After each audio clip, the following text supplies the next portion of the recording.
That was a solid jam for the Eves. Both teams working real hard in that one. Ah, yes.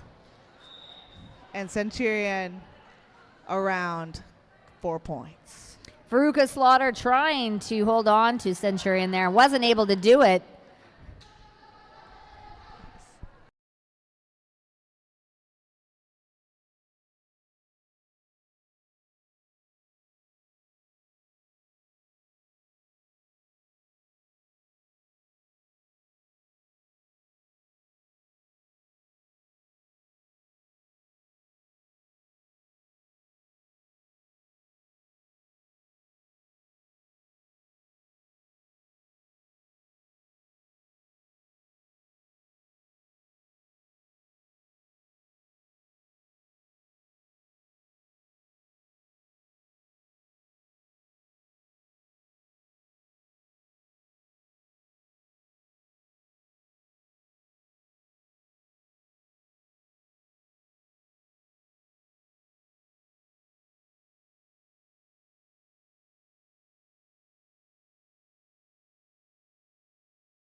$140 to Rockies 98.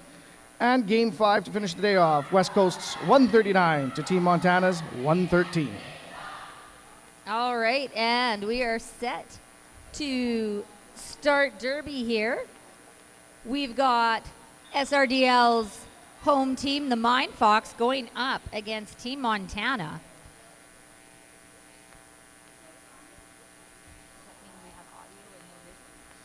That means he's got no audio out to the board. You got it? All right. As our jammers and blockers line up here, we are going to do a quick roster here. Team Montana has out on playing today Inconvenient Ruth, which is 1-1-7 Texas Twister, 2-2 Tough Love, 2-2-7 Ann Bashaway, 2-5 Rex, 3 Pace Jam, 3-3-3 Steve, 3-7 Rollin' Rogue, 4-6-8 Show Me Your Kitties, 6-05 Hammer, 6-19 Party Crasher, 6-3 Veruca Slaughter, 7-03 Abby Normal, 7-7 Brutal Kimpack, and 9 Spar Nar. Spar Nar is the jammer of record out there. Does not have lead, however. That goes to Slain Mantis of SRDL's Mind Fox. And Mantis has called that one off after picking up cool 4 points. Sparnar going to grab one as well at the end of that one. We're going to go to an official timeout here. Gives us an opportunity to run down Saskatoon Roller Derby League's roster sheet for this morning. That's right. Here we go. We got Saskatoon's Mind Fox playing this morning. We have number 10, Slain Mantis, 12, Gnarly Quinn, 19, Raina Terror, 201, Curb Stompin' Colshaw, 222, Sarah Labadie, 247, Mishbehaven, 28, Stalker, 314, Bazinga, 355, Blockness Monster, 576, Miss Scoozy, 747, Hot Rod, 87, Kitty Creamer, 89, Pippi Long Stompings, 91, Mac and Squeeze, and 37, Sunny Death Position. Show Me Your Kitties and Miss Koozie lining up now with the Jammer Stars.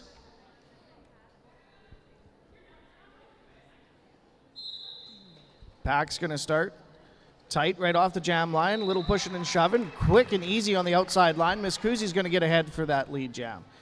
Some good strategy. Miss Koozie pushing through and following Montana's jammer through, picking up lead.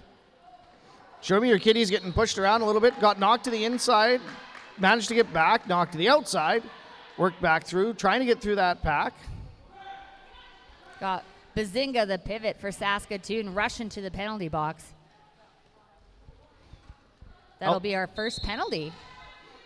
Initial pass completed for Show Me Your Kitties as Miss Koozie rolled back in, looking to grab 2 points, calling that one off.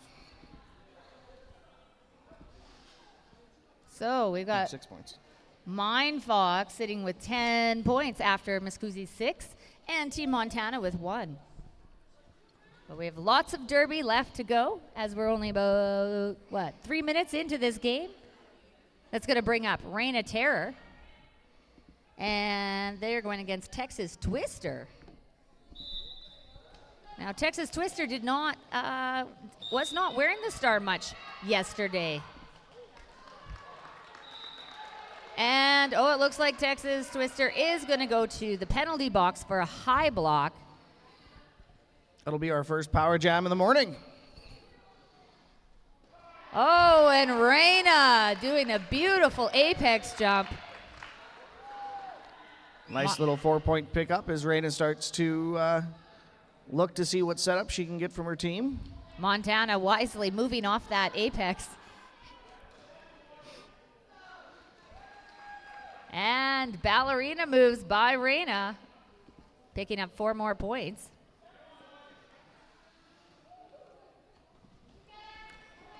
Texas Twister coming out of the penalty box with the helmet cover off.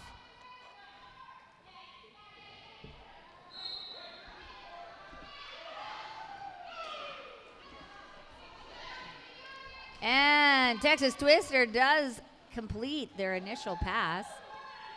with a lot of celebration and a little bit of some shimmying and dance moves.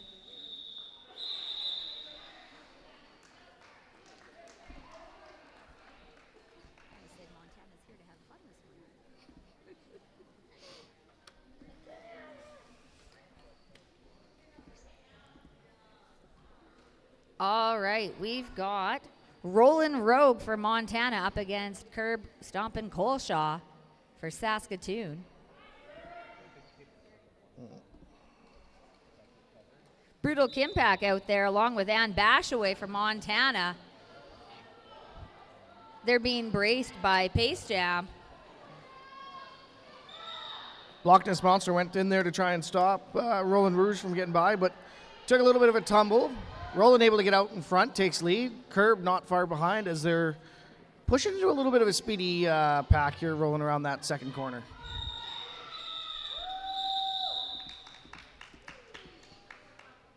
Looked like a few of Saskatoon's blockers were aware of what was going on there and ran away a little bit trying to protect their point.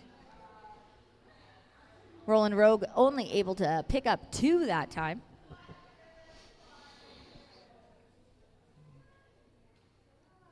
And that's going to bring out Sparnar for Montana, who did an awful lot of jamming yesterday, going up against Labadie. Both jammers take a hit to the inside of the track, reset, recycled, and pushed back. Both sets of blockers doing a good job of trying to maintain the jammers, not letting them get very far. However, looks like Sparnar is going to head to the penalty box here as Saskatoon's going to go for another power jam.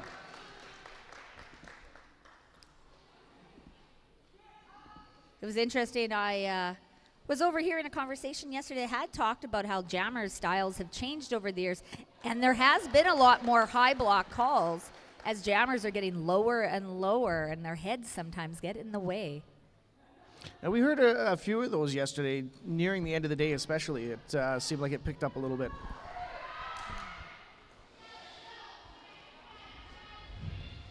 Sparnar out of the penalty box with some real speed. Is it Labadie or Labadie? Labadie. Labadie? Yeah, I know everyone says Labadie because it sounds cool, but it's Labadie actually. Labadie. And then they all just call her Bads. So, I know yesterday we called her Labadie is not the actual. Yeah. All Back starting right. to split a little bit here as everybody's trying to fight their way through. A couple good tripods set up here. Labadie able to roll through. Hot Rod practicing her plank over top of Sparnar there. Sparnar is through after a really long fight against those blockers.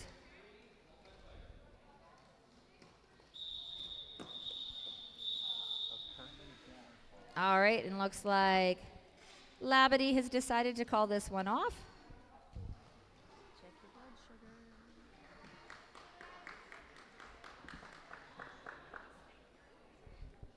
It was an impressive 14-point jam for Labadie. And that will bring Mindfox up to 40 points. Team Montana sitting at 3. Got a new matchup here. Slain Mantis for Saskatoon going up against Show Me Your Kitties for Montana. Following the inside lane. Out front, Slaying Mantis takes lead. However, going to be coming back to a pack. Short one blocker is Gnarly Quinn's going to head to the penalty box. Bazinga, Stalker, and Blockness Monster out there for Saskatoon doing a great job of defense. Penalty box looking a little full here as there's 2 blockers for Team Montana sitting over there. Track's definitely looking a little bit empty here as we've got players rejoining and the speed picking up. However, Slaying Mantis is going to roll through, look to grab 4 more points, call that one off before Show Me Your Kitties is able to get back up to the pack.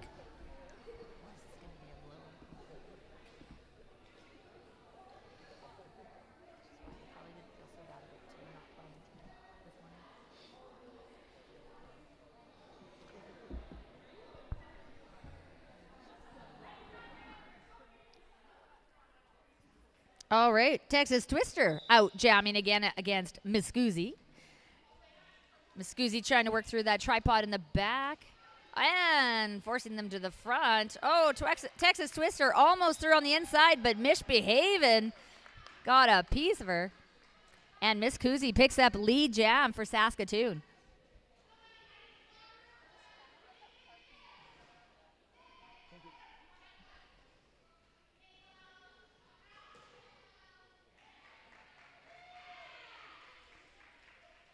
All right, Miscusi is through picking up points. Texas Twister close behind. Coach Shrimp. Coach Shrimp singling to call it off. That one will come to an end. That's about 10 minutes gone of this first half of our first game of day 2 for the best of the rest here in Saskatoon.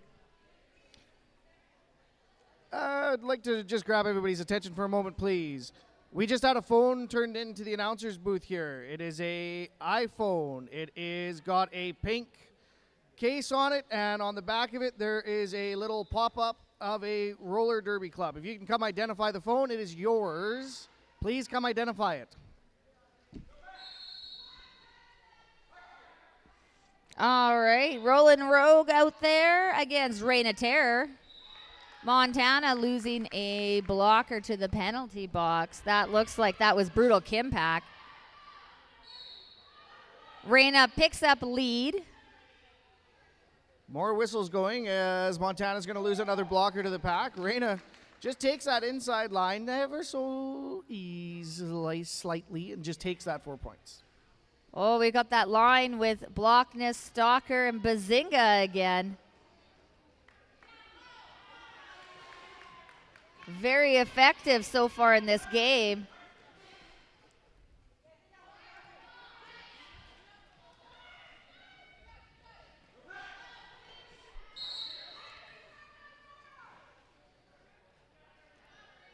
All right.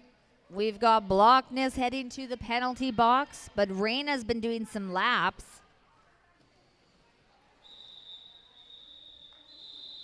$12 points going to Reina. 13 points, pardon.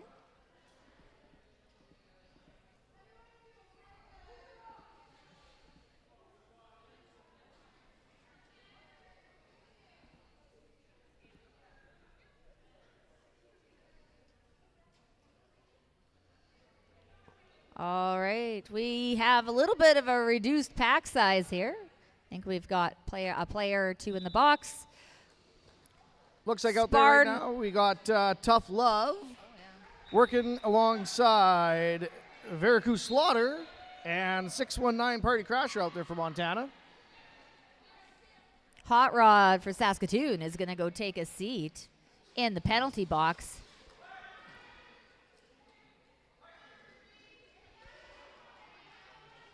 Little jammer action here coming around corner 2 now. Thank Curb Stomp and Colshaw playing a little bit with Sparnar there. Oh, and a big hit right at the back of the pack.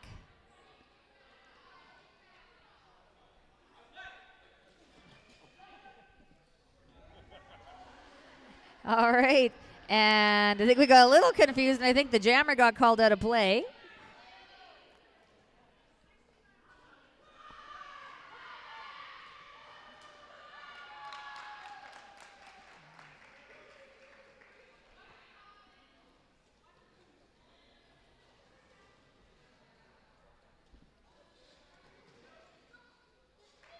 Hot Rod and Kitty Creamer giving Sparnar some real trouble in the back there.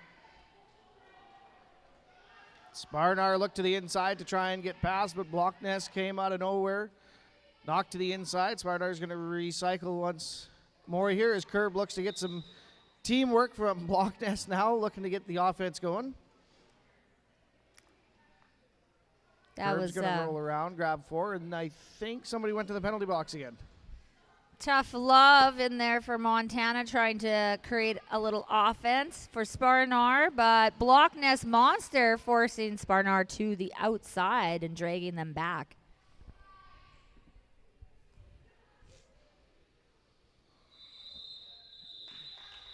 And that was a long jam. Nothing like a 2-minute jam to get your lungs pumping. Right? Everyone loves 2-minute jams first thing in the morning, don't they?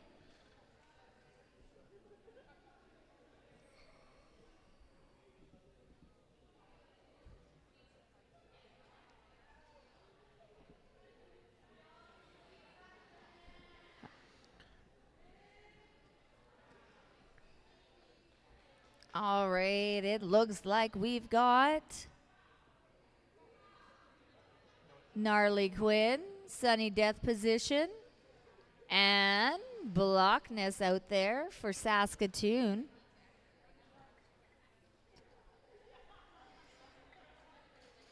Ann Bashaway. I see Ann Bashaway. I feel like, remember that show, Romper Room? It's like, maybe you're too young. But like they would look through and I see Anne and they would call out all the kids' names that they saw. That's what I feel like I'm doing right now. I feel like I'm looking through my little mirror and I'm seeing Brutal Kimpak. I can't see anyone else. I can see Show Me Your Kitties. I can see Sarah Labadie.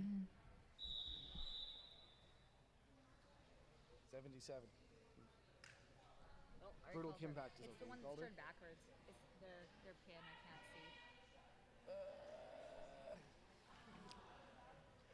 see. Oh, Stalker has gone out there for Saskatoon too. All right. Numero 1.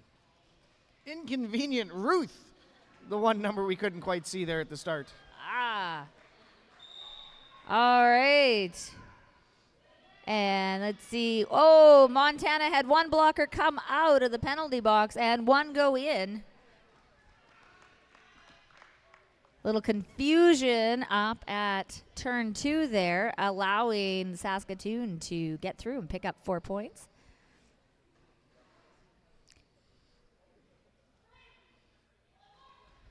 This is a power jam. I didn't actually see what the call was on Show Me Your Kitties. 4. Oh, thank you. I guess it was a forearm. Forearm on Show Me Your Kitties, who is back on the track now.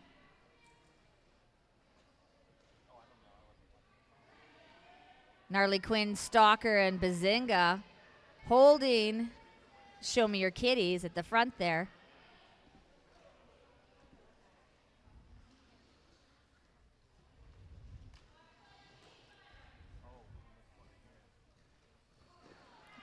Oh, and a nice reach around star pass there to 227 and Bashaway.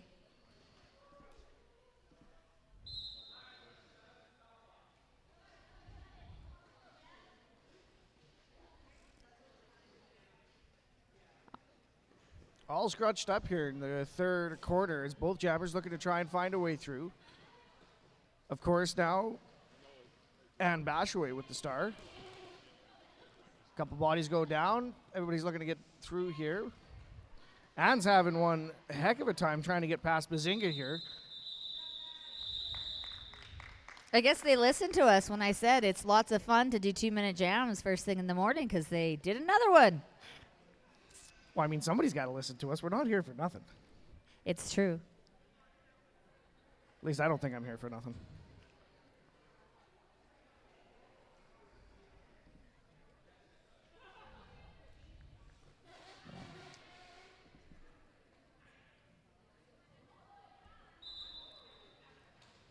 All right, Saskatoon sending out misbehaving Kitty Creamer, Mac and Squeeze, and Pippi Long Stompings. And they are blocking Texas Twister of Montana. Slayin Mantis picking up lead for Saskatoon.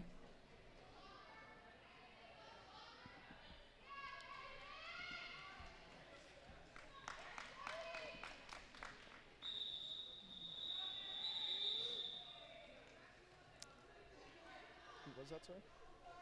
Slayin Mantis. And Texas Twister, did you say? Yeah. We got Miss Goozy out there against Roland Rogue. I was going to say maybe we have an empty penalty box, but we don't. No, it's been a pretty busy place this morning.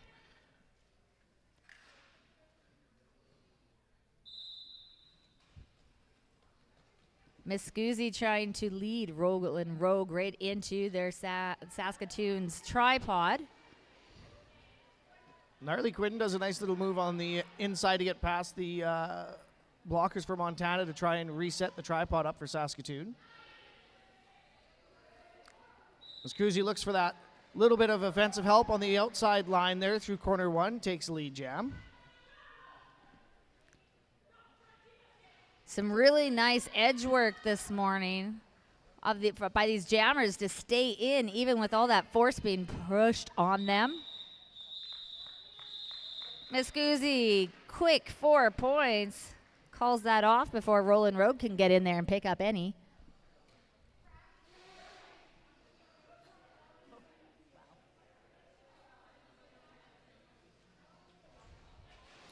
A familiar pairing again here as we got Curb, Stomp, and Colshaw going up against Sparnar. And I think it was the last time those two were on the track. One of them got called for being out of play, pack separation. Yes, it was this matchup. It's okay. Referees make mistakes too. Nothing like a little keep you on your toes in the morning here. Sparnar working very hard at the front. Having a miserable time up against Misbehavin'. Kitty Creamer up on that tripod at the front. Can't quite see who the third is. Curb stuck at the back against that Montana set of blockers. That would be Rex and Tough Love in the back of the tripod there holding up Curb. Sparnar out with lead, getting some cheering going from the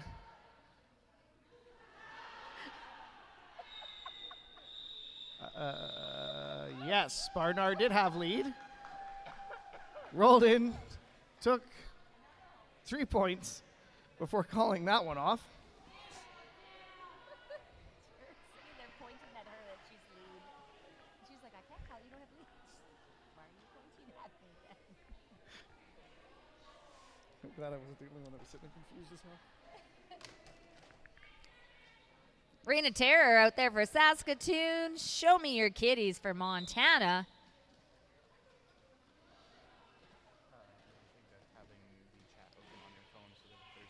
Show me your kitties. Trying to muscle their way through at the front there, but that's Gnarly Quinn, Block Nest Monster, and Stalker. Reina getting through backwards, picking up lead for Saskatoon. And our penalty box is, I was going to say finally clean. However, now we have 2 players heading to the penalty box. Show me your kitties finally able to get past Stalker and Baby Long Stompings.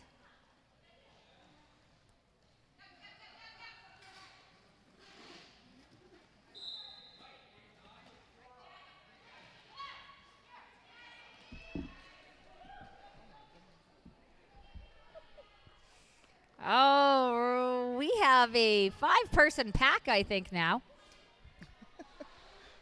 I wonder if they're giving out cookies in the penalty box. Well, I'm starting to wonder if there's got to be some kind of refreshment over there. It seems to be a very, very popular place this morning. That jam ended with a 8-4 advantage to the Mind Fox.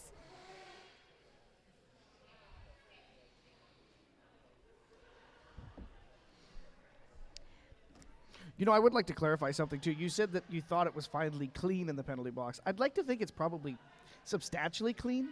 I don't think it's kept dirty. Just to clarify. I don't know. I never go there. Oh, no? Never. Never, I've never taken a penalty in my Derby career. No. Well, now that we got those fallacies out there, let's go back to Derby here where Montana has got lead. That's number 17, Texas Twister. Texas Twister does get a little bit of a speed wobble there. Goes down. Then we had a little jammer on jammer action with Sarah Labadie. And they decided to call that one off freezing everyone at a 0-0.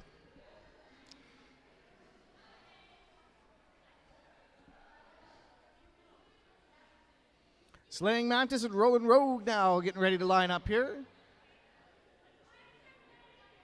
I'd love to tell you who some of the blockers are, but the only number I can currently see is number 77. Well, I think Pace Jam is out there. Well, there's Bazinga's number. I see 227 as well. That's going to be... Ann Bashaway. Yes, thank you, Ann Bashaway. And Brutal Kimpak. That's number 77. And then, of course, we've got that Sunny Death position. Gnarly Quinn, Bazinga, and Stalker for Saskatoon. Slaying Mantis now on a power jam.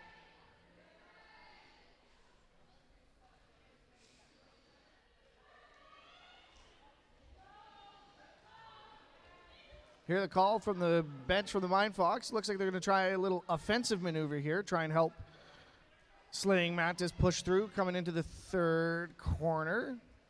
They weren't able to hold on to Rex, who has now rejoined their pack. Montana doing an excellent job right now of holding Mantis back, not quite getting through that, but with a little help of some offense, Bazinga there pushing through an inside line, clear, open. Out goes Mantis for 4.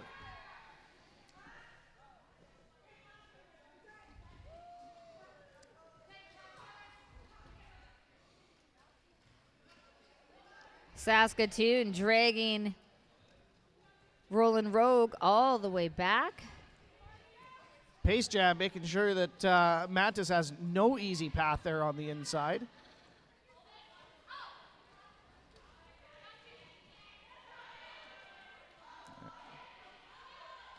And out for an initial pass. Roland's going to get that done.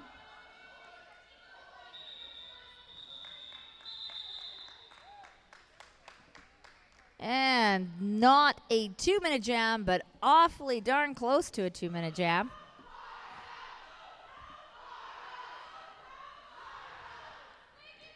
Slaying Mantis was able to pick up 8 points there.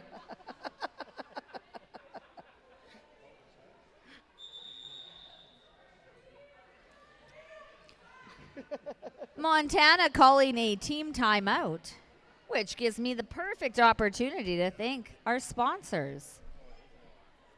We've got Culligan, who have supplied the water for our event. Oh, it's an official review. All right. Official review black. These are my favorite times because it allows me to say one of my favorite sentences in Derby, which is just officials officiating official stuff. Exactly. I tried once to see how many times I could fit official into a sentence. It was far more than I should have ever done. It was slightly uncomfortable. It was a lot of fun. Well, speaking of alliteration, Better Brothers Brewing donated a keg for this weekend. And I hear that they have a deal. Is there a deal on? Yes, there is a deal, actually. For games 3, 4, and 5 this afternoon during halftime, it's buy one, get one beer from the Better Brother Brewing keg. So make sure you check that out, especially if you're thirsty. Black team is requesting an overturn of the cut call on the black jammer in the previous jam. Cut track on the jammer? Yeah. Previous jam. Oh, but they haven't actually. All right. Sutherland Curling Club, which is where we currently are. Oh, they're done already.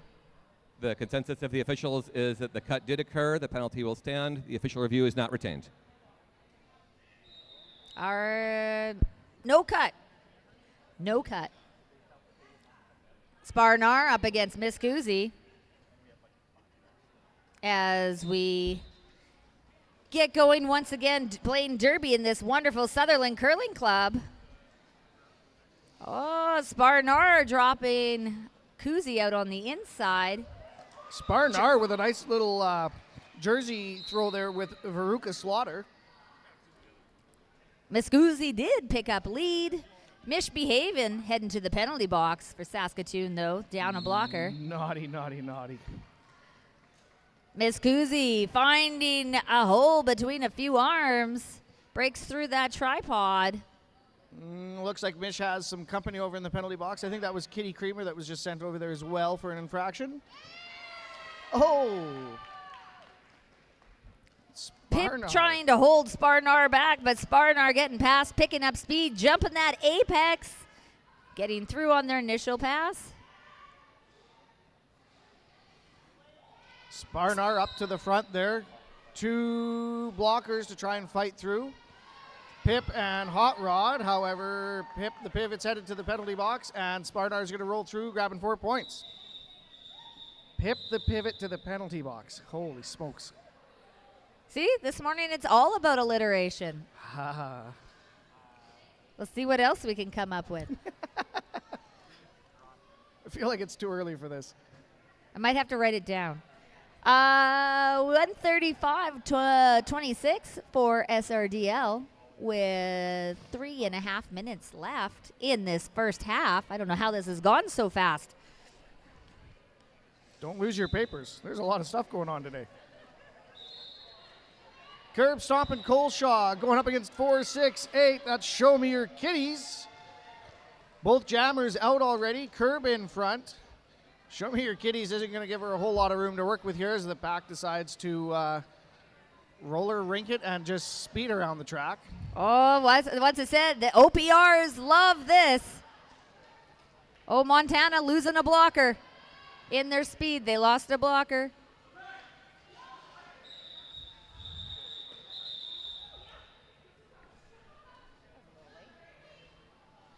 Curb's going to come in, grabbing 2 points on that one and calling the jam off.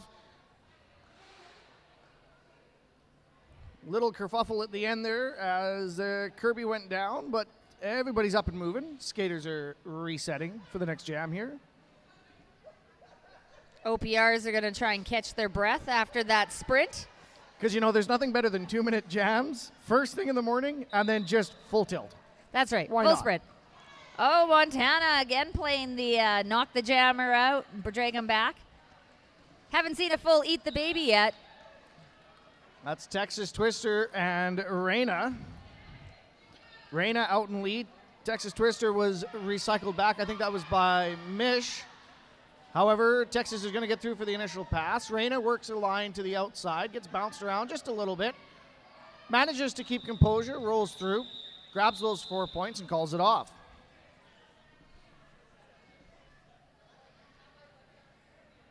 Now this is more like it. Hit it and quit it derby. Woo-woo.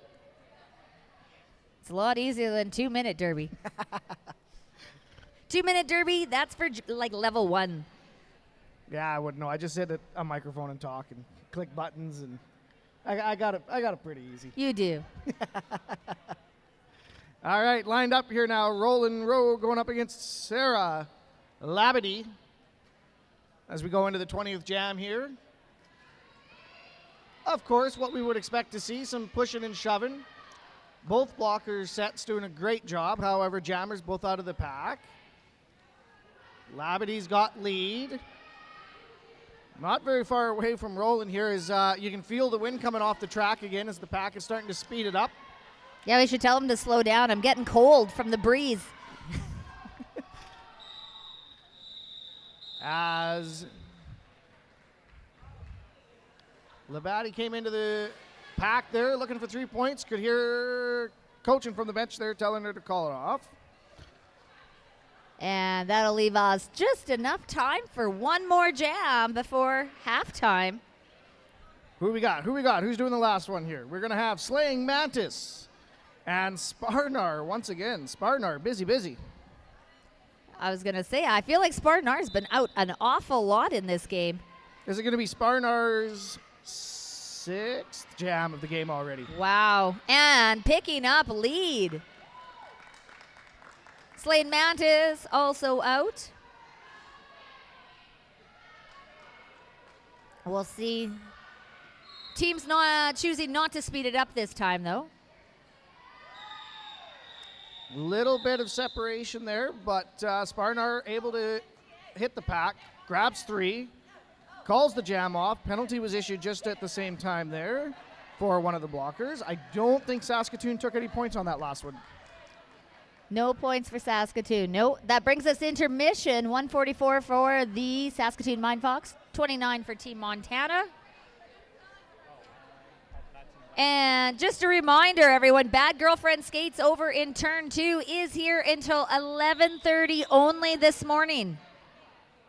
So if you need anything from Bad Girlfriend Skates, go see Hoochie before 11:30 as she will be packing up at that point. Of course, after all that hard-hitting action derby, 2 minutes, speed racing, I'm already tired and getting ready for an after party. Of course, tonight at Dino's Bar and Grill, 8:30 p.m. There's going to be a drink special, 4 drink tickets for $20, highballs and draft included.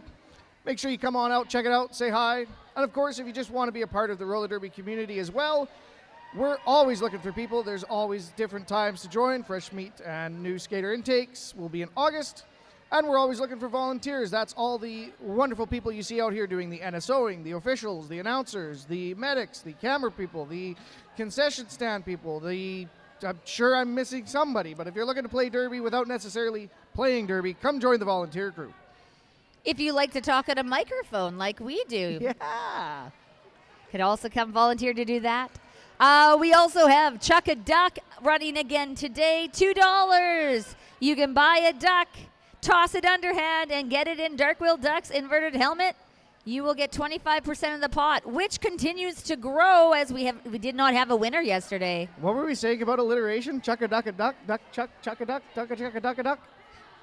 Chuck a duck at duck. Hope he doesn't duck.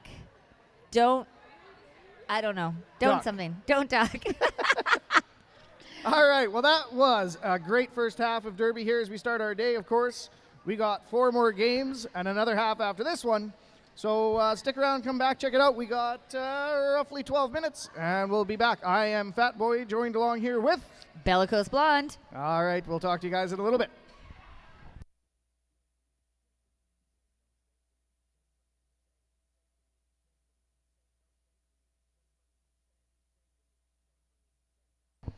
Also, friendly reminder, if you weren't here before, we had a cell phone turned in to the announcer's booth. If you were missing a cell phone, pink cover, I need you to come identify it, please.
Mind Fox, 30 seconds to get to the bench.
Attention, attention, attention, all Derby fans. Apparently, we have more lost phones.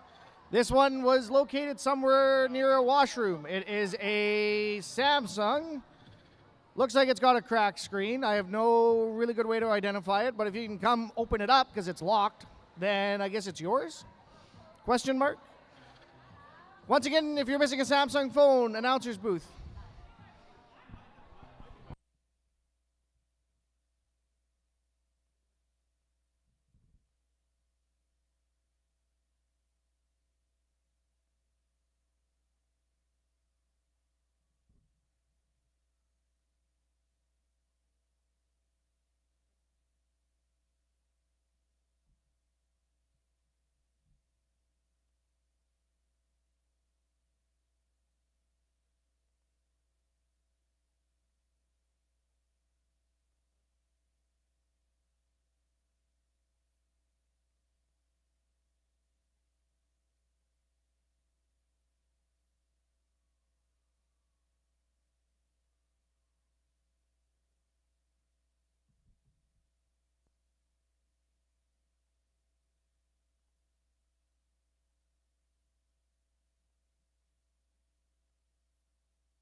Well, it looks like we are back. Period 2 of our first game on day 2 of the best of the rest.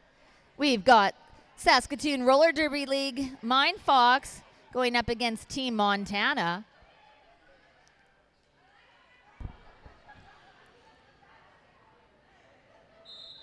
And it looks like we have a new jammer out for Montana.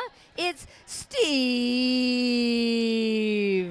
I don't think they recorded enough E's there. I think it's Steve. Ooh, I like the at the end. That's Slaying Mantis as well right now, jamming up against Steve with a lot of E's. Actually, Mantis has gone to sit in the penalty box. So Steve is the only jammer on the track.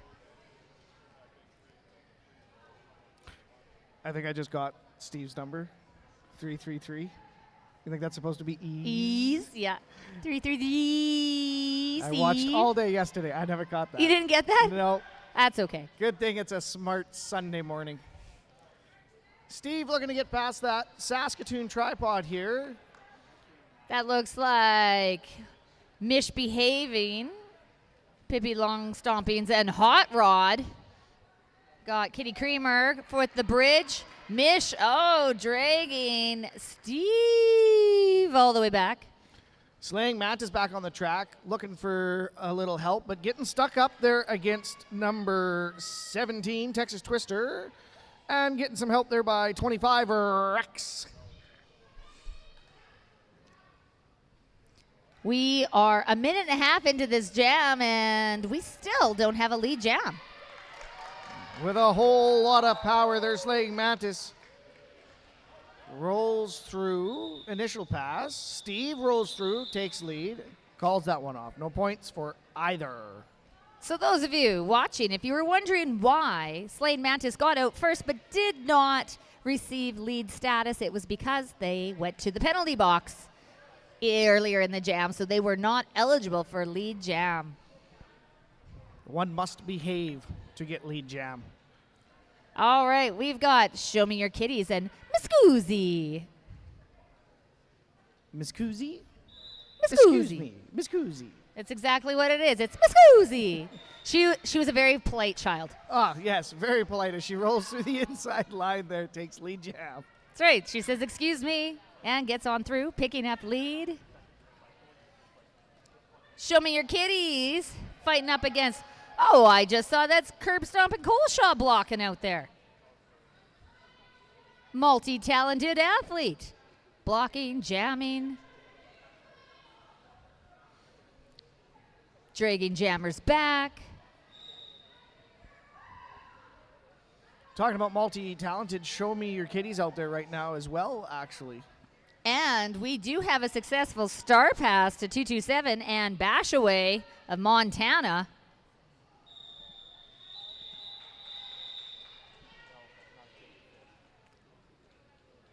Miss Goozy did call that one off after picking up 3.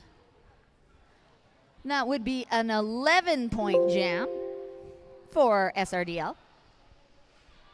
Nope, not 34.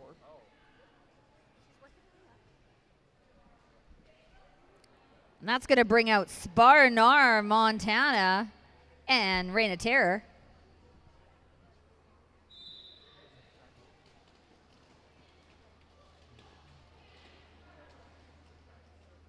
Reina trying to dip, dodge, and dive around, and does get around Rex at the front, picking up a lead.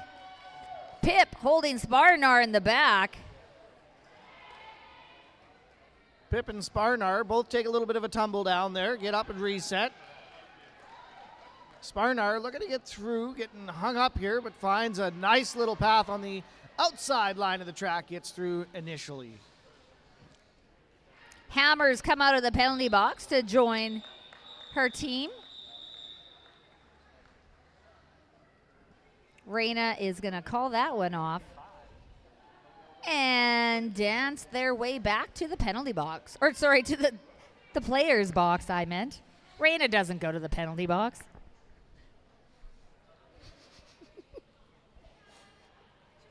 It's all the same. That's all right. Let's look back to the track and see what's going to happen now. You know, because that's where we're supposed to be watching. Oh, Saskatoon sending out a different jammer, and that would be Stalker. Up against Roland Rogue once more here. Roland Rogue looking to get through. It's a little bit of a path to the middle, but not getting a whole lot of luck. Tries to find some offensive help there from number 77. However, Stalker able to find some room through, takes lead jam.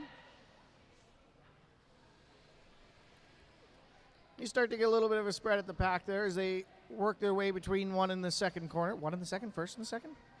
As they work between corners 1 and 2. Sounds good. Talking's fun. Stalker stuck between Brutal Kimpack and Pace Jam, I think. Up at the front, Roland there was getting hung up by Bazinga and Curb, however, able to get through. Completes the initial pass. Taking some encouragement from the coach there. Going to call that one off for Stalker. 4 points picked up. Some nice little dance moves from our outside pack refs. Gotta right. love it. Referees dance too. Everybody dances. You got roller skates. Isn't that what you do? It is what you do. After you hit somebody 100%. with them? So, I missed a request for a Steve call out yesterday, so I'm going to have to try this one. Steve? Like a Almost low to high, yeah. melodic. So, anyways, that is Steve out there against Labadee.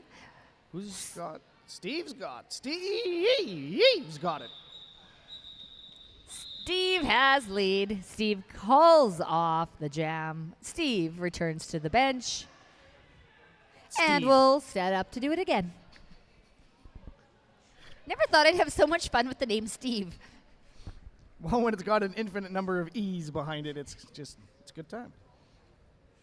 Who do we got? We got Show Me Your Kitties now going up against Slaying Mantis.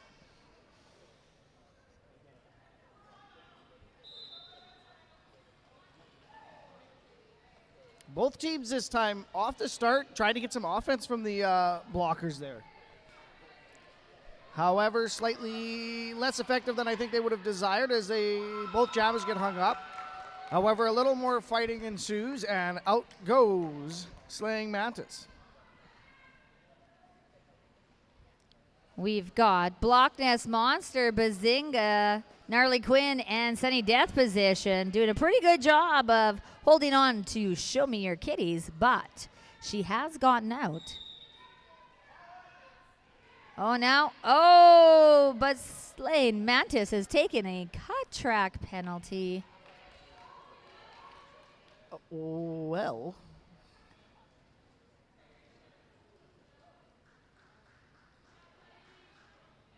I do believe that means we're going to have a power jam. That's right. And a full 2-minute jam. Again. Was Because it's still Sunday morning. That's right. This power kill of Saskatoon's is brought to you by Rise Strength Lab, sponsoring SRDL with Gym Time Saturday mornings. We don't play derby to keep fit. We keep fit to play derby.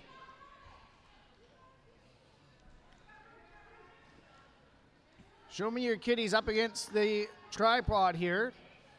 Loch Ness Monster trying to hold the pack from falling apart. However, the spread gets a little far. It's called, and out goes 4 points for Show Me Your Kitties. And Slaying Mantis heading back to the penalty box.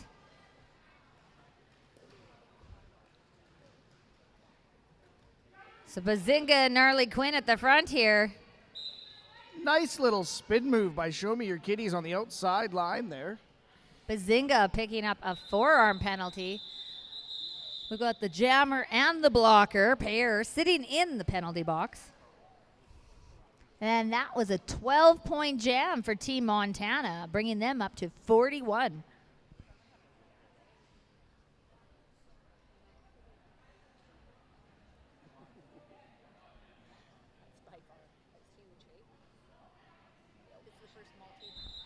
That was actually the first point pass by Montana this game. That was Show Me Your Kitties.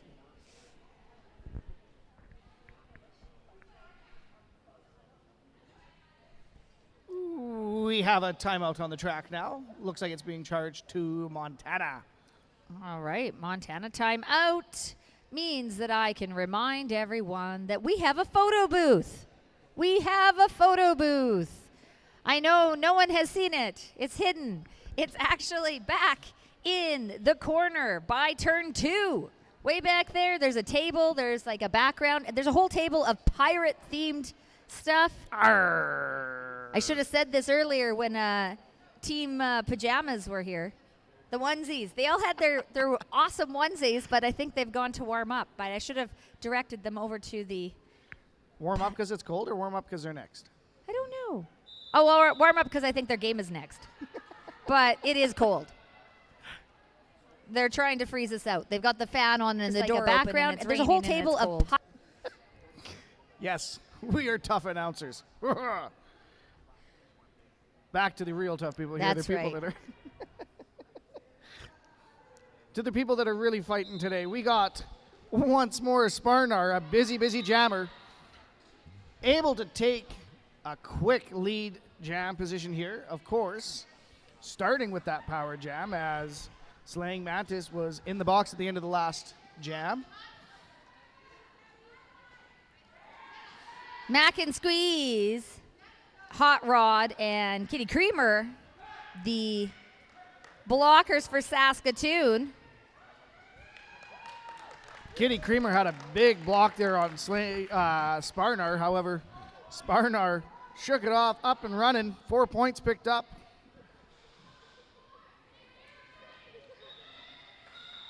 Sparnar able to juke around Bazinga in the back. And looks like one other Mind Fox player picked up 2 points in that second pass and calling it off before Slaying Mantis could get any. Able to hold Slaying Mantis with no points on that run. Yeah, so 6 points to Team Montana for that jam. The last 2 jams have been very successful for them. We've got Excuse me, Miss Kuzi. Scoozy. Going up against Rollin' Rogue as we've got Calamity right away here. Bodies hitting the floor. Everybody's reset up on the track, looking to get going. Rollin' Rogue trying to find some room through. Of course, now it's going to be a power jam as Miss Kuzi is headed to the box. Now, Roland Rogue heard a whistle and I think thought lead had been given away and took their cover off, which means lead is gone. This will be a 2-minute jam. Block Ness Monster heading to the penalty box.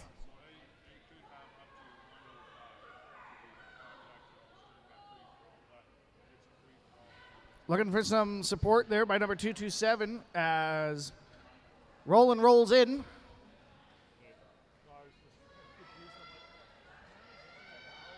Pack starting to spread a little bit there. Now 227 and Bashaway working to maintain that structure. Gnarly Quinn doing the same thing as Curb is trying to chase down Roland Rogue. However, out for another 4 points.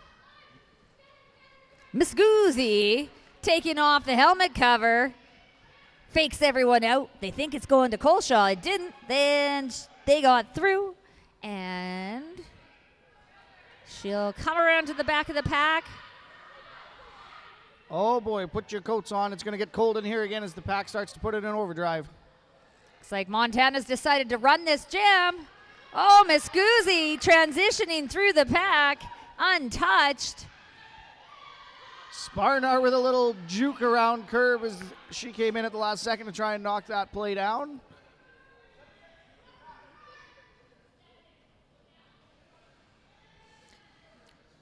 Both teams slowing down. Big smiles on the jammers' faces, though. See, Miss Goozy able to pick up 4 before that 2 minutes was up.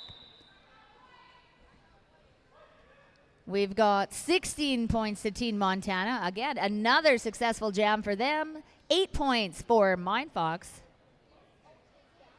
And that will lead to a timeout being called by SRDL. of course, a great time to say thank you to all of our officials and NSOs and volunteers, everybody out here that is making sure that the wonderful games can happen today and yesterday and all the great times. Of course, if you want to be involved in Derby and don't necessarily want to be in the middle of the action with the hitting, we always need volunteers for referees on skates and off skates and medics and announcers and merch sellers and vendors and track tapers and I mean, we'll find a role for you if you want to come out. Hey, what about photographers too? Big thank you to our photographers. We have Roses and Scars Photography, which is Scarlett Ophira. We also have Fatal Fantasy Photography all the way from Alberta, and that would be Fatal Fantasy. And then we also have a special shout out to Emily, also known as Queen Her Raz.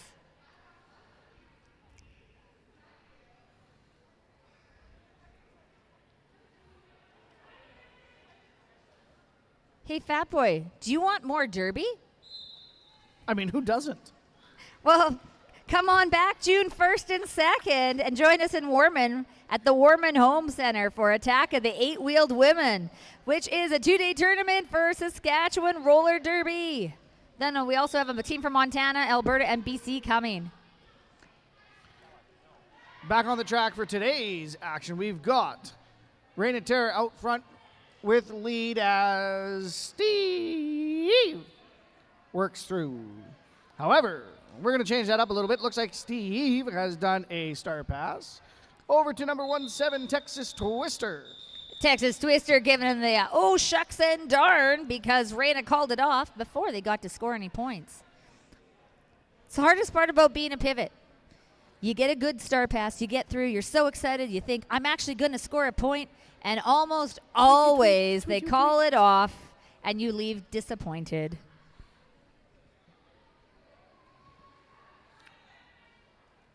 Show Me Your Kitties now going up against Stalker for this next one as we come into the 10th jam of the half. Pack starting real close to the jam line on this one. Both jammers are going to get knocked out. However, Show Me Your Kitties is going to get dragged back by Curve Stomp and Coleshaw as Stalker just gets right hung up in that Montana tripod. Did you see that great hit by Blockness, though? Thought Show Me Your Kitties was through, and out of nowhere, Blockness came, knocked them out, and now they are going to sit in the penalty box. That would be Show Me Your Kitties is, giving Stalker a power jam. Stalker made it through that one, but got a no pass, no penalty, so no lead jam at this point. Brutal Kimpak heading to the penalty box for a forearm. Bazinga doing a seal slide over 703. I don't know who 703 is. Oh, Abby Normal. Stalker found Abby Normal again here. Looks to try and get through. Stalker. Rolls around to the outside. Did you see Stalker's laterals? Those are pretty impressive.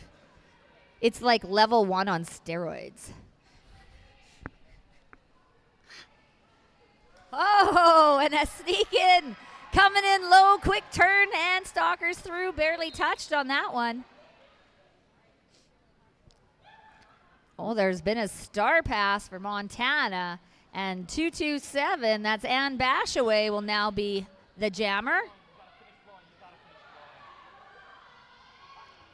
Oh, there was thought that Stalker thought they could call that one off, but she actually does not have lead.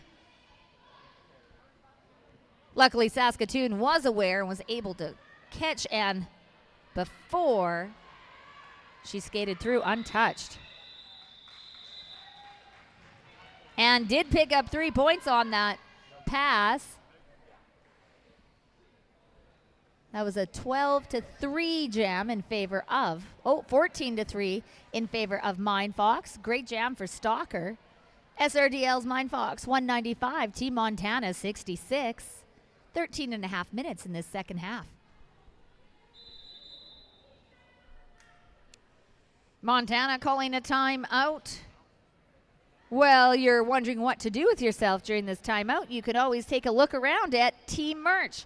The teams that have come to visit us this weekend have brought some merchandise set up back here at some tables just in front of where the players are dressing. So if you're interested in getting some wonderful shirts, there also is a whole bunch of cool stones. Also, Dirt Nerd is set up along the wall. Dirt Nerd is, I guess it says Dirt Nerd. Doesn't sound nice, but I think it's very cool because if you dig in the dirt, you know what you find? Gems and gold. Gems, and diamonds. yeah, right. And that's exactly what it is. You head on over there. It's polished stones. There's jewelry, crystals, all that cool stuff. So head on over to Dirt Nerd and go play in the dirt. Is that what you should do? All I can think about right now is that my wife is going to be coming later on, and she's going to find that booth, and it's going to cost me money. And we're going to keep plugging this, and it's going to cost me more money, and it's going to cost somebody else money, and this guy's going to have a good day. Hey, I that's like it. awesome. That's Go good. play in the dirt. Go buy some stuff. But Dirt Nerd is only here till 2. Sort of like how Hoochie over at Bad Girlfriend's only here till 11:30. So if you're going to go play in the dirt before 2. Buy your polished stones. Spend your money. Make your loved ones a very happy person. And then let's play some more roller derby. That's right. It's a good thing Miss Scoozy is busy right now because Miss Scoozy would be over there buying all the things too. Looks like Labadee is taking a cut track penalty and sitting in the box. Sparnar being drugged back, but it is a power jam. See if Montana can pick up this lead.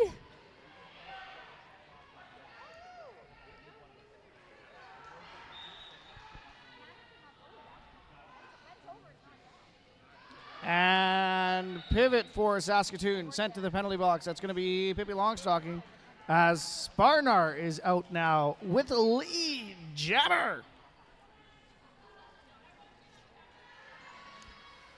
Nice line through the apex inside. 4 points picked up.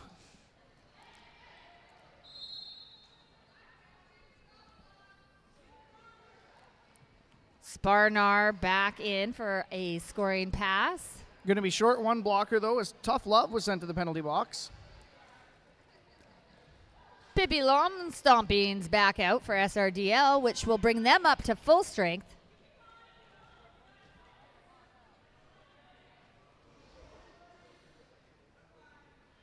Always love that sound of the pack just conclusively stopping. You can hear all the wheels stop as they set up.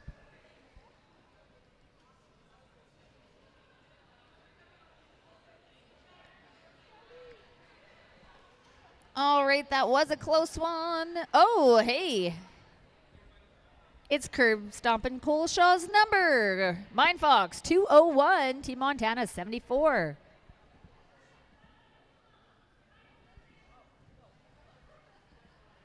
Slain Mantis and Rollin' Rogue out there. Rollin' Rogue up against Sunny Death position. Bazinga and Gnarly Quinn at the back. And we've got Brutal Kimpack along with Tough Love and Pace Jam. Bazinga headed to the penalty box for Saskatoon now. No pivot on the track for the jerseys in white as both jammers are looking to try and get a good run in here.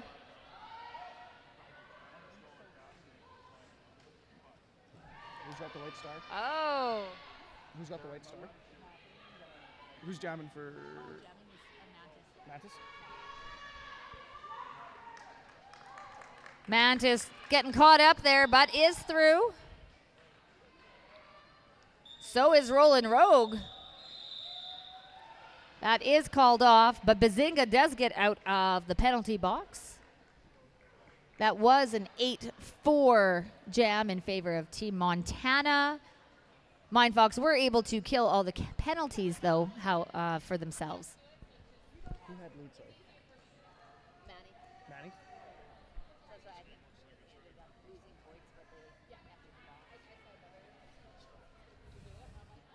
All right. Do you want to take this? That's Miscusi and Steve. Yours gets more melodic. They're both every fun to time. say now. Both jammers trying to work an inside track line. However, Miscusi's going to get out.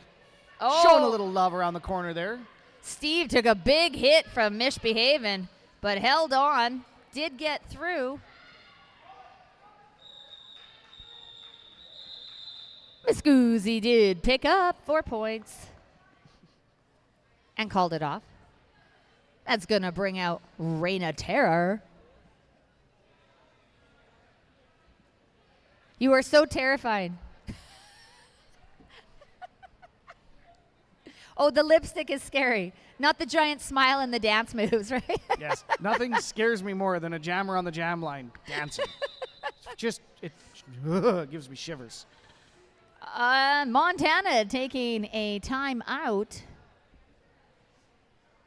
Oh, that's their. Am I allowed to say that that's their last time? Okay. That will be their. That is their last time out for this half.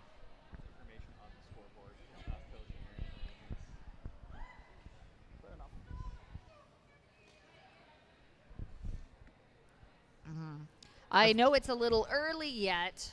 It's not quite 11. However, the concession is open, and I'm pretty sure by lunchtime there's going to be baked potatoes again. I mean, what better on a cold, rainy day than a baked potato? Right? You get that potato goodness, little cheese, little bacon, little green onion. Oh. So very, very good, right? You can get, there's 3 different kinds of potato. You have your blocker potato, which is like simple. You just want to go with some butter, right? Just a stand-up job. Just your stand-up baked potato. That's right. That's like for the traditionalist, right? And then we got our loaded potato. Got bacon, cheese, sour cream, little green onion. What's that one called? That one, that's the pivot. Ooh. Yes, that's the pivot. And then the spiciest of all is the jammer. Jammers are always spicy. It's a loaded with vegan chili. Yep, spicy jammers on the line as Reina's just dancing away, getting ready to rock and roll here. As the whistle goes and we get to action. Reina's out in front. Show Me Kitties. Show Me Your Kitties is taking the helmet cover off. I feel like we've said Show Me Your Kitties name a fair bit as well today. They've had a busy morning. 9 jams so far. 9, wow. All right, Reina tried to sneak through on the inside. Might have even been a jump. Didn't make it, had to reset, but has reset. Now we're having a little jammer play. Possibly just a time kill there. Bazinga headed back to the penalty box.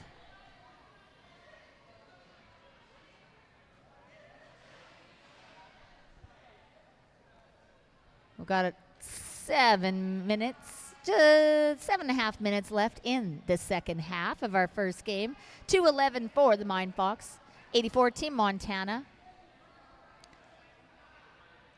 Sparnar up again for Montana, and we will see Stalker for SRDL. Pack speed starting to become backwards there. Sparnar trying to defensively block Stalker. Oh, Stalker does a great job of juking Misbehavin'. Mish ends up falling right off the track. But not before Stalker picks up lead.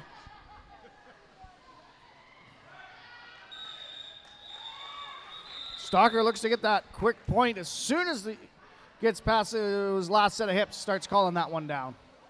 That was Rex, the pivot for Montana. Sarah Labadie back out for SRDL. And Roland Rogue for Montana. SRDL down to only 2 blockers. We've got Curb Stomp and Colshaw and Blockness Monster. See what kind of defense those two have. Bazinga out, trying to do some offense for Sarah.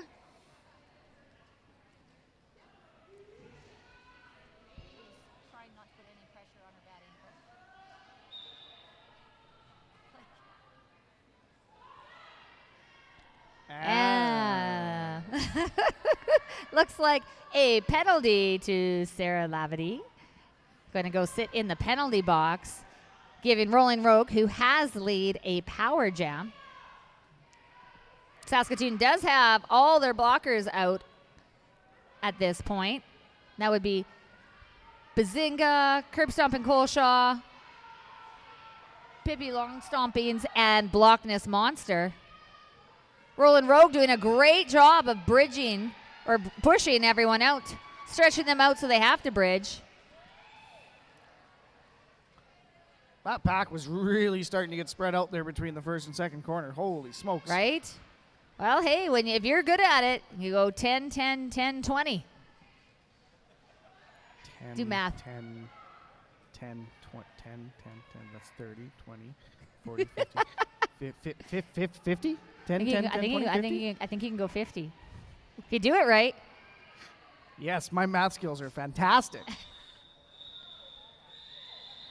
Lavity does get through. Rolling Rogue decides to call that one off after picking up 10 points. I got really loud there for a second. I got excited about that 10. And speaking of 10, Slain Mantis is on the track. And of course, Steve. Oh, look at that. I even got a wiggle for from Steve. And then we got what do we get? An OTO? Official timeout by the looks of it. Yes, it looks like it's an official timeout. I think our officials want to officially review their official officiating duties. Is that officially? Officially. Officially. But that's just unofficially, from what I can see. Nobody's told me officially yet that they're officially reviewing the official officiating duties that officials do. All right. Officially. Okay. Have we said it enough yet? Officially or unofficially? Both? Of course, we love our officials. Thank you so much to everybody again that's volunteering today, and especially everybody. I mean, just thank you so much. Especially everybody? Especially everybody. No connection here at all, but should just let you know that there is a deal going on the keg today.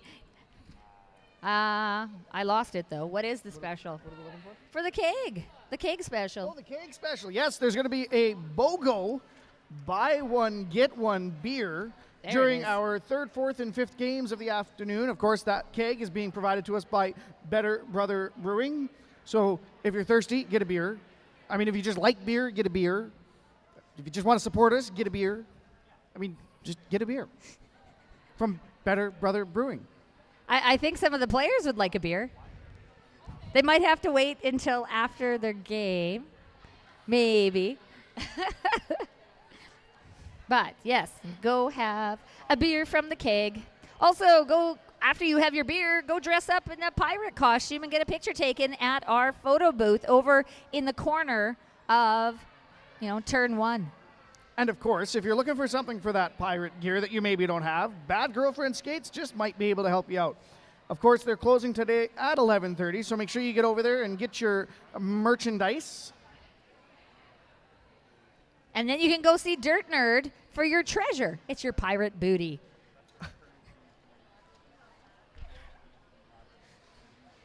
That was way too well done. All right. Players are on the track. Whistles are going. I think we're ready to play derby again. Got 4 minutes and 23 seconds left in the second half. Slain Mantis up against Steve. Eve. All right. Steve with all the E's looking for some middle room there. Not getting much luck, though, getting pushed around. Bounce back, pushes back in. Still stuck up against that tripod. Looking for some offensive help now. Mantis, however, in all that confusion, was able to find some room through. Gets the lead jammer. Rolls back into the pack, grabs that 4-point pass.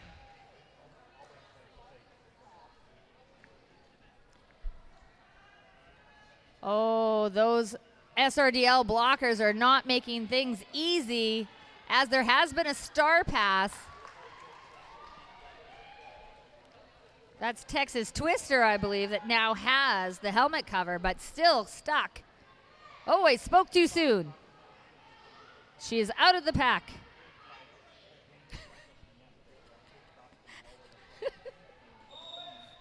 How dare you make that call so late? And Manny calls that one off, but not before Team Montana was able to pick up 2 points. Woo! 3 minutes left. Montana creeping up on that century mark. And that's going to bring out Miss Goozy.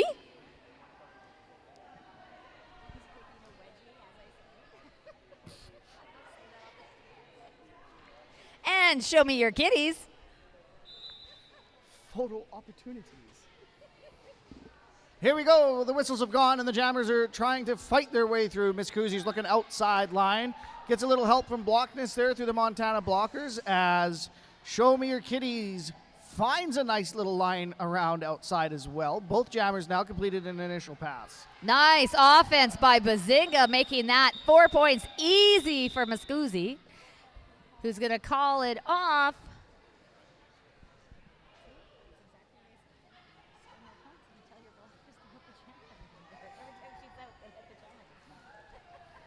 Oh, look at the excitement here as Reina Terror and Sparnar back out on the line. This is Happy Derby here. Happy Derby. We got the smiling Jammers. Both these Jammers busy. Reina with 8 jams, Sparnar with 11. Wow. Oh, and Sparnar leaps over Kitty Creamer, picking up lead. Reina Terror not too far behind. Looks like a little banter between the Jammers here as they're rolling around the track. It's like a Sunday stroll, just visiting. Well, you gotta have a chat every so often. Hey, how's That's it right. going? How's your Sunday? Are you coming to the after party? Oh, of course I'm going to the after party at Dino's Bar and Grill. Excellent. I hear it starts at 8:30. Is that right? 8:30. Yeah, I think that sounds about right. Is there Okay. any is there any specials? Yes, actually, for $20, you get 4 drink tickets. Then that includes highballs and draft beer.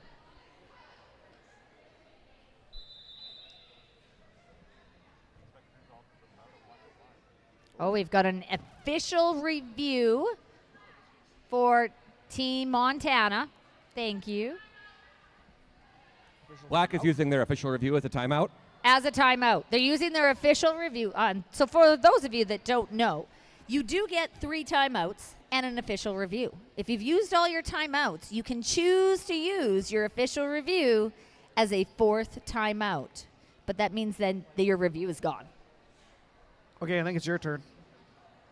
How many times can you get official in a sentence? That was pretty good. You were on a good roll there. I didn't even notice. I was officially officiating for the officials, officially and unofficially, over the airways officially. That was natural. It was beautiful. That was perfect. Was that okay? Unofficially and officially. Phenomenal. Fantastic.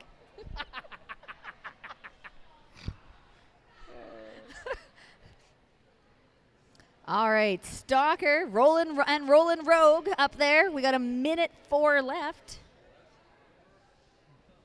And I mean, I'd like to ask, who's having fun today? Because I mean, I'm not having any at all here. Oh, they hear us. Yay, they're we're having cheering. fun. There's fun. There's 5 people over there still awake, having a good time. You know, Glad to hear it. It's pretty bad that the 5 people way over there are cheering and having fun, and this group right here, right beside our speaker, are having no fun. Well, they might be having fun. They're just not listening to us. Well, like with beautiful voices like this. Oh, and Montana picks up lead. That is Roland Rogue. Stalker not too far behind, and the packs are speeding up. Montana decided they did not want to play that race game. They're going to try a little offense. Little juke move to the outside. Nice play. However, gets swallowed up there by Curb and block nest, and I can't see who that is. I think that's Sunny Disposition. The pin for at the front, that is Sunny Death position. And bash away there. Pace jam. Ooh, I think that might have been Texas that went to the penalty box.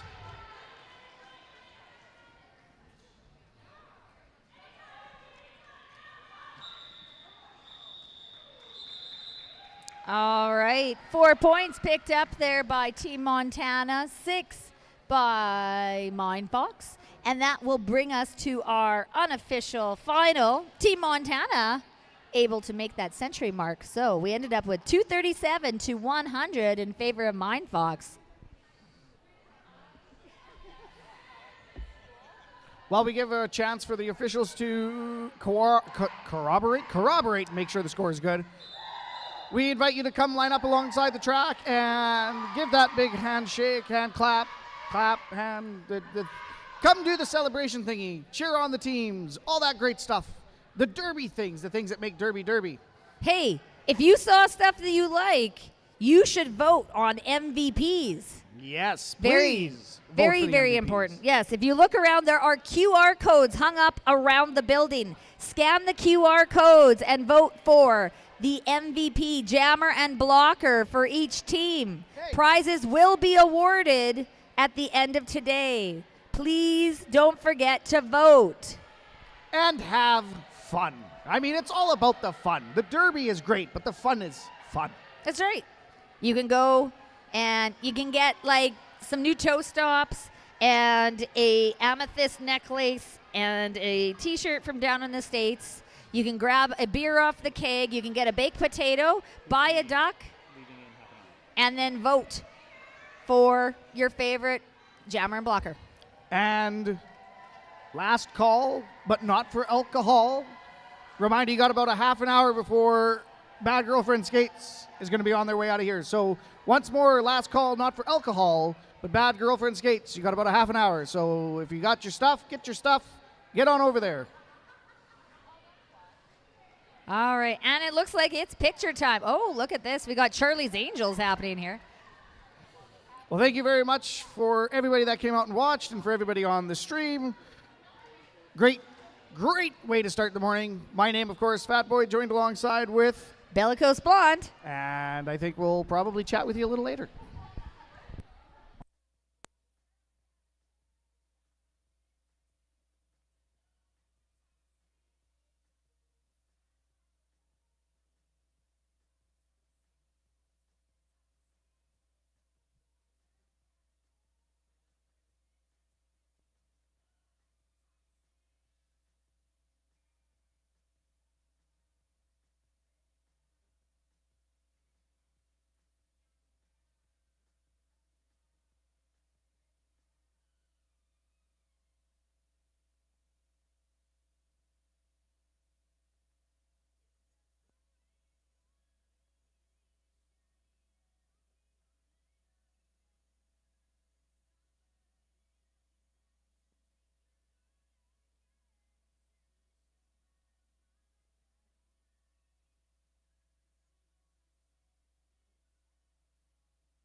If possible, could I have all announcers over to the announcer table? So if Chase Kilski is around and has the ability, can you come to the announcer table real quick?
Is this on? All right. I just wanted to let everyone know that you've got 15 minutes if you want something from Bad Girlfriend Skates. 15 minutes. Your countdown starts now.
Bridge is out. If I paid taxes, this would irk me.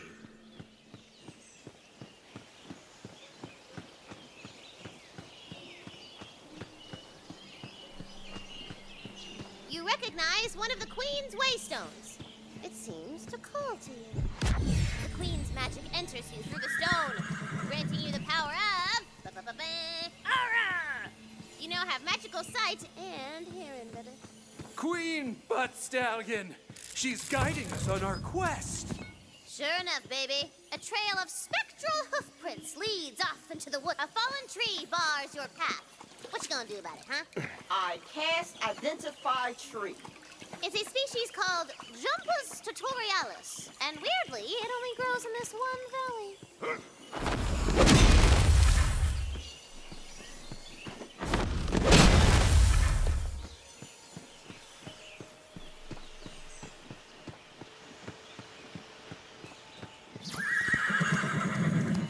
Ahead, the glint of edge steel beckons you forward. Some hot lumberjane has left her axe in a stump.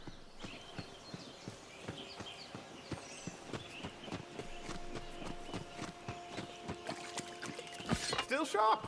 Oh, the things I could chop with this. Not heads, don't worry.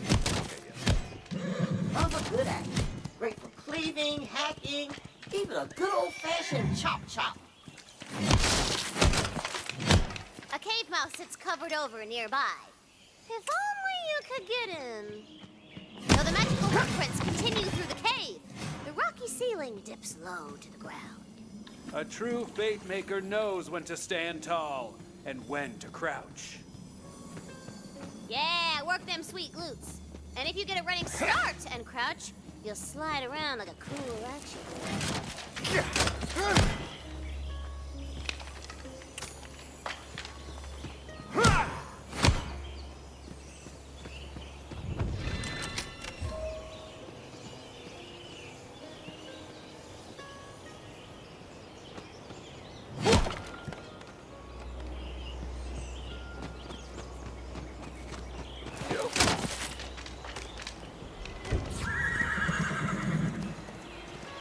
Another waystone guides your path, but reaching it will mean going through a pack of nasty, pinchy crabs.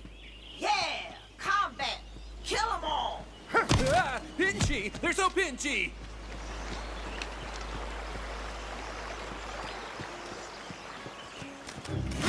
Hardly a challenge!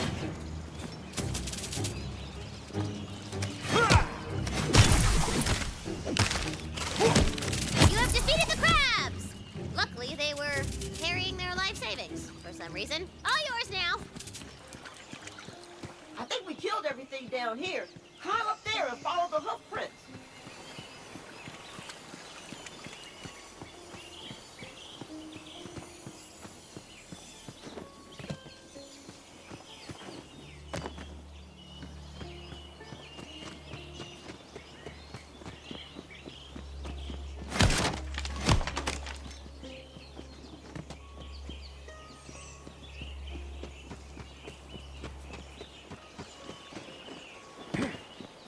Everything falls apart. Right?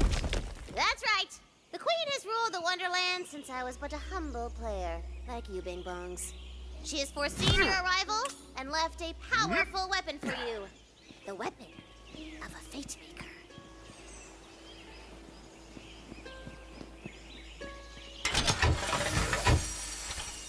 It's a gun! This thing reminds me of Grammy.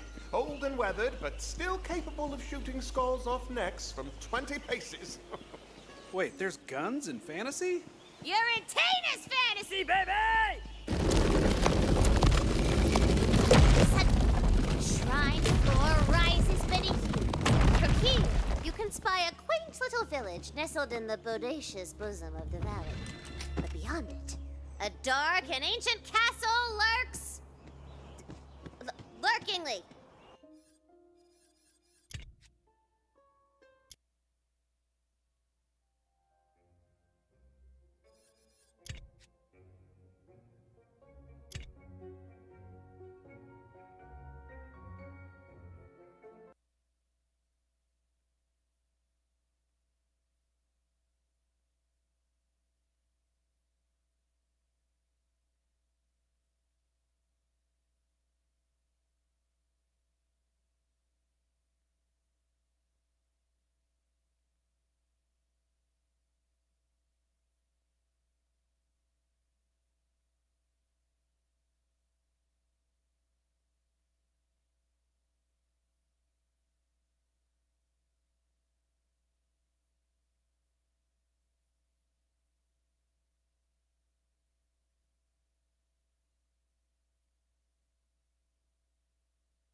T-minus 2 minutes to Derby.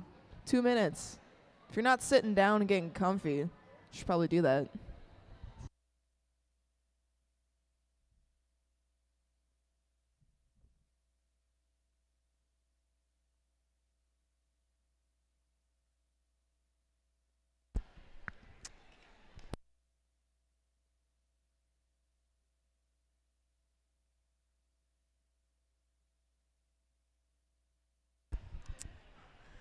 Good morning, Saskatoon. Welcome to whatever game number this is. Yeah. Is it game 2? Of the day? Yes. Ah, yeah. Here, hold on. You do your thing, and I'll Google it real quick. Perfect. Well, I'm Smacky Kennedy. Who are you? I'm Skidlet. And we are going to be watching the Eves of Destruction face off against Rocky Mountain Roller Derby. This will be game 7 of this tournament. Oh, the more you know.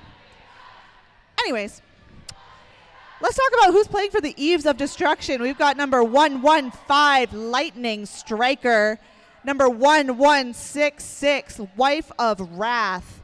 Number 17, Banshee. Number 19, Gravity Assist. Number 21, Charlie Hearst. Number 235, Black Eyed Suze. Number 250, Bugsy. Number 31, Creeper. Number 4, Terminator. Number 411, Dynamo Dash. Number 452, The Frenzy. Number 5, Florence the Machine. Number 505, Flawless. Number 654, Goose. Number 7, Champagne. Number 705, Violet Criminal. Number 73, Tombstone. Number 78, Jerry Can. And they are coached by Ronaldo. We got about 7 seconds until we start this game, so Rocky Mountain, we're going to let these people have some anticipation before I announce who you guys are. So just sit tight and enjoy the anticipation. First jam, we've got Banshee on the line facing up against, who is that, Skid? That is Sweet Cyanide, number 4 for Rocky Mountain. 5 seconds is called. We've got blockers settling in, and we're off. Both jammers hitting the packs. We got Harper trying to play some offense for Cyanide there on the outside line. We've got Flawless trying to help their friend, Banshee. Some beautiful reformation up at the top there by the Eves. Eves being bridged out up front with Sweet Cyanide trying their mightiest to get through, and it worked. It sure did.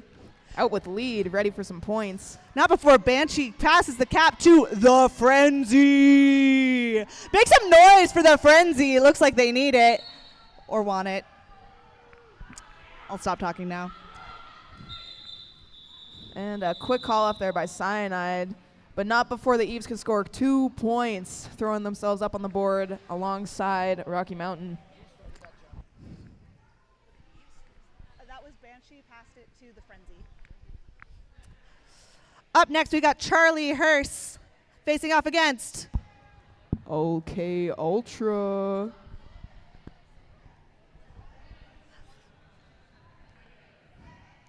I still need to know the lore behind your name. I feel like I know MK Ultra. All right, while we got this timeout, I'm just going to go through this roster real quick. For Rocky Mountain Roller Derby, we got Killer Copperhead, number 12, and we are back. That is the only person on your team right now. Yeah, MK Ultra is a government experiment. Oh, no kidding. Nice catch. And we're off. We've got Charlie Hearst against MK Ultra, both fighting through this pack. Lots of bodies going on, but Charlie Hearst tiptoes around the outside as MK Ultra blows through Tombstone.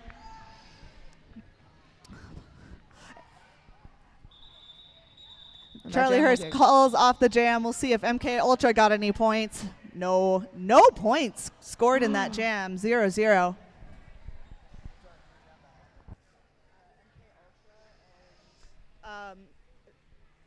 Charlie Hurst.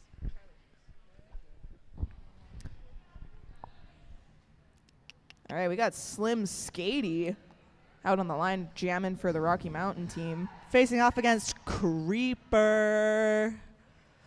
5 seconds being called. Both jammers headed to the outside, see if they can get through. Badass doing a really amazing job covering that inside line, not letting that Eves jammer get any room to work with. Slim Skady being recycled all the way back by the Frenzy. Being met with flawless and gravity assist. Nope, sorry. That's Champagne. Slim Skady through with their lead status. Disaster making a nice little catch, not letting that pivot get through. Recycling that pivot, who now has the star, back into that tripod. That would be, once again, the Frenzy. Some beautiful communication there by Harper, letting her tripod know that they're still good. Frenzy through with the star. See if they can get some points. Oh, not before. Slim Skady calls off the jam. That is 0 points for the Eves and 2 points for Rocky Mountain. All right, I'm going to chip through this roster again here. And we got some time. We got number 13, Madame Medusa. Number 1337, Jackie Lope. Number 1950, Cinderella. Oh, just kidding. I don't think she's skating. I think she's repping a really fun onesie over in the corner there on the bench. We got Lucifer, number 31. Rat Poison, number 33. And we're back. Up on the line, we've got Goose. And that's number 31, Lucifer. Fun fact about Goose, when they're not playing for the Eves, you can see them playing for Team Indigenous. Trying to wiggle their way through the Rocky Mountain pack. Lucifer getting a little bit of help from Hannah on the inside line there. Looks like the Goose is on the loose with I see what you lead did there. jammer. That was clever. Honk, honk. Coming around trying to get some points, running straight into Hannah Smashed Hannah. Looks like Lucifer has their cap off. Maybe they'll pass it, maybe they won't. I guess we'll never know. Who knows? It's really up to the cards at this point. The pack is pretty much stuck in the apex right now with defense. Solid, but Goose is out of the pack with all their points. That's 4 points for the Eves. And you'll see on the outside there, the refs are signaling that there was a successful star pass by the Rocky Mountain Jammer to the pivot. Why would a jammer want a star pass? Sometimes the jammer just isn't having that jam. You know, they're getting stuck. They're not seeing any daylight. And usually that pivot is in just the right place with nobody on them. That, you know, seems like the good point at the time. Looked like the cap was on the floor for a second. Picked up by their captain. That is Chakilski. Oh, and we've got our first penalty of the jam for Tombstone of the game. That's the pivot. Goose trying to fight their way through as Chakilski tries to get some points. Surfing her way around that tripod, trying to find some room on the inside or the outside line. With the four wall, it's looking like there's not much daylight. And that jam was, I think, reached its natural conclusion. 2 minutes. That's 11 points for Eves of Destruction, 7 for Rocky Mountain.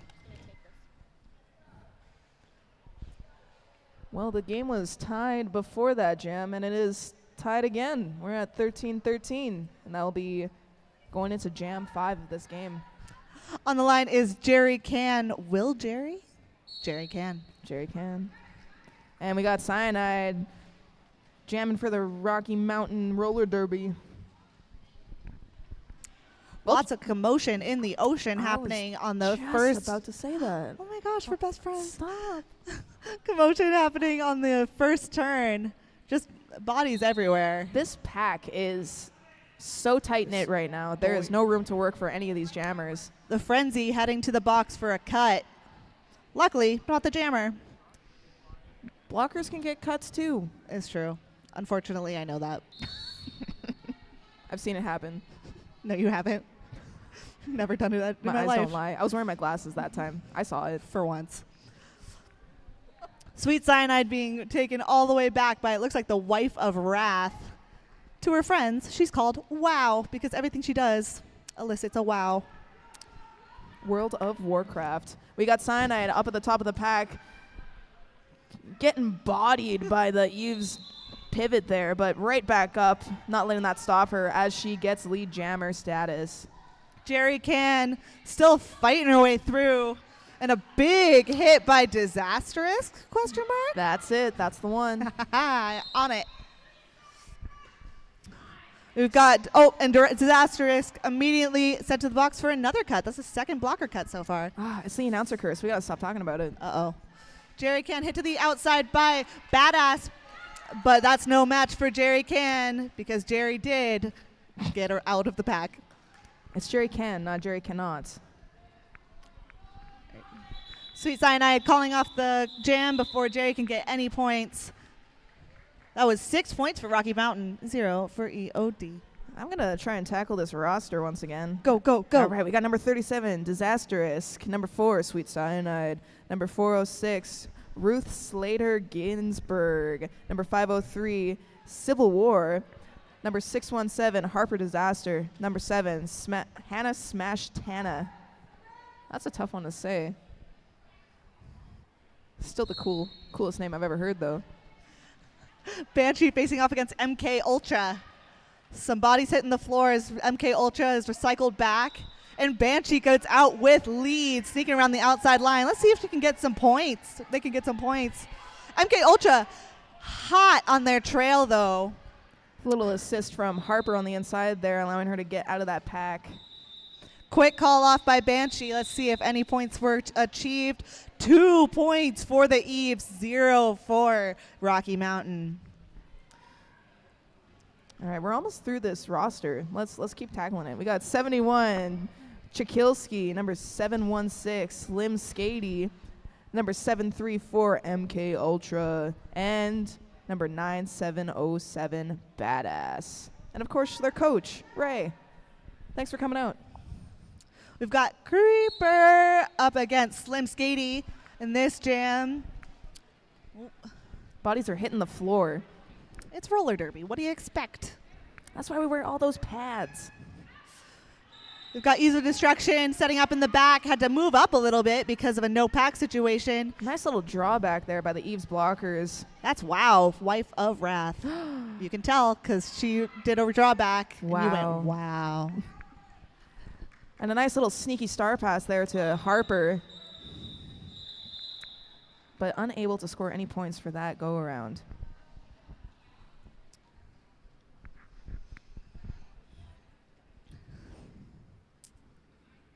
Next up, we've got Charlie Hearst facing off against Lucy Purr.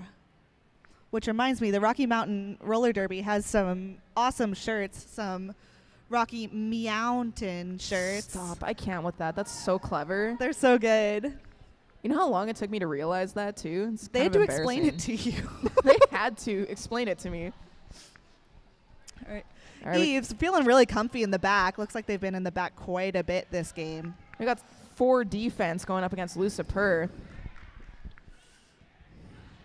Not giving them any daylight. Gravity assist with the pivot, making Lucifer's life not awesome. Oh, Lucifer's life is at home in hell right now. I get it. Yep. Charlie Hearst trying to sneak through the inside line, shut down by Killer Copperhead. And a beautiful star pass to Chakilski. Throwing their arm right through that tripod. No way of blocking that. Punch it. Punch it. Jam is called off by Charlie Hearst. That's 2 points for the Eves of Destruction and 0 points for Rocky Mountain. We've got a lead change. If it were any closer, it'd be tied. I'm going to kill you.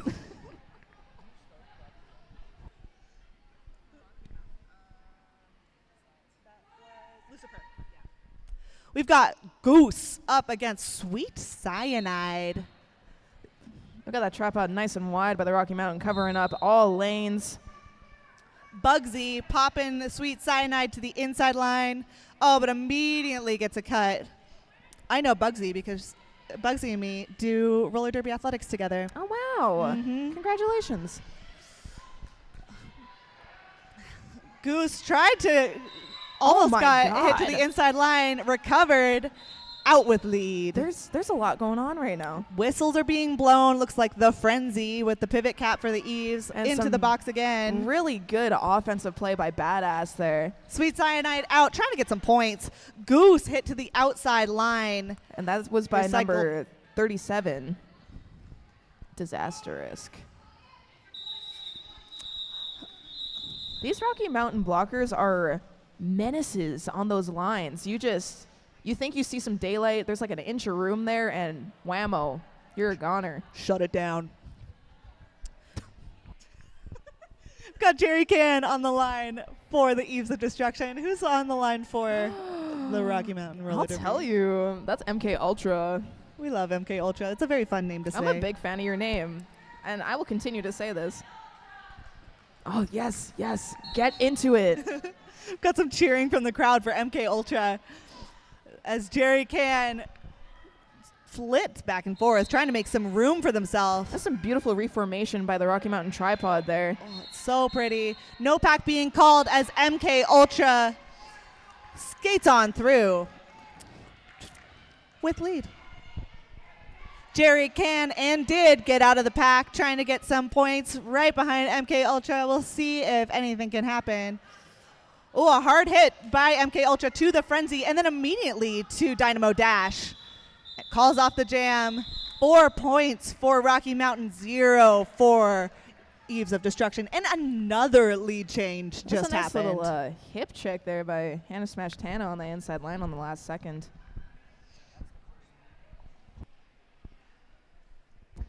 And that will be the first lead jammer status for Rocky Mountain in the past 5 jams. That was very impressive. Good job, MK Ultra. This jam coming up, we've got Banshee facing off against. That'll be a 7-1-6 Slim Skatey. Banshee tiptoeing up the inside line. Will the real Slim Skatey please stand up? She's standing and she is skating as fast as she can. Trying to get some points. Banshee takes a bit of a tumble back up. Oh, quick as beautiful lightning. spin move. Oh my gosh. I love a spin. Oh, and a big hit by Wife of Wrath. Wow. Wow. Recycled all the way back. Banshee trying to see some daylight with that 4-wall of Rocky Mountain players. And Badass sliding through, trying to take a piece of Banshee, but Banshee says nope. Oh no. Oh. Skatey going all the way back once again by Wife of Wrath. Oh no, honey. Yes, there Gotta you go. go pick up that helmet cover though, because jammers can't score points if their helmet cover is not on. That's a little important to have. It's a thing. It's a little bit important. Banshee doing a little pirouette out of the pack. That's another 4 points for the Eves. We got Civil War trying to get that pivot away from their jammer. But that Eves pivot is sneaky and slippery. Who is that again? Wow. We have whistles. Whistles being called as Slim Skatey.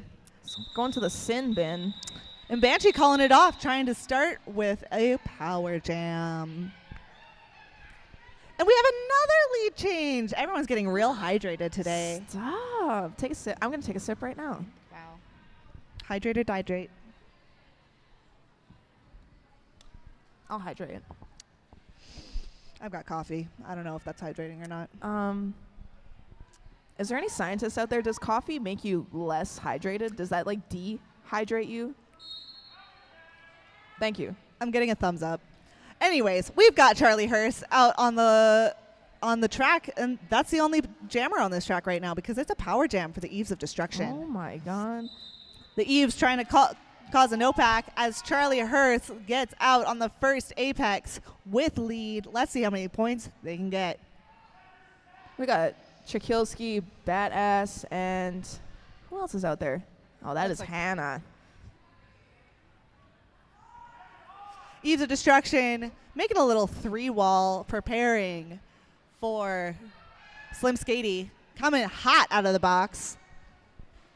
This Rocky Mountain tripod is doing a beautiful job at their lateral movements and reformation, not letting that jammer get any room to work with right now. Tombstone, last line of defense, as their friends. That would be Florence the Machine and Lightning Striker comes and helps. And we got Slim going back to the box for a high block. Jammer Nightmare. Charlie Hurst trying to tiptoe their way around, as Charlie Hurst does around Hannah Smash Tana. Let's see. Hannah Smash Tana, though, giving them a run for their money, and they're through with 4 points. The Eves in a offensive position, and that's Lightning Striker trying to clear a big hole for Charlie Hurst, but that's a huge hit by Trikilski. And an answer back from the Eves blocker there. That was number 115. Lightning Striker. Lightning Striker is an ex-junior. Oh, really? There's a couple ex-juniors out there. There's also Terminator is an ex-junior. Actually, that's the only one that I can see right now. Nice, thank you. We No got an problem. official review being called out there. And we will take this moment to talk to you about our after party. Where's the after party? That will be at Dino's Bar and Grill right here in Saskatoon. When is it? That is today. Is it Sunday? It's Sunday. Be there, be there, be there. It is at 8:30 p.m. at Dino's Bar and Grill. They got a drink special on going on out there, too. It's 4 drink tickets for $20. Highballs and draft. Speaking of drink specials, right here, it is buy one, get one beer for the keg. That's keg is from Better Brother Brewing. Did you say buy one, get one free? It's BOGO, bro. So you get one beer and then another one for free? For free? For free? But I will say that BOGO deal is only at halftime in games 3, 4, and 5. So that's the next 3 games. I just want to give a little shout out to that beautiful, gorgeous redhead that is sidestepping on the inside line there. Thanks for your track maintenance. Really, really appreciate it. In case you don't know who that gorgeous redhead is, that's Mish. Mish Behaven.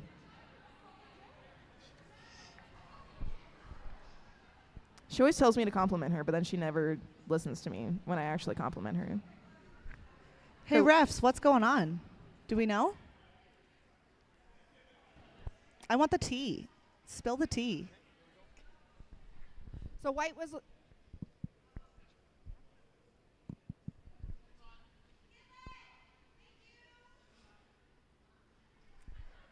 We can hear you a little bit. Try again.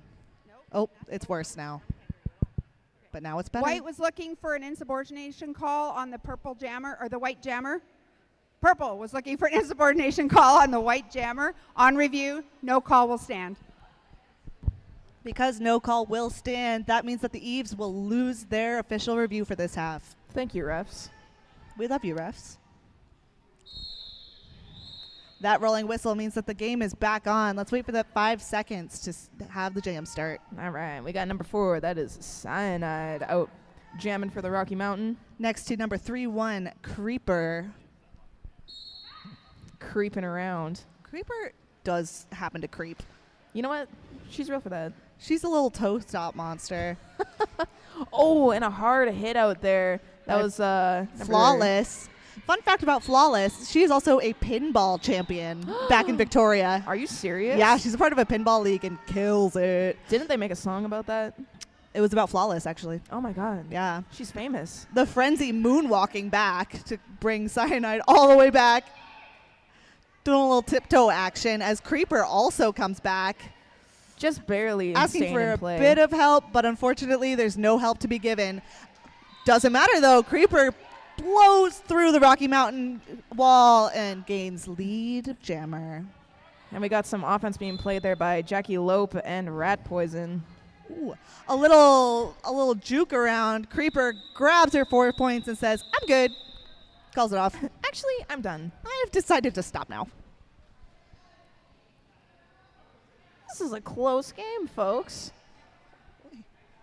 I We got a timeout being called by Rocky Mountain Roller Derby here. This will be a good time to tell you guys that there is a photo booth in the back corner by the Saskatchewan flag and the Rocky Mountain bench. You should go over there. There's some fun stuff. We were over there earlier today. There is a theme. It is pirate. There's definitely pirate-themed stuff over there. If you woke up today and said, I really want to put on the smallest pirate costume possible, have I got a deal for you? Let me tell you, from personal experience, there is the tightest pirate jacket you could ever find over in the back corner. Please try and put it on and try and take it off. It's even harder.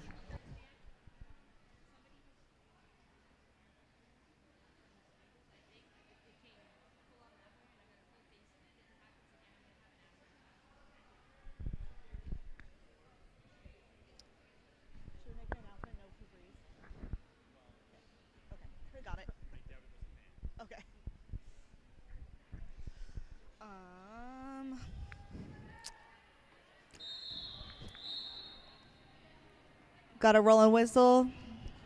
Means that the game is back on. Back on track. We got number 734, MK Ultra, jamming for the Rocky Mountain. Up against number 654, Goose. I keep saying the Rocky Mountain, as in there's only one Rocky Mountain. In this case, there isn't. They're out here representing right now. There's about 5 Rocky Mountains out there right now. At least 5. Hearing some knee pads hit the floor, but everyone's back up. Lickety split. Lickety split. We got a nice little knockout there by Madame Medusa on the inside line to the Eves Jammer. And drawn back by Tchaikovsky, not once but twice. MK Ultra speeding past Tombstone. That's a BOGO deal right there. Buy one, get one free. Flawless. Trying to make some room for Goose on the inside line. It is not an easy feat against this Rocky Mountain tripod. And we got a beautiful little inside jump there by the Rocky Mountain Jammer. And a death drop by Tchaikovsky in the pack. Some cheering going on as Goose is loose, trying to get some points, but MK Ultra flips around Lightning Striker. Holy Tries moly. to call it off, but gets a cut for her efforts. Oh my God. Oh my gosh. Goose also with a cut. We're going to have a little jammer swap. That's probably going to be about 5 seconds each. Oh my God, cute. So for those of you who don't know, if there are both jammers in the box, the second jammer sits down, the first jammer is released, and the second jammer only sits for the amount of time the first jammer sat. Fair is fair. Math is math. The math is mathing, which means that both jammers are back on the track. However, this jam will go the full 2 minutes because there's no lead jammer. We got some nice coverage by Ruth Slater Ginsburg, not letting that jammer break through that tripod and reforming like nobody's business. Killer Copperhead and Flawless keeping that pack together. Goose made it through, and now the Rocky Mountain friends are trying to help their jammer. The jam reaches their natural conclusion, and everyone resets. Let's do it again. I said it once and I'll say it again. What is with all these fantastically fun pants and shorts that are going on right now? I need to know who your pant dealer is. Please slide me a note later. I'm over here by this table. I need information. There's also some pretty good onesies going on. Yeah, is this like a theme? I need to know. We've got Jerry Can facing up against Lucy Purr.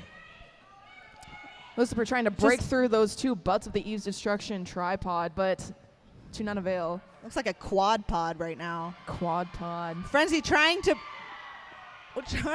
Oh! Bodies are flying. You know what? I'm going to abandon what I just said because there was a lot happening. I saw the Frenzy do a blocker apex jump. I saw Bugsy hit the floor, roll, get back up. I saw Lucifer do a baseball slide. Haven't seen one of those since 2011. What year is it? Jerry Can keeping one eye on Lucy Purr. And we got this pack speeding around the track right now. Bugsy gently corralling Lucy Purr off of the track as the jam is called off. That was very graceful and delicate. Bravo. That was beautiful. For all of that effort, it's a 0-0 jam. That was Jerry Can. We've got Banshee facing up against Slim Skady. Everyone setting up at the pivot line. Again, what year is it? Oh, we're getting settled. Coming back. The Eves, one skater up at the top, trying to play some coverage. That's Tombstone with the pivot. Got some jammer on jammer action right on the inside line there. Whistles are being blown as Tombstone goes to the box for a forearm. As Slim Skady. Chicka. Slim Skady out for lead jammer. I've been waiting to do that joke for like the past 5 jams. Slim Skady kind of dives into the Eves of Destruction pack, gets back up, and now is trying to get some room. We've got Killer Copperhead, keeping pack. And some beautiful one-on-one blocking there by Hannah Smash Tana at the top of the pack. Jerry Can spinning around on their toe stop. Oh, sorry, that was Banshee. Jerry Can was last time. I don't know my fruits. I don't know my fruits. Creeper coming up for the Eves of Destruction. That'll leave Rocky Mountain at 34 and 47 for Eves of Destruction. In case you were wondering, in case you can't see the scoreboard. Sweet Cyanide for Rocky Mountain. We've seen a lot of these jammers yesterday. Today is today. Yesterday was yesterday. Thank you. We got Cyanide jamming for Rocky Mountain. Bodying that tripod, trying to get some room between those two butts. Disastrous with a big hit to the outside, drawing Creeper all the way back. Creeper sled pushing the Rocky Mountain wall as Sweet Cyanide grabs lead, just picks it, comes around, trying to get some points. And some beautiful offense played to the inside by the Rocky Mountain blockers, allowing their jammer to get through and score 4 points on that go-around. I completely missed that the star was passed to the Frenzy. Yeah, that was a there. beautiful little wrap around the outside butt to the pivot there. That was gorgeous. Just a little wrap around. Just a little one. The old reach around. Give me the old razzle dazzle. I'll show you a razzle dazzle. Please don't. Okay. On the line, it is Charlie Hurst up against MK Ultra. MK trying to tiptoe on the outside line. The line is shut down by, it looks like, Rainbow Dash. Shakilsky with a or nice Dynamo little bump Dash, out. sorry. Bringing Charlie Hurst all the way to the back of the pack, having to reform and go back into this tripod once again. Lightning Striker, last-dish effort to get MK Ultra down. She succeeds, but gets a penalty for her troubles. Oh, whistles are blowing. Charlie Hurst to the box. This is going to be a power jam for MK Ultra and the Rocky Mountain Rollers.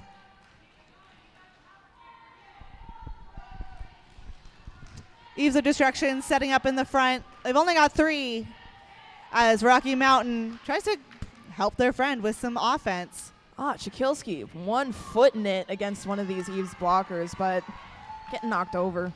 Got swept to the inside by Rocky Mountain for a clean sweep. MK coming back around as Lightning Striker pops out of the box, sees if they can cover some holes, as Charlie Hurst also comes out of the box. Getting shut down by Copperhead.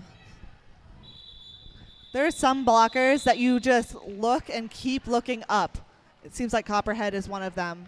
Very tall, very intimidating blocker. As a jammer, I find that I always get this magnetic pull towards at least one blocker out there. You look towards where you don't want to go, but then because you're looking, you just go straight there. There's a time out for the Eves of Destruction. We got a lead change as well. That'll put Rocky Mountain at 49 and the Eves of Destruction at 47.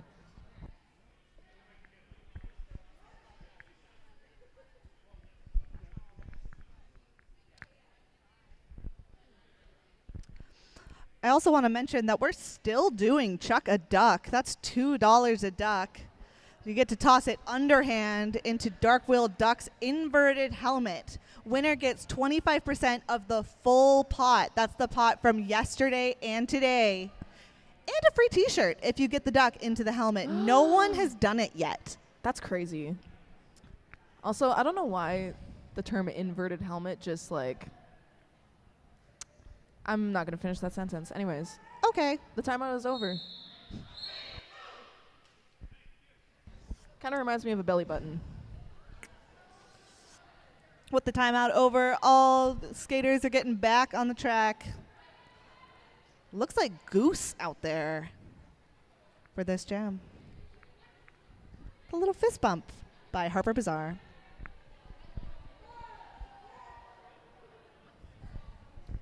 Five seconds being called as Rocky Mountain gets comfortable. And Harper Bazaar is out on the inside line. Easy peasy lemon squeezy. Goose still fighting their way up at the top of the pack as Harper Bazaar hits the Eves tripod for points. Champagne popping to the inside line. And Harper Bazaar calls it off.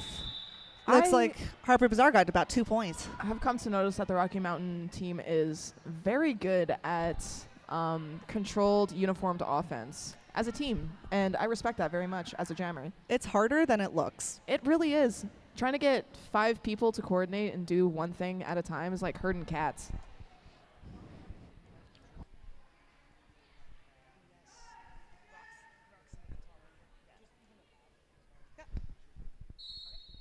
Got Jerry Can facing up against Sweet Cyanide. We got both teams doing some amazing footwork there. Jerry can and did get out of the pack. That joke will never get old to me. As Sweet Cyanide tiptoes along the inside line, is now trying to get points. Jerry Can hitting the pack, falling to the inside line, and calls off the jam.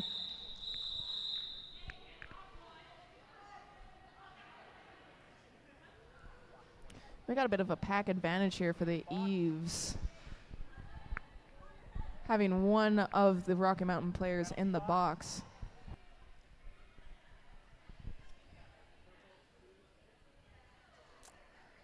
Creeper lining up next to Slim Skatey, talking about Slim Skatey's sick bruises. Slim Skatey hitting that Eves wall in the back as Creeper's playing some quick defense as a jammer. And Champagne trying to help Creeper get through, hitting some people, and Flawless bringing Slim Skatey all the way back. Badass. Coming out of the box, trying to help Slim Skatey. Can't even do it because Slim Skatey does it themselves. Oh, and I am so sorry I jinxed that. Slim Skatey to the box. That's the announcer's curse for you. I need to stop doing that then. Creeper Sutherland tiptoeing to the inside. Thinks that she can get back in, but decides to play it safe. Goes all the way back. We got Civil War trying to cause some commotion up in that tripod there. Ooh, big hit by Creeper to someone.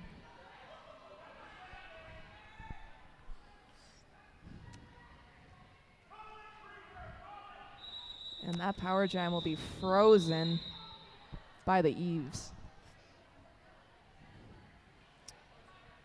Now would be a wonderful time to tell you that our lovely photographer, Fatal Fantasy, is selling some patches over at the back corner there. We love Fatal Fantasy. She's from Saskatoon. Do you know that? Really? Yeah, this is her homecoming. That's widowy queasy. It's widowy queasy. You should go buy some patches from her. She's also got some sick pictures out on Facebook. Look her up on Facebook. Look her up on Instagram. And that's halftime. And while you're over there, if you want to go check out some sick rocks, gems, and shiny things, I love to touch smooth rocks. I bet other people do too. You should go check that out. That rocks.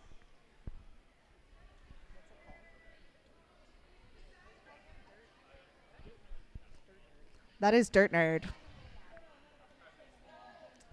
All right, we will see you back. Or unless we have any more announcements. Do we have any more announcements? I don't think we do.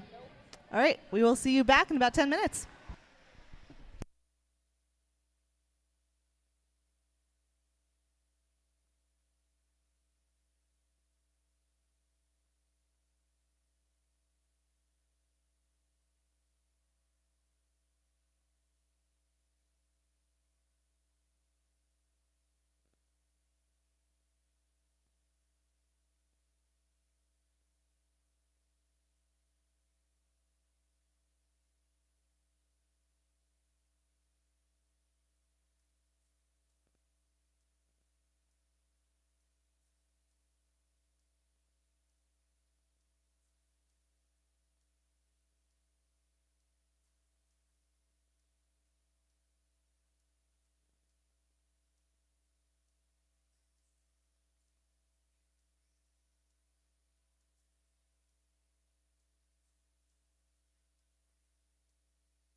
Welcome back. We've got about 2 minutes till game time.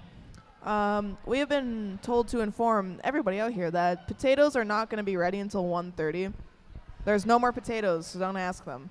But if you want some breakfast chili, Breakfast chili? we got chili for you. It's vegan.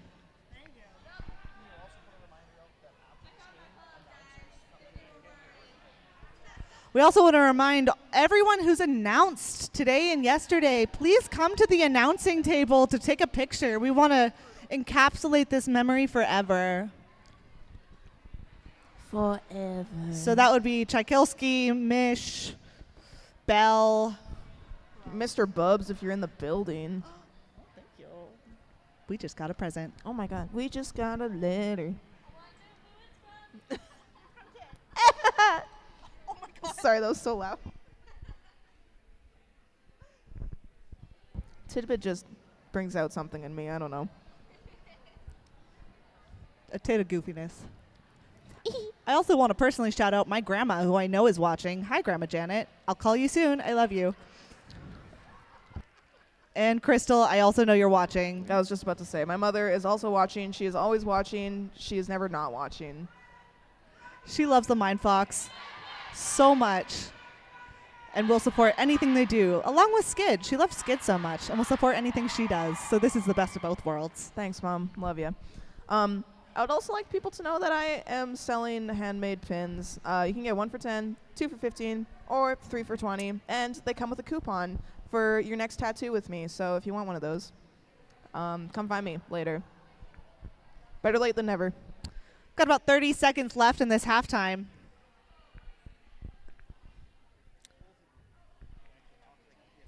Like, we're getting... is this better? Okay. All right, we're getting hot tips on how to talk into microphones. That's super helpful. Hopefully you can hear me better.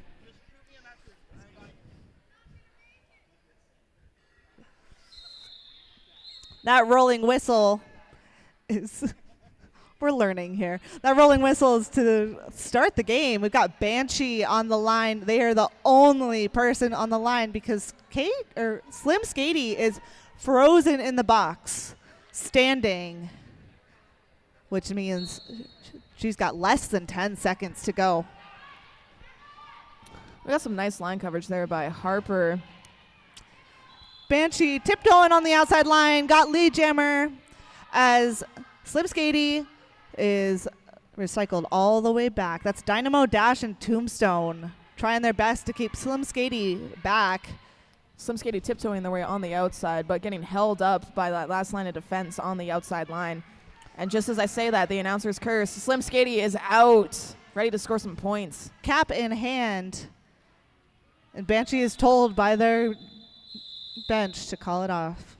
I would just like to thank Fat Boy for teaching me how to announce properly, because without him I would be lost, and you wouldn't be able to hear me. I've learned so much this weekend. My third eye is open. I've gained so much knowledge. The Oracle. The Oracle. We've got Creeper facing off against Sweet Cyanide. As 5 seconds is called, the whistle's blown. Both Sweet Cyanide and Creeper heading to the inside line, seeing if they can get some daylight as Flawless clears the entire line for Creeper. Creeper takes advantage and gets lead. Got some good line of defense there by Medusa and Copperhead. Medusa and Copperhead have been locking her down all weekend. It is so impressive. Copperhead popping Creeper to the outside line, but Creeper's a little bit quick. Pops right back in. Just a little bit. Creeper wins 2 points for the Eves. That'll put that score at 51 for Rocky Mountain and 59 for Eves of Destruction. This is a close game, y'all. Low scoring, too. If my math serves me right, there's only 8 points separating these teams. We love math. My mother is being creepy in the chat. That's all I have to say. And this jam is underway. Charlie Hurst tiptoeing on the outside line, getting out in the first 5 seconds. MK Ultra being held up by the Eves blockers, pushing her way through, trying to find some daylight, but that is number 115 locking her down. Badass to the box. That's looks like a low block. Charlie Hurst. And we got a successful star pass and a nice little straight pecs jump there. That's going to be from Harper. Some derby vocabulary for you. Quick call off by Charlie Hurst. That's a 4-0 jam for the Eves of Destruction.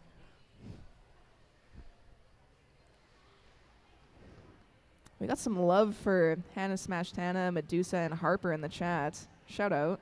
Well deserved, too. They're killing it. Yeah. That is a ruthless wall to go up against. I'm watching. I'm seeing, and I'm taking notes. See something, say something.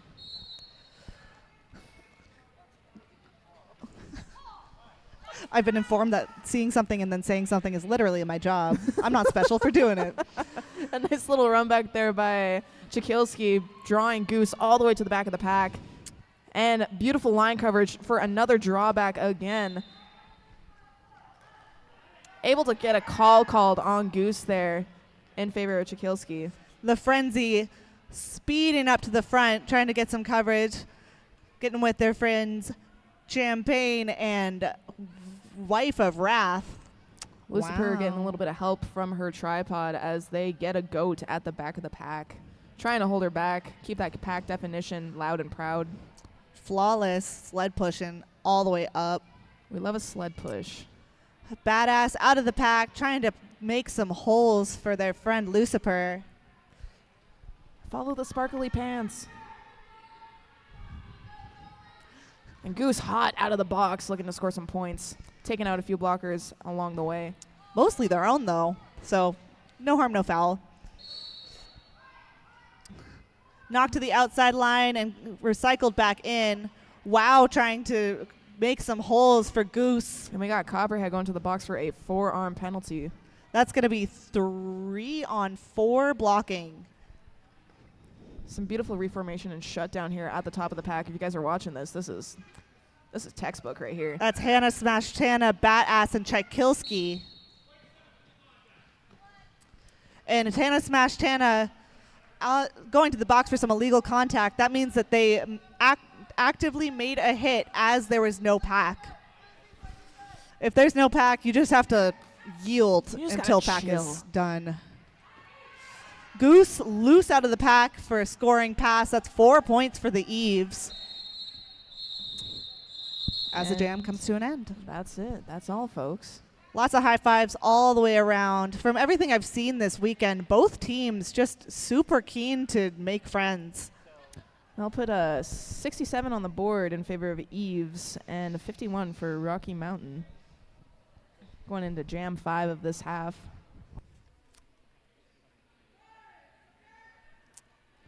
Jerry Can and Slim Skatey out on the track for jam positions. Both hitting the pack hard, trying to make some holes as Slim Skatey is drawn back by Dynamo Dash. Jerry Can out on the outside. Some knee pads hit the ground, but both were back up as Jerry Can tries to get some points. Is there anything Jerry cannot do? Truly, Jerry can do everything. And we got Slim Skatey sled pushing at the top of the pack, managing to break up those butts just a little bit to get some more leeway. Hannah Smashed Hannah facing off quite literally against Jerry Can, doing some backwards blocking. An attempted drawback on Slim Skatey, but she ain't falling for it. And she's able to get out of the pack, going around turns 3 and 4, ready to score some points. Called before Slim Skatey can get anything. That's a 3-0 jam for Jerry Can.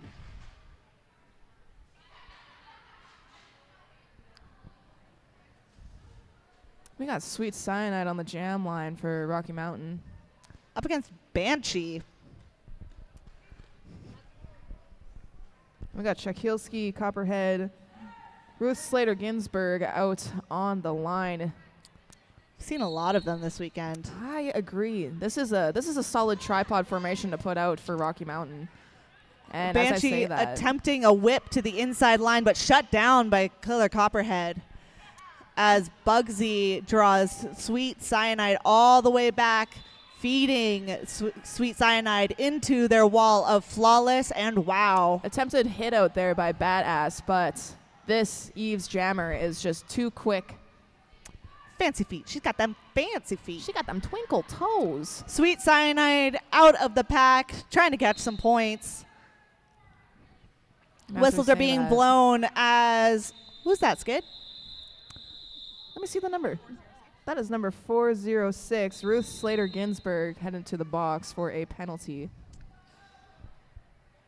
Got Charlie Hurst out on the track for the Eves. The Eves have a one-player advantage.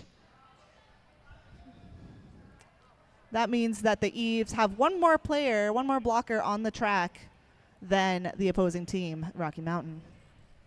On the track right now, that is Florence the Machine, Dynamo Dash, Terminator, and Lightning Striker. Got 2 X Juniors on the track right now. Wow. We love X Juniors. We got a team timeout going on. Let's take this moment to boost up this after party that's happening today. If anybody has to work tomorrow, don't worry about it. You guys should go to the after party instead. Seems like you're feeling a cough coming on. Me? A cough? Couldn't possibly come into work tomorrow. I'm suddenly sick with the flu. The flu of the after party. We got a lot of honking and bonking in the group chat right now for Goose. Honk, honk. Jerry can, Jerry will. I love that. I love seeing the chat. Even just like as I'm watching games, watching the chat. I'm watching the cat. I'm watching the cat as we speak. God, I wish there was a cat. Me too. There's so much like cat merch here, and not a single cat has been seen in my eyes. Do better. Next time. I really hope we can't say that. We can't say that on live stream. We got a phrase suggestion that we are editing out. That rolling whistle means that it is time to get back to action. That's Charlie Hurst next to MK Ultra. Not our fault. So we're waiting for that 5 seconds. I don't know if you guys have been hearing the MK Ultra chant, but that stuff is getting me hyped up. MK Ultra. Clap, clap, clap, clap, clap. Everyone waiting for the 5 seconds that never came. Ready to wait. There it is. Ready to go. Everyone's already in their positions. Oh, so intense. MK Ultra immediately hitting that wall of Florence the Machine and Terminator. Popping through. Disastrous. Knocking down Lightning Striker as MK Ultra gets lead. This Rocky Mountain tripod shutting down the Eves Jammer so well. Charlie Hurst, very, very tricky jammer in my experience. In my humble opinion. Super jukey, super toe-stoppy. Kind of like you. Me?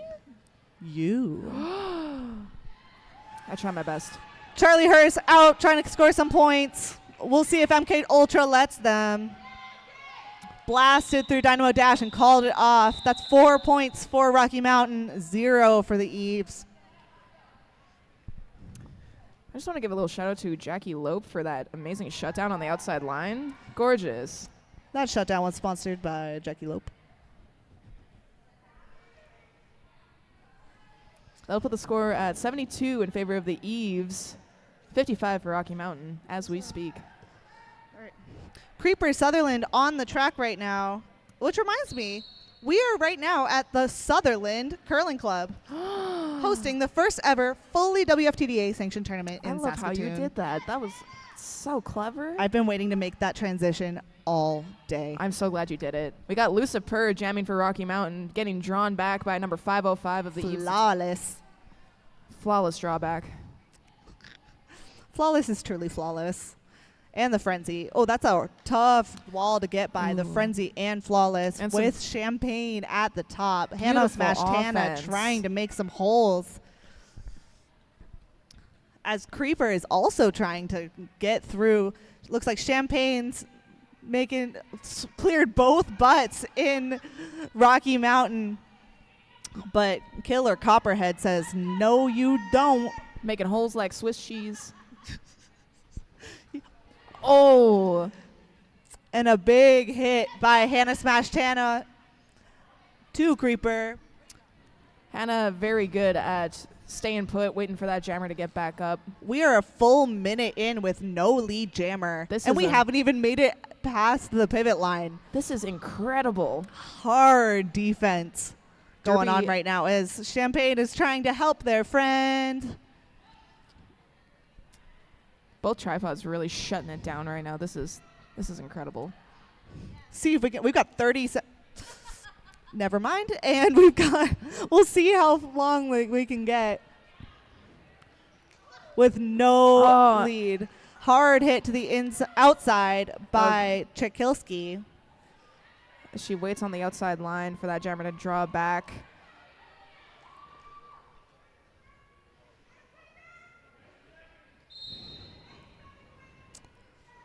And Chekilski gets a call for that failure to return. And lead is assessed right as this 2-minute jam ends. That jam was hard. That was fought. crazy. Yeah, give some love to both teams for that jam. That was something else.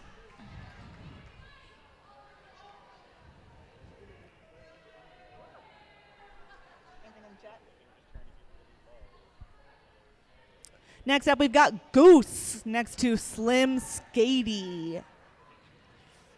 I am now seeing this gnarly bruise that Slim Skady has on their leg. Dude, she's also got one on her face. That's not makeup? No, I don't think so. Oh, it is makeup. Thank God. Oh, my gosh. I was going to say, that's gnarly if it's makeup. Thank goodness. We got Slim Skady trying to find some daylight against this Eve's tripod right now, tiptoeing on the inside line but getting knocked out. Hard hit by Florence the Machine, assisted by Lightning Striker. We got some beautiful line coverage at the top of the pack by the Rocky Mountain blockers. And we've got Goose just trying to see some daylight from the Rocky Mountain blockers, but no use. Lightning Striker trying to make some holes. Still nothing happening. And Slim Skady, Chicka out for lead. Goose still trying to fight through that Rocky Mountain pack as Slim Skady tiptoes along the inside line. Disastrous. Cut for her efforts. Really good line coverage there. I'm so sorry I cut you off there, Smacky. Just like Slim Skady cut the track, unfortunately. Here we are. Goose still trying to make it through. Hasn't made their initial yet. As all 4 of their teammates are trying to help them clear some space. Goose dropping bodies to the floor. You know what? I don't mess with geese. That's a Canadian thing. Do not mess with geese. Geese are vicious. Just like Goose is vicious. The only difference between a real goose and Goose is the long neck. Goose has a normal-sized human neck. Yeah, it's perfect. And no feathers. That's also a bonus. You don't know their life. Anyways. Slim Skady back on the track, meeting a prepared Eves of Destruction 3-wall, drawn all the way back by Dynamo Dash. And that jam makes its natural conclusion. 4 points for the Eves of Destruction. These 2-minute jams 0 for the Rocky Mountain. You're right. Alive and well right now. Are you kidding me? That's like two in a row. I've never heard of calling it off a day in my life. What does it even mean to call a jam off? Means that you want the jam to end early. You can only do it, though, if you are lead jammer. How do you get lead jammer? By exiting the pack first as a jammer. How do you call off a jam if you're lead jammer? By touching your hips at least 3 times. At least? Jerry Can out first. That's lead jammer. As Sweet Cyanide, sorry. Still fighting through that Eves 2 wall. Hopping over a downed skater. That down skater was Chekilski. And immediately becoming a down skater herself and getting drawn all the way to the back of the pack. The Frenzy drawing Sweet Cyanide all the way back. But Sweet Cyanide tiptoes in. Oh, it doesn't quite make it through. Flawless Trying. Oh, second time's the charm. And Sweet Cyanide is through the pack. And that was some nice little offensive help there by Copperhead to allow that to happen. Champagne in the box. I think it was a low block. Cyanide throwing bodies around and lateral cut into the inside, able to get on her toe stops and sneak around that last line of defense. Just doing laps as Jerry Can also picks up 4 points. Right now, this seems like a pretty even jam. And a nice little juke to the inside line by Cyanide, able to get past that 2 wall at the top of the pack. Jerry Can trying to make it through the inside line. Shut down by Chekilski and calls off the jam. That was amazing defense on both sides in that last jam. Got 11 points for the Eves of Destruction, 8 for Rocky Mountain. Got people just skating laps. And we got Rocky Mountain calling a timeout.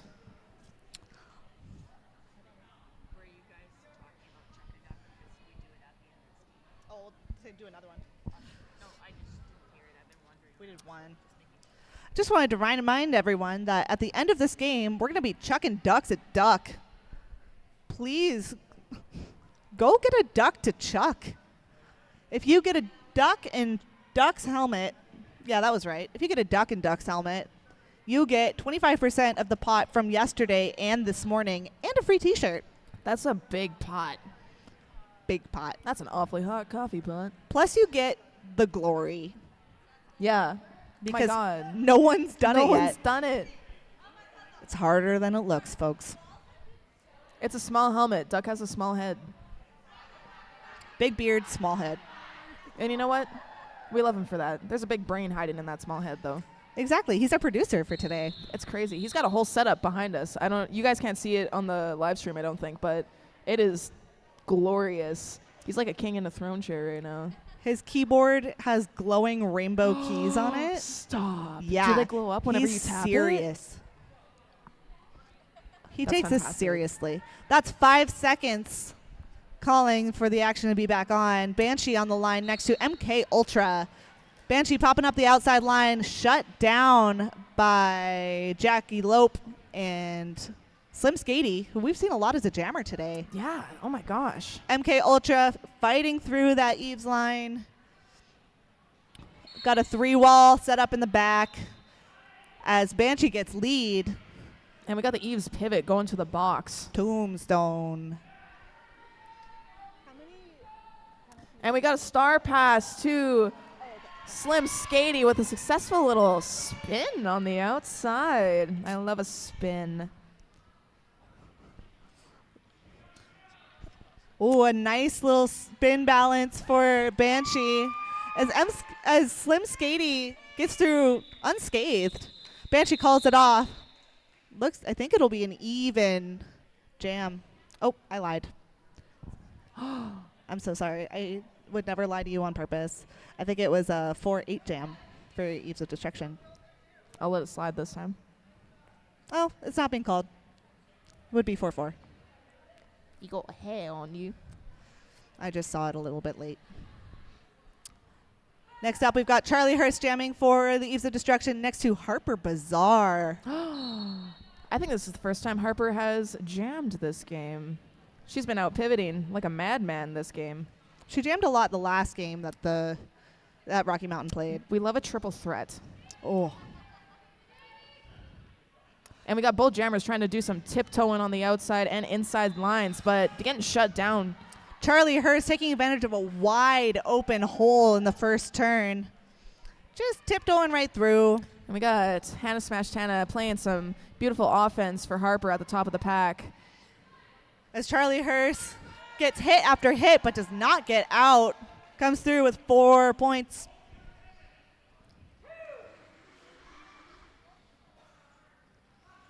Looks like Tombstone is getting... And a beautiful outside sneak pass by Harper there.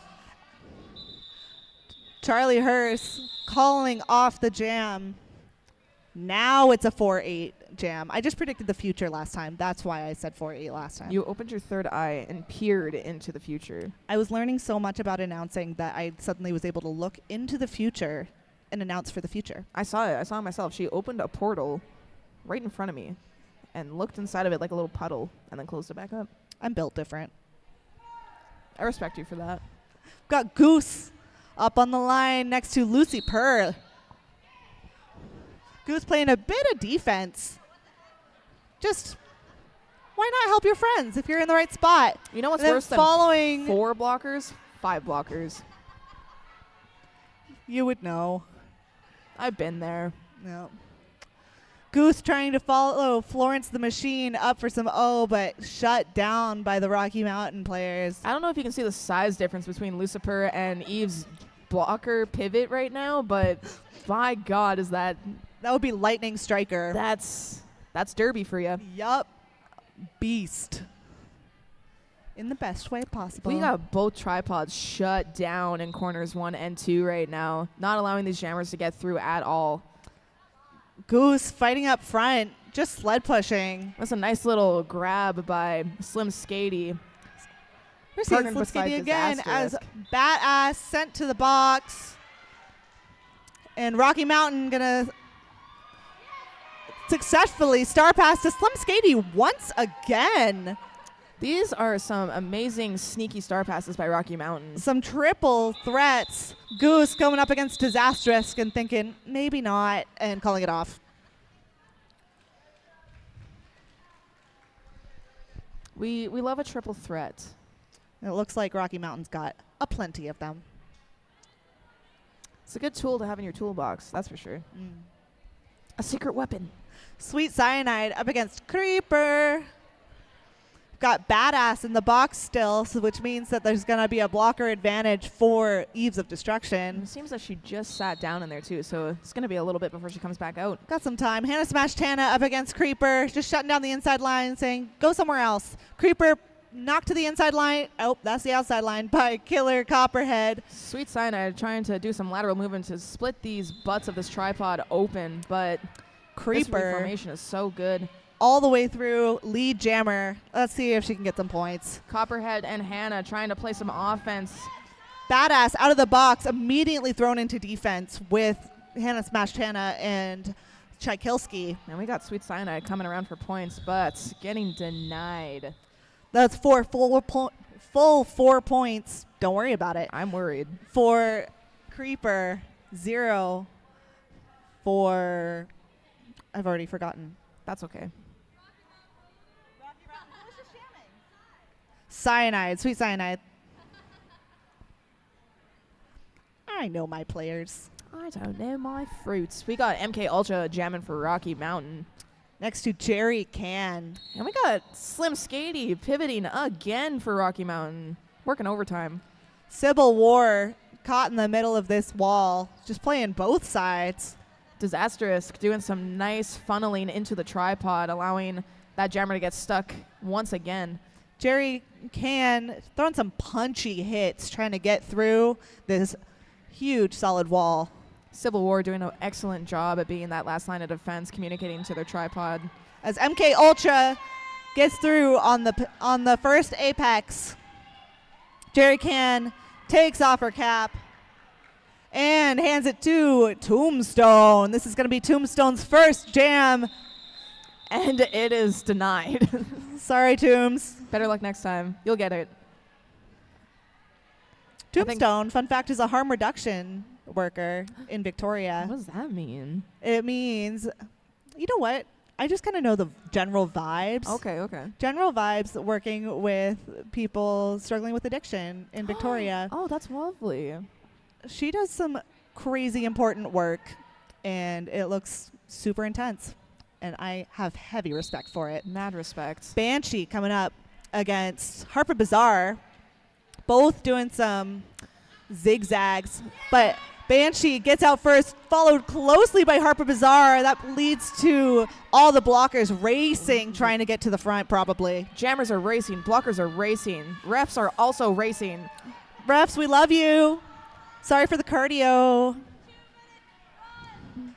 I think we should just sprint for 2 minutes. Banshee hitting the pack first, shut down by Killer Copperhead, and does a little death drop just for fun. And we'll see how many points both teams are getting out of that jam. 1 point for Rocky Mountain. And to be determined for Eves of Destruction, but not before Rocky Mountain calls for an official review. We'll see what this is about. In the meantime, we'd like to thank Rose and Scars Photography, a.k.a. Scarlett O'Farah, Fatal Fantasy Photography, a.k.a. Fatal Fantasy, who happens to have some patches over by the Crystal Shop. We've also got special guest, Emily Shafford's Photography, also known as Queen Harass. Thank you all to all of the photographers, because if it's not photographed, did it really happen? I would just like to note that the defense in this game is insane. The highest scoring jam right now is only 11 points, and that was done by Jerry Can. That's crazy. That is crazy. The defense is nuts. Eves of Destruction just getting 100 points. That's a bucket. That's a bucket. That bucket is full. We have one full bucket. Ladies and gentlemen, got to get another bucket. Take a sip of your drinks. The first one is full. Rocky Mountain at 74, EOD at 106. This is a close game, heavy defense game. We've got some really strong walls going on. Both teams really trying their best with that offense. That one player trying to clear a hole for their jammers and hasn't been very successful. Lots of reforming going on. What do you see, Skid? I'm seeing a lot of amazing toe stop work and lateral movement done by the jammers. Being able to split apart these tripods and get a little bit more room to work with. I see it. I see what you're practicing in your league practices, and that's some hockey stops for sure. Ooh, a fun little spin by Slim Skatey. Doing a quick scan of the... Oh, just kidding. Let's see what's going on.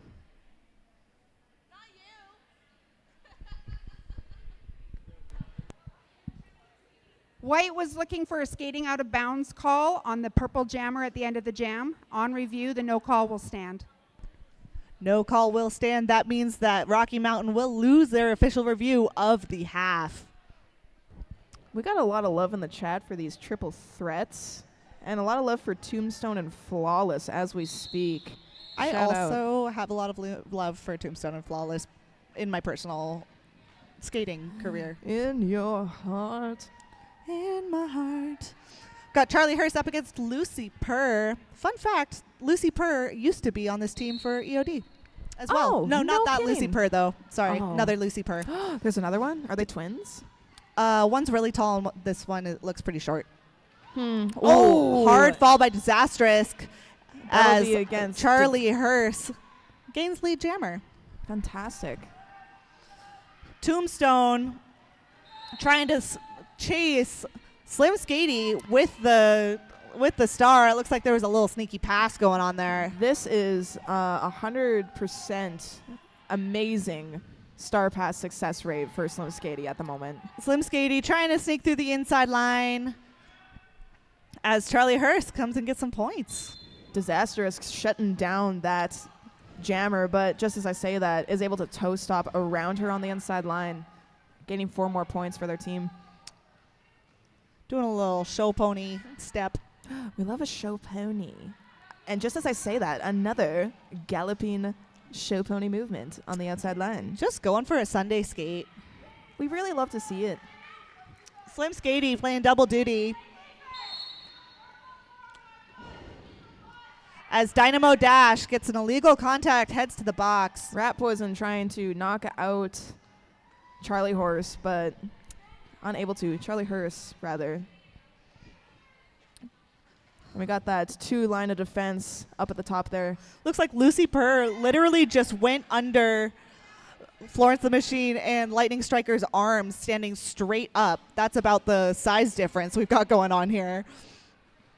Charlie Hurst popping Jackie Lope to the outside and then Solid changing their hit. mind, going to the inside line, pile up going on the inside. People will be going to the box for that. And that'll be number 33, Rat Poison, serving that penalty. Charlie Hurst with a 20-point jam. That is the highest point jam of the game. Contest. Do they call it a contest? Tournament game? If you're weird, you call it a contest. You calling me weird? And what about it? Timeout being called by Rocky View. Let's see if they can have some words of wisdom. Do some deep breaths. That's 81 Rocky Mountain, 132 EOD. Oh, I'm sorry, it's 23-point jam for Charlie Hurst.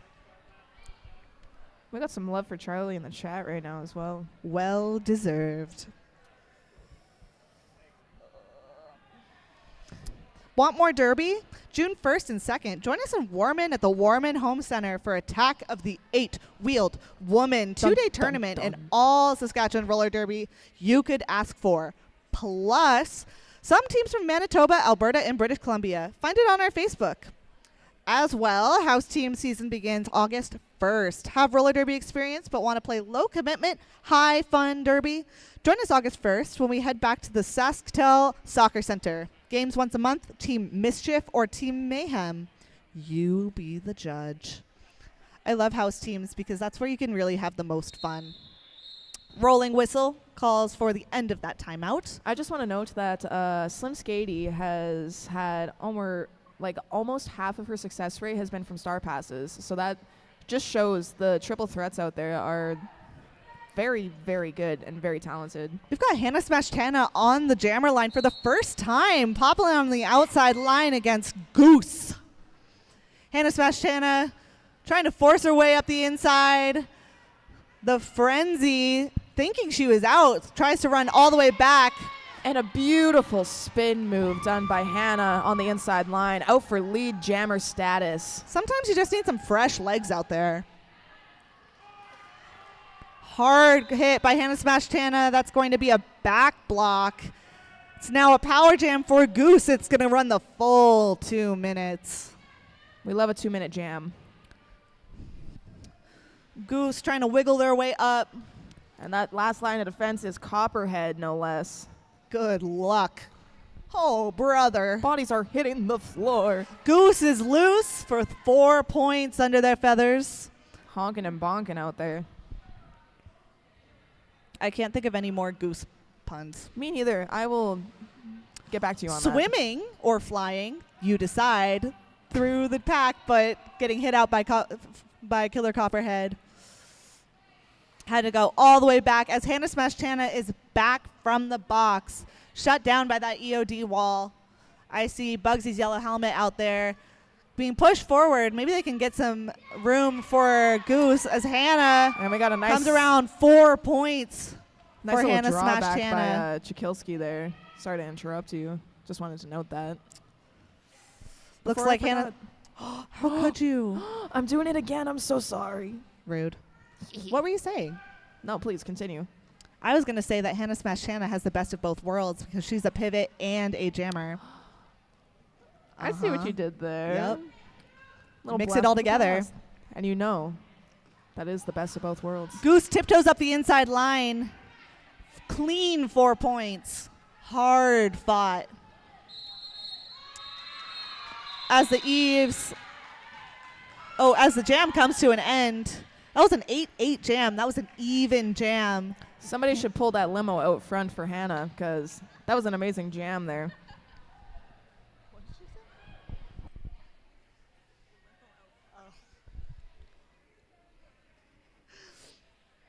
Got Jerry Can up against MK Ultra. Rocky Mountain setting up in the back. I see Slim Skady out there with the pivot. Probably going to become jammer at some point because that's what happens when Slim Skady's out there. It seems to be a trend, really. I'm starting to notice. Jerry Can pushing up any line they can find. We got Slim Skady and Rat Poison really digging in deep as butts on this tripod right now. MK Ultra sled pushing as hard as they can. It looks like that's Lightning Striker, Dynamo Dash, and someone else. That's Tombstone. It is really hard to sled push on this track right now. It is slippery. So if you're seeing that, just know that those legs are probably burning. MK Ultra out with lead as EOD comes back trying to help their friend. And Slim Skady will be sent to the box for a penalty. Not sure what it is. Let me know. MK Ultra back into the pack, trying to catch some points.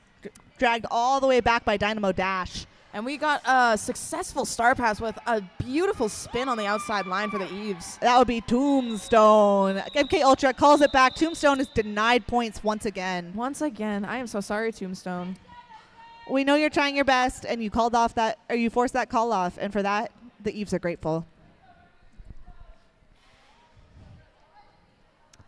I'm very, I just want to give a little shout out to the Rocky Mountain blockers for their excellent funneling that they're doing with that last line of defense for their tripod, getting that jammer to just get scooped right back. It's definitely very impressive. Coming down to the last few moments of the game. And we got Harper jamming for the Rocky Mountain. Trying to get this tripod to move around. As Creeper heads to the box. Switches out with Slim Skady. And that'll Harper be a power Bazaar jam. heading out with lead jammer. Wow coming out, trying to scooch through. Don't get goaded. And we got this tripod and this pack Moving. racing around corners 2 and 3. Harper trying to wiggle around, do a little bit of a silly salmon against this tripod, trying to find some holes. As Killer Copperhead tries to move people around. And that is another 4 points on the board in favor of Rocky Mountain. Rocky Mountain trying to reform as Creeper comes flying into the pack. And a nice little outside Strapex jump. So pretty. Creeper with the with the cap off. Maybe they pass it, maybe they won't. And we got a very sneaky little star pass there to the pivot. We've got Wife of Wrath. That's wow with the cap now. Cap is on. Trying to push up against Slim Skady as Chykilski heads to the box. Wow, coming around for some points. We'll see if Harper will let them. No. And that is the game, folks. 105 to 140 for the Eves. See, oh, I lied. It's 107. We'll wait to see if that is indeed the official score in just a second here. Lots of high fives all around.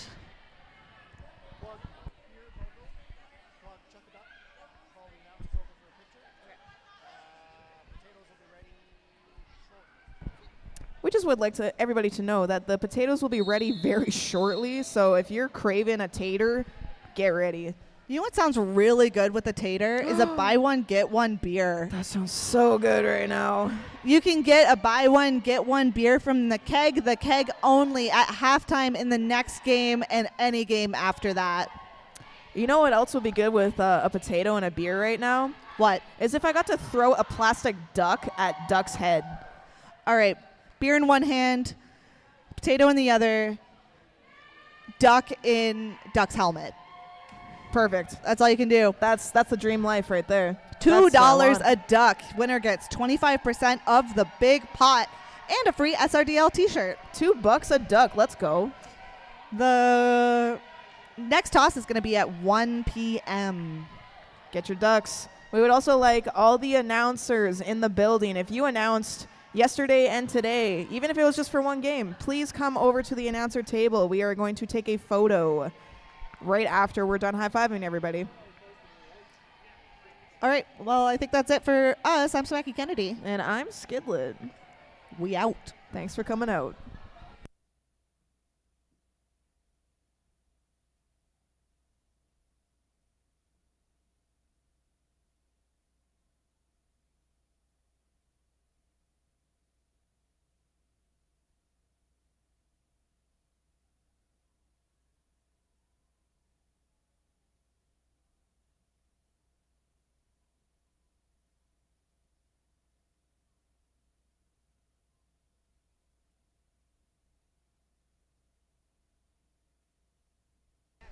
I also just wanted to announce that if you see someone that you went, wow, these people are working overtime, you should vote for them as tournament MVP.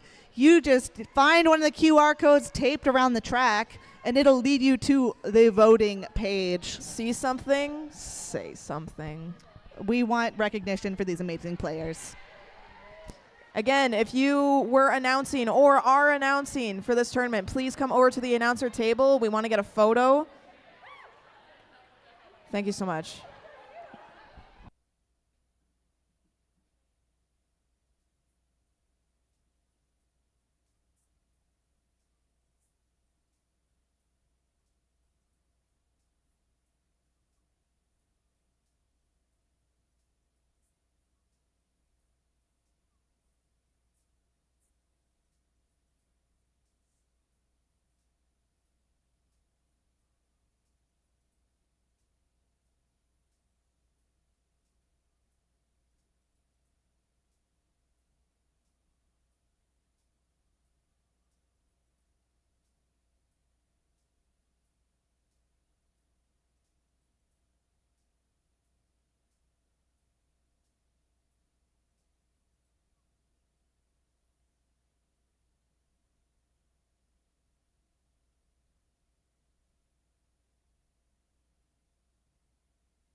All right, Derby fans. Anybody that has purchased a yellow duck and would like to throw it at a duck, please come line up around the track. It's time for Chuck a Duck at Duck. We've made an adjustment since yesterday, however, because apparently an inverted helmet wasn't quite right. So now Duck has a laundry basket on his head, and it's your opportunity to chuck a duck at Duck. In case you don't know who Duck is, that's Duck, the guy with the laundry basket on his head.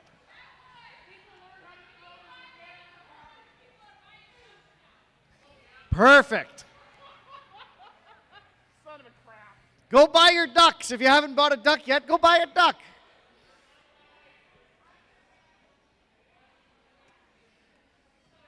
We're going to wait a little bit here as it sounds like a whole bunch of people have decided to go buy ducks to chuck at Duck.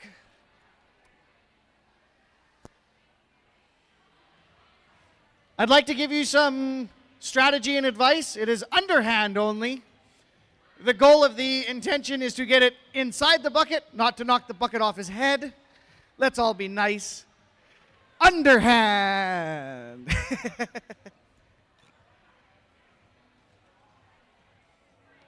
We have made sure that he is equipped with the appropriate safety gear.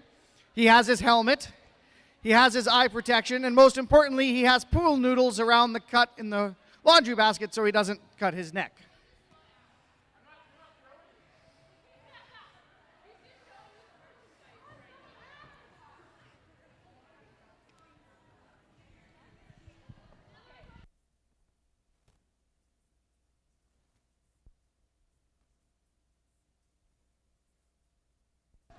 Of course, if you're chucking a duck at duck, you probably would like to win a prize if you get the duck inside the basket on duck's head. That prize is going to be 25% of the pot for the chuck a duck and an SRDL t-shirt.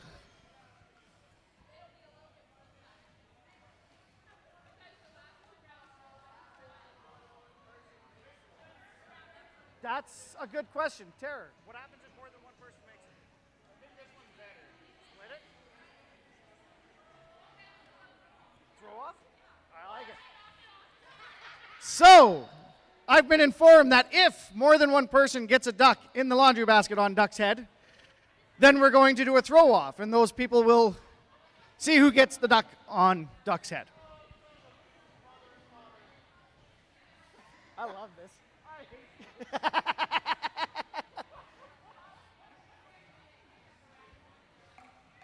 All right, do we have anybody still buying ducks? Anybody with a duck that's not in the lineup for chuck a duck? Going once. Oh, I think I see somebody else buying a duck. We're going to wait a little more.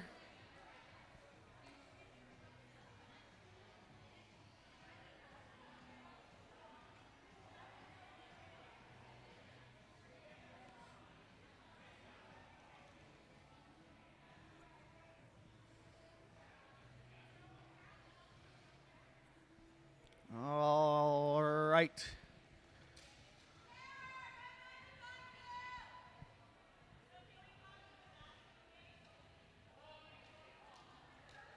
Oh, I see more ducks. Somebody's buying ducks.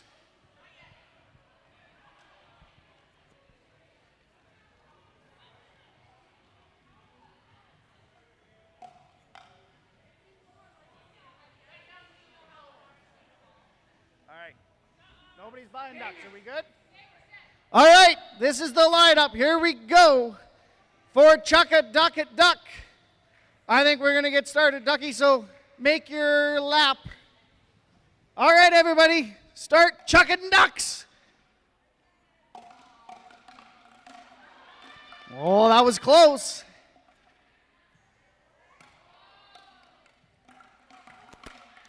Oh, we got one! Hold on, duck, we got a couple more left. Keep going. Oh. Oh! What do we got? We got one more duck left. One more. Are we going to get a duck off here? Duck off for chuck a duck? Oh! Duck number 1993. Duck number 1993.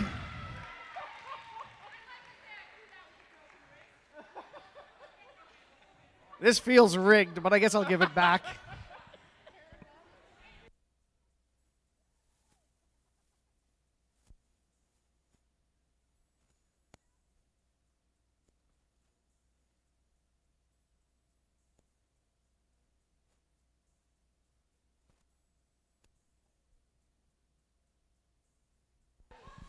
And last reminder, while I still have a microphone, there will be potatoes and veggie chili and all kinds of other good stuff at the concession.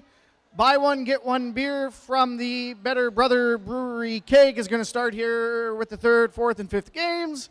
And then tonight's going to be the after party at Dino's Bar and Grill. We'll keep plugging that information as the games go on, and we'll talk with you in a little while.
Howdy, howdy, howdy.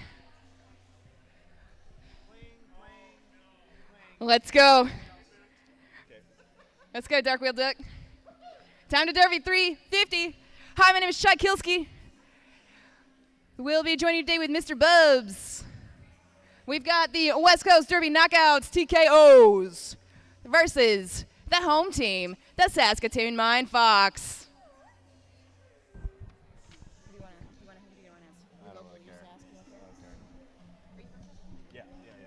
I know this team, but I don't care. I'm going to say it just so I can remember better. Yeah. I know last time I was just kind of went back and forth between them. All right, skating in red, the home team. 007, Mamie Pond. 10, Slaying Mantis. 12, Gnarly Quinn. 19, Raina Terror. 201, Curb Stomping Colshaw. 222, Sarah Labati. 247, Mishbehaven. 28, Stalker.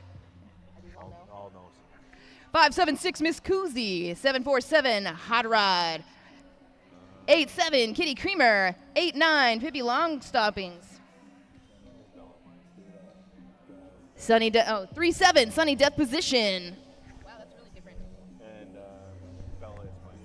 And number 8, Bella Von Bastard. Did I not say that? Yeah, I think so. Whatever. It's like sort of crossed out, but not really. I know. All right, playing for the West Coast Derby Knockouts, we have Party Crasher, which is number 111. Brooklyn Dodger, number 13. Toxic Temper, number 18. Pippi Block Stalking, number 19. Maya Prerogative, number 1977. Number 2, Rocky by Baby. Number 213, Sucrose Overdose. 217, Bird. 22, Buttercup. 28, Lights Out Livy. 33, Hurt Macklin. Number 4, Reapin' Rainbow. Number 520, Supersonic. Number 7, Whiskey Whip. Number 83, Ace of Skates. And no pronouns, okay. Yeah. Cutie Sly's not playing? Yeah. Where's everybody at today? Uh, Everybody get hurt? And Rip is not playing? Rip's not playing. What? Oh, I love that nail color.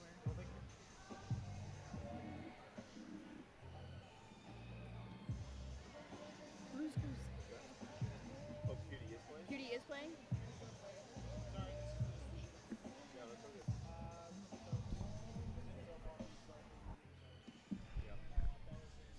Hey, just a reminder for the house, if you are a child,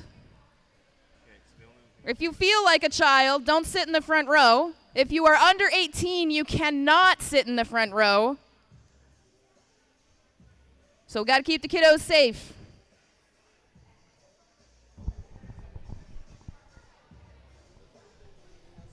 Also, if you're feeling like a child, up in the front there in the east side corner, there is a photo shoot booth where there is a lot of pirate-themed costumes you can use and take pictures of yourself in front of the backdrop. I'm going to do that. I just did it with my dog, I'm gonna and go be a she pirate. looks amazing. Your dog is amazing. She's such a sweetheart. Isn't she, though? Yeah. I pet her. It made me miss my dog a tiny bit less. This one is playing. QT Sly is playing. JK.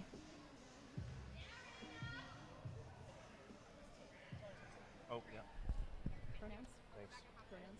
I think it's a she, her. I don't really know Cutie, but I think it's she, her. Hey, Fat Boy, do you know Cutie, she, her?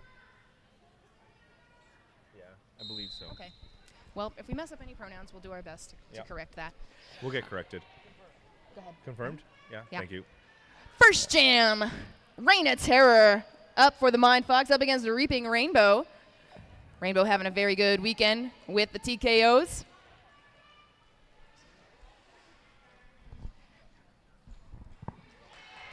Okay, that's the first lead jammer of the game. That is Raina Terror for the Mind Fox. Go ahead. Oh, who just slipped right past number 33.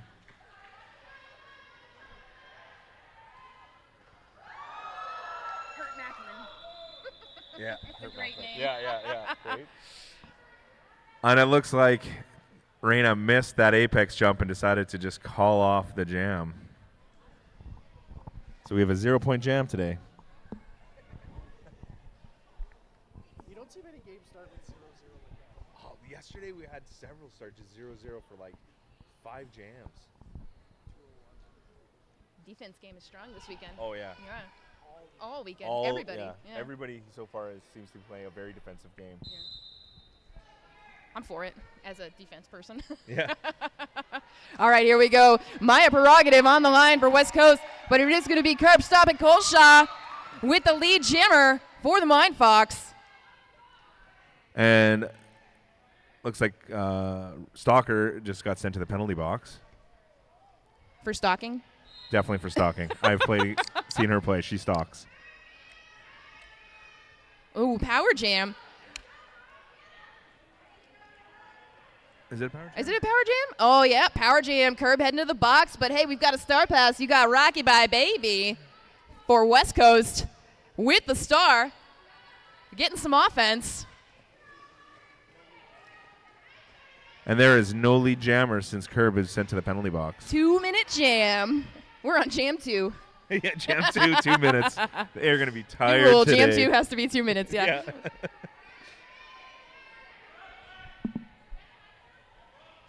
Ooh, nice hit right into that pack. Taking out Gnarly Quinn like nothing. 4 points, West Coast. And Curb is back on the track and has passed the pack once again for 4 points.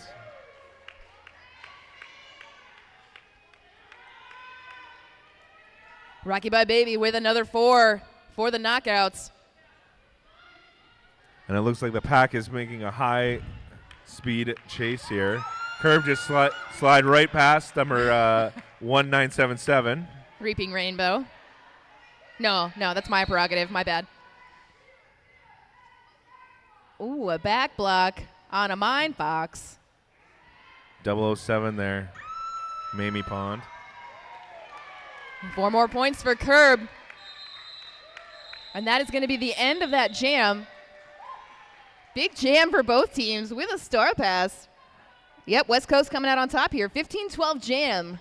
And that's the score so far. They are all looking pretty tuckered going back to their coaches. What a badass. Who? Who's it? Rocky by Baby. Oh, I love her. Goals, man. Yeah. Goals. She hits. And it's such a good clean. Yeah? Oh, yeah. No, that Yeah. is definitely, yeah. Amazing. All right, here we go. Another lead jammer. How do you say this? Is it Labadie? Is it French?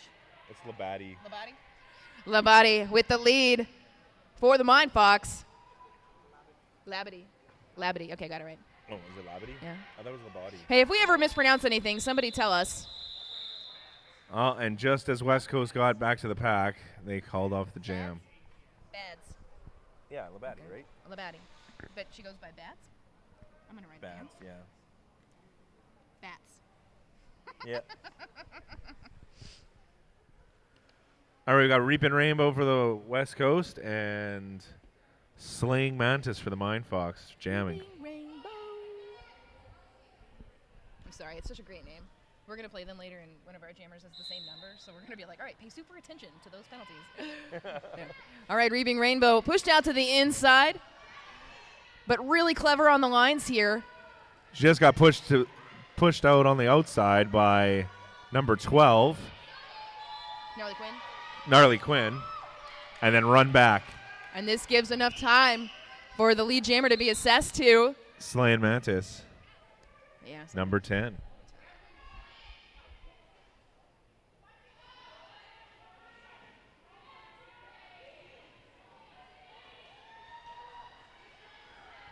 Reapin' Rainbow has made it past the pack and now is trying to collect some points. And right as they reach the pack, it looks like the Mind Fox decides to call it off. So that is no points for West Coast. And 4 for the Fox. Lead change. And it looks like we have an official timeout.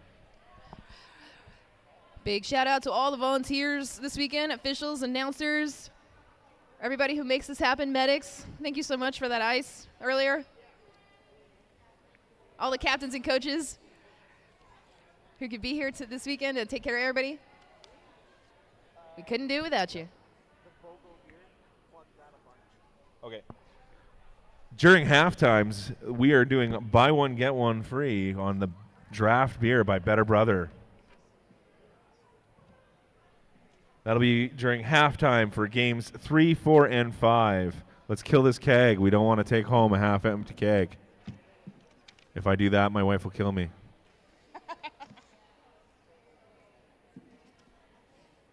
Which is funny because my wife isn't here. She's my other partner.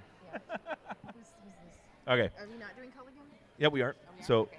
we have, I'm just going to plug in some of our sponsors here. So we've got Culligan Water, which supplied all the water for today's event. Once again, Better Brother Brewing, which donated our keg at the bar. Please drink all of it. Makerspace, Saskatoon. They made all of our merch, and that is one. And Makerspace is run by one of our members, GoldenEye. Good old Goldie. The Southern Curling Club is the venue that we are currently residing in, and we're very gracious for them because they have allowed us to hold our first ever fully sanctioned WIFTA tournament in Saskatchewan. WFTD, eh? Do you really want me to? Oh, that's good. You have to keep doing that. You have to keep doing it. Now you have to say it like that all the time. WFTD, eh? Eh? Look, we're delighted by the gummies. All right, now last I'm going to plug Rise Strength Lab. They've been helping SRDL stay fit so they can continue to play derby. And they are fit. They don't play derby to keep keep fit. They keep fit to play derby. And I imagine you would know how much they hurt. Yeah, it was a good one. And we're back to jamming. I didn't see anyone go. All right, here we go. Maya Prerogative right on the outside line. Lead jammer for the West Coast Derby Knockouts. Miss Kuzi with the star for the Mind Fox. Little Maya Prerogative has lead, though.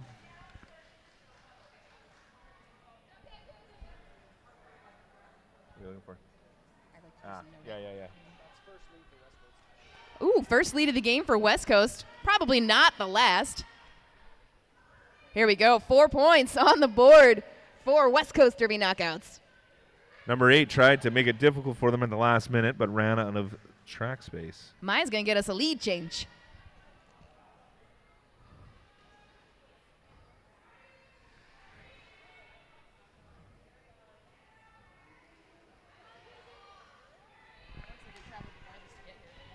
Yeah, they all flew.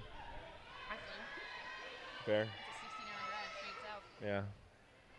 And it looks like Kuzi has successfully received a star pass. And Maya Prerogative decided to call off the jam before And they that's can get a any lead points. change. West Coast Derby Knockouts all the way from Ventura, California. Definitely the league that traveled the furthest.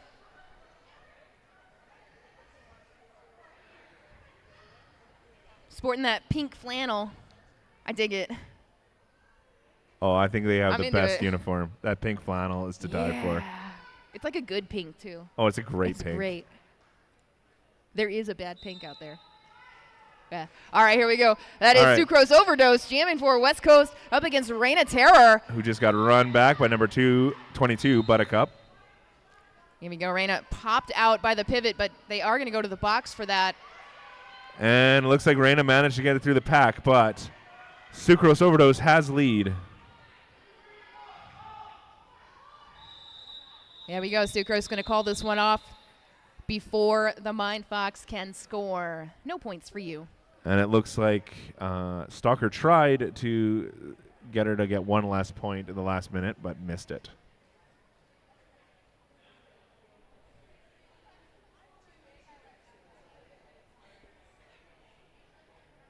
All right, we got Reap and Rainbow, number 4 for West Coast, and number 201, Curb 201. Who that? Curb Stop and Coleshaw. Jeez, I'm so bad with names. And Big a hit on big Reaping hit from Rainbow. 747 on number 4. Yeah, go, Rainbow, go. Hot Rod does not play light. Wow, right through on the inside line for 4 points. And that is Curb with the lead. Oh, it's my favorite pivot, Party Crasher. Back on the track. And looks like Reap and Rainbow just got run back by number 247. Oh, maybe, yeah, it looks like illegal position sends Party Crasher back to the box. What was that, sorry? For Curb? Curb doing work. Okay, Curb. Doing the work. Yeah. As you can see there, Curb is very good at weaving and diving through the pack. I believe it has something to do with her figure skating background. Oh, yeah, we got one of those, too. Oh, Party Crasher number 111 is back on the track. And right away managed to quite successfully get a star pass and then got a penalty. So now it is a power jam for the Mind Fox.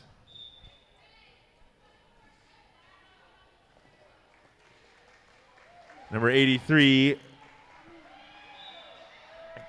Ace of Skates tried to knock out Curb, but Curb managed to slip on past, getting another 4 points.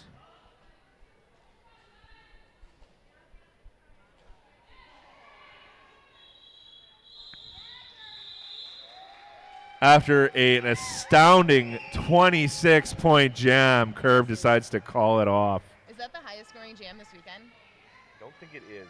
You don't think so? No. No? But it's fucking close. It's real close. Hey, careful. The F word gets picked up even if you're not on the mic. Yeah. So shout out to everybody on YouTube watching at home. Thank you for joining us. Enjoy We'll try it. not to say F too much and violate YouTube's terms of use. Although they let a lot of other stuff stick on there. No? Yeah, I don't think so. I think that it was the biggest jam of the weekend. I think that gives Curb the biggest jam of the tournament so far with 26 All points. right. Yep. Bad's on the line now for Mind Fox. Party Crasher just waiting for their turn out, get out the box here. And Party Crasher has gotten lead. They play a slightly different style of a game. They seem to just kind of force their way through, and they are almost unstoppable. Well, don't let that fool you. The footwork is also really, really good. Oh, absolutely. Her footwork's amazing. Oh, her footwork is absolutely amazing. But she forced it. So smart on the outside line. 4 points. She just seems to be able to get herself space in the middle of when there's nothing there to have. Bad's done with the initial. Party Crasher coming in, hoping to get another 4 points here. Takes the spill, calls the jam. What an aggressive last-minute play by Party Crasher. Excellent moves there, calling off the jam from the floor. What an exciting game so far, guys. Thanks for watching us in the chat. I see you clapping for your friend here. Sucrose is amazing. Yeah, she is. She's awesome. She's been delightful to watch all weekend.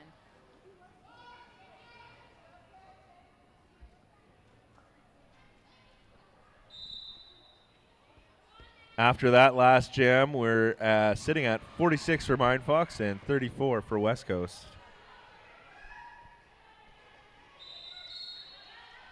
And Sucrose Overdose manages to take lead. Oh, everybody's getting in trouble. I think that penalty box is still pretty full over there. I don't know if it's full, but the bench coach is sitting real close. Like, maybe you don't want to stand right there. Well, I mean, look at the Mind Fox. They only have 2. Oh, they just got. Ooh. Big jammer hits. Okay. Yeah. What an aggressive play by Manny there. I'm into it. I'm all about the jammers playing against each So other. we know Sucrose can block now, too. Heck yeah. Goals. Looks like West Coast has 2 sitting in the penalty box right now and 1 for the Mind Fox in the penalty box. turn it into a chippy game here. One Mind Fox in the box. What? That was awesome. That was great. That was awesome. Super That was aggressive. Super cool. I loved it. Oh, what? Yeah, dude. I'm not a camera person. Look, yo. No.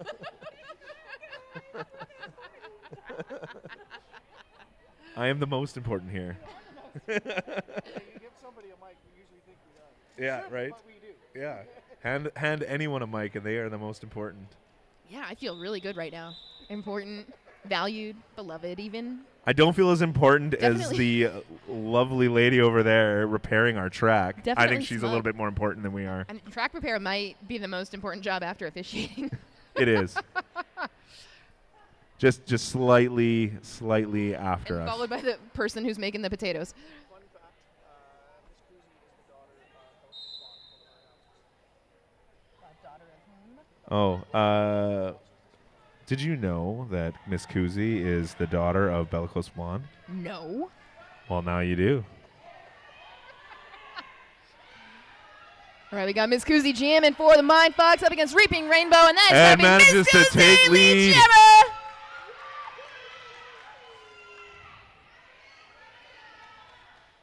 Reaping Rainbow also done with that initial. Looking for them points. Everybody's doing great listening to their bench coaches this Yeah. weekend. You know, shout out to.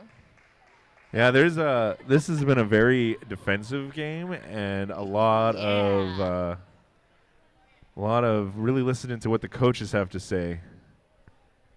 Which is probably why I don't play Derby, because I wouldn't listen to a coach to save my life. You gotta listen a little bit. I'm not like a great listener. I'm a but terrible listener. Derby made me a better listener.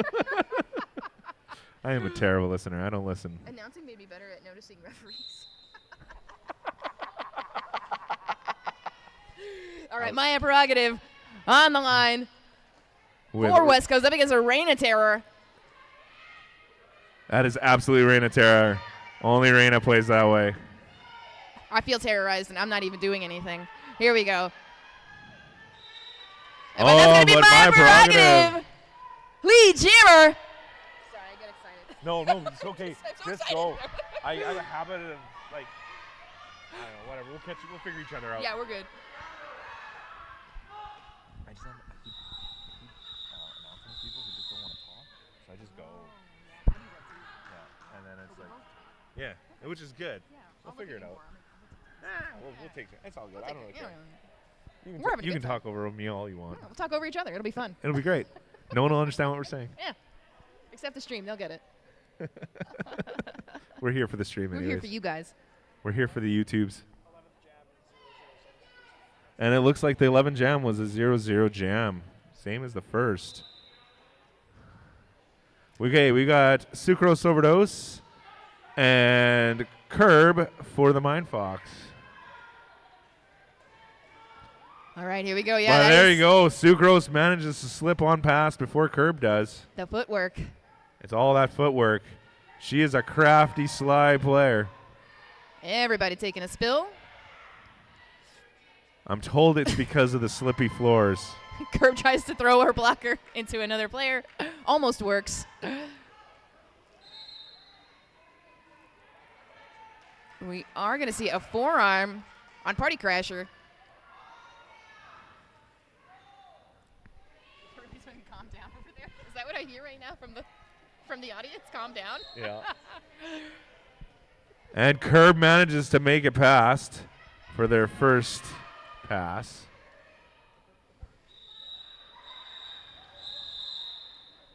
And a very cheeky call off by Sucrose there. If that wasn't for Curb, I don't know who that was for.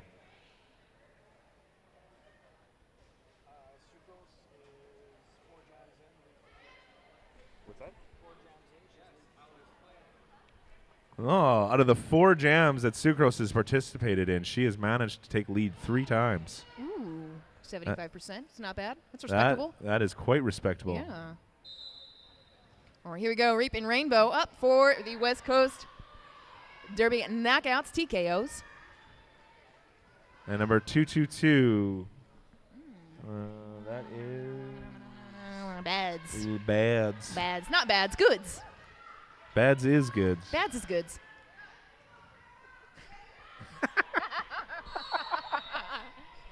I gotta laugh at my own jokes. I mean, why not? Yeah. No one else is laughing. Yeah, I don't care. I know it's funny if I laugh, right? Right? It's still a dad joke if I'm laughing. All right, lead jammer. Going to Reaping Rainbow, Reaping Rainbow. which, by the way, I think is a great throwback. Super awesome. I love it. All right, Bad's out of the pack. Couple of blockers hanging out in the box, you know, for fun. It's a delightful box. It is a very delightful box. The Mind Fox are really enjoying it, it seems. Those NSOs are super nice. Well, Birdie is one of the NSOs, and she's a delightful human. I know. I try not to spook them too much. I have to look because I don't hear very well. So I'm like looking, and they're like.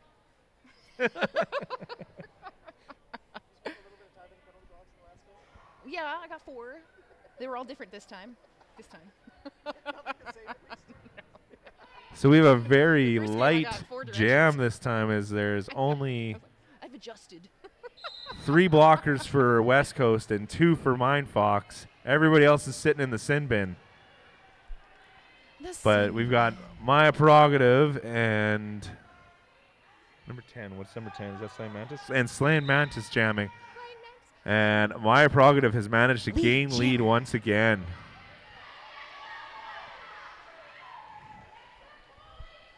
Oh, it looks like we're getting some players back out of the sin bin there. We're getting a full roster on the field now. Field, track, whatever. I will say Maya has the Play. crispiest call-offs. She has a very, very crispy call Very off. crispy and clear. You cannot get confused when she's calling off a jam. Not at all.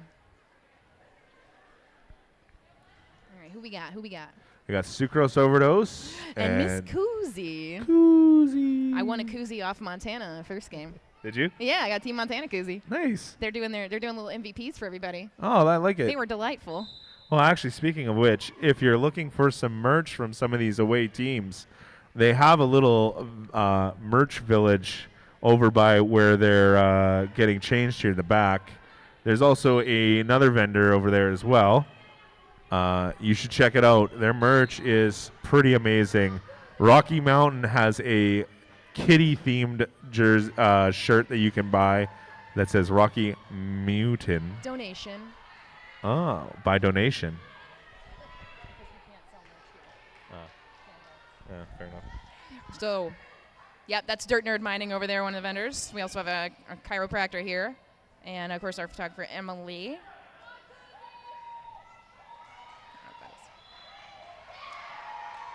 Oh, nice, stylish lead from Miss Koozie here.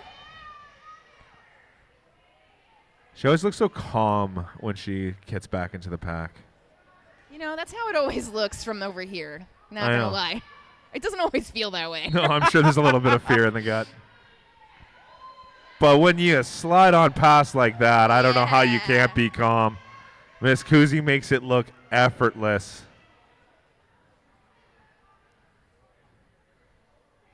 Sucrose Overdose was just run back by number 89.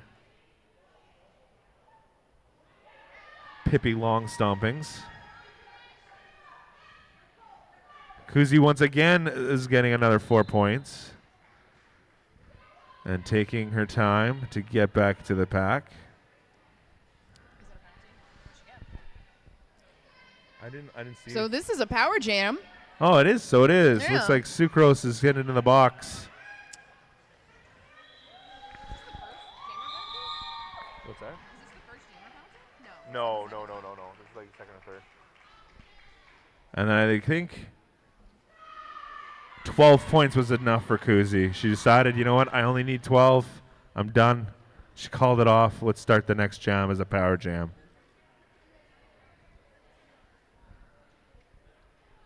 .12 is a very respectable jam. Oh, yeah.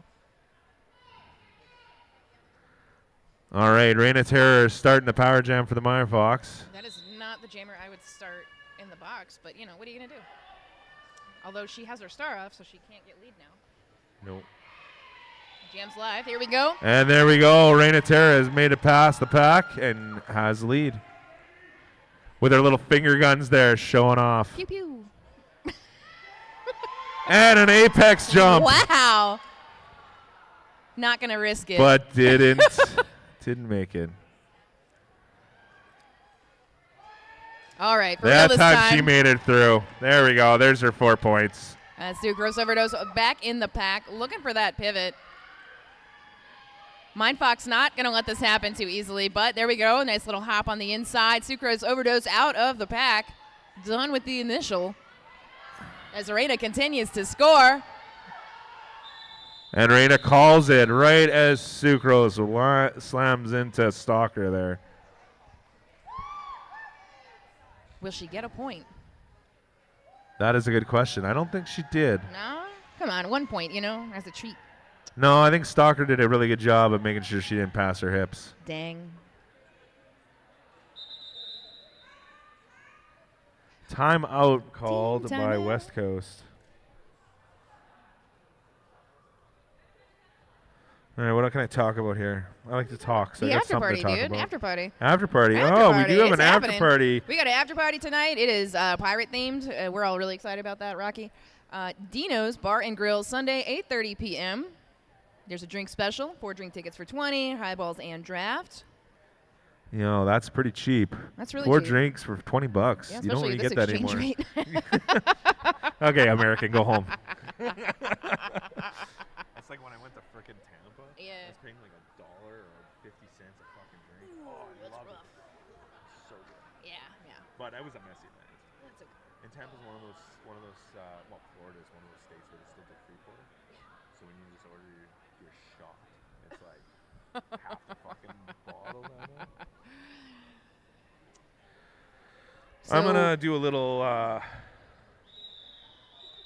plug for the team here. So SRDL's house team season begins August 1st. If you've got some roller derby experience but want to play some low commitment, high fun derby, join us August 1st when we head back to the Saskatoon Soccer Center. Games will be once a month.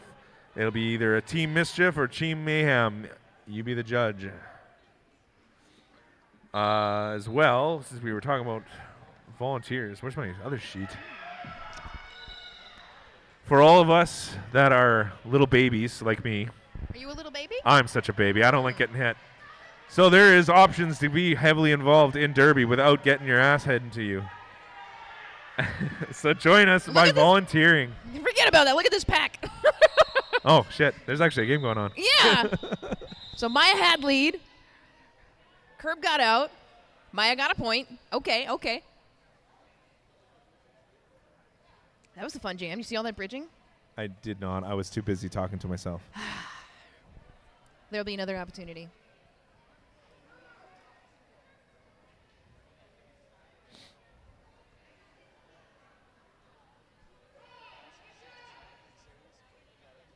Yeah, I'll try. Yeah. Here we go. With Baz and Sucrose Overdose. Ooh, back block. Power jam, West Coast. Sucrose Overdose on the line here. Getting a little help. Trying to get past Stalker there, but they are making it very hard. Oh, forearm on a blocker. Here we go. Lead jammer, Sucrose Overdose. Power jam. Given the signal. I think that means offense. Come on, play offense. All right, yeah. I don't know what that was, but there was a lot of There was bodies a lot of on the stuff. floor. Hey, it worked, though. Only 2 to beat. Oh, and there we go. Here we go. Stalker and 37.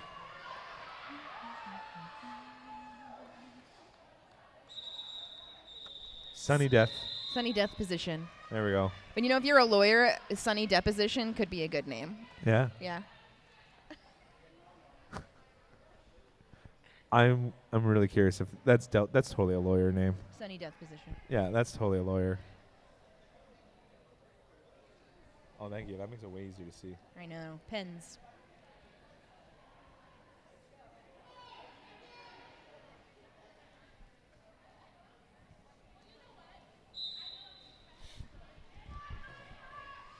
All right, here we go. Slaying Mantis up against Reaping Rainbow. 2 really strong jammers. Very similar style of play, these two. But Slaying Mantis manages to sneak out lead. And by sneak out, I mean forced her way through with confidence and power. Ooh, star pass completed. That is ace of skates. Pivot, blocker, jammer, does it all.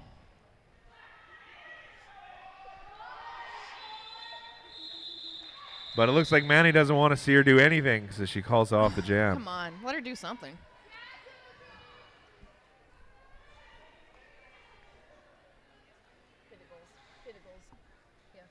Oh, she's good. Oh, yeah. They're all good. Yeah. But ace of skates, she's good. All right, looks like we got that same lineup of Kuzi versus Maya Prerogative as jammer. My Prerogative looking for the way on the outside line. Doesn't Then quite get it. Got run back by number 12 there. Gnarly Quinn. And that is Miss Kuzi jamming. Got two to beat. Getting some offense. Does look like Cutie Sly is giving Maya Prerogative a lot of trouble. Reform. Oh, knocked out by a Rockabye Baby. Rockabye Baby is very good at blocking. And pivoting and jamming. She kind of does it all, actually. Yeah. No, these pivots are powerhouses.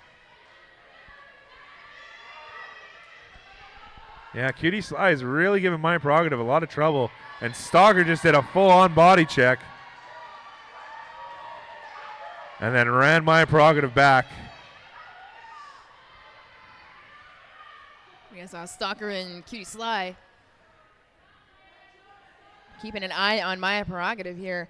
Miss Kuzi back in the back on a scoring pass.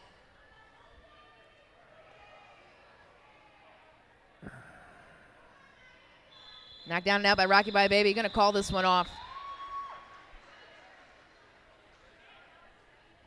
Couple of points on the board here for the Mind Fox, but they gotta work for it. 2 minutes till the end of the half. The time is flying by in today's game.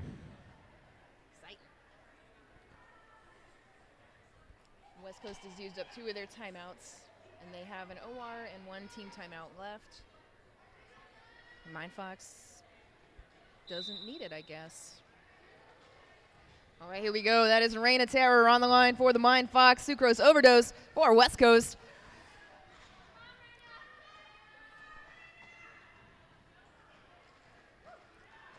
Hot Rod is knocking Maya out of there. Mish with the assist helps Reina get lead jammer. But it looks like Sucrose managed to make it through the pack.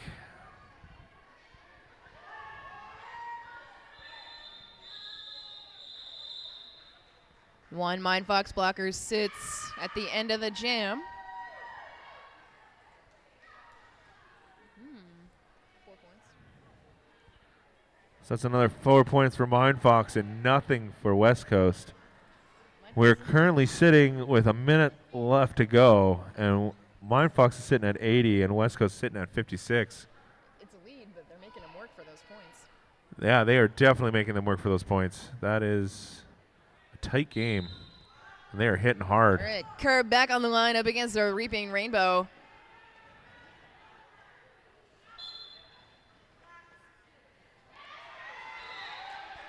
Oh, it looks like 33 is being sent to the sin bin. Hurt Macklin. And Curb has managed to make it through and has lead jam.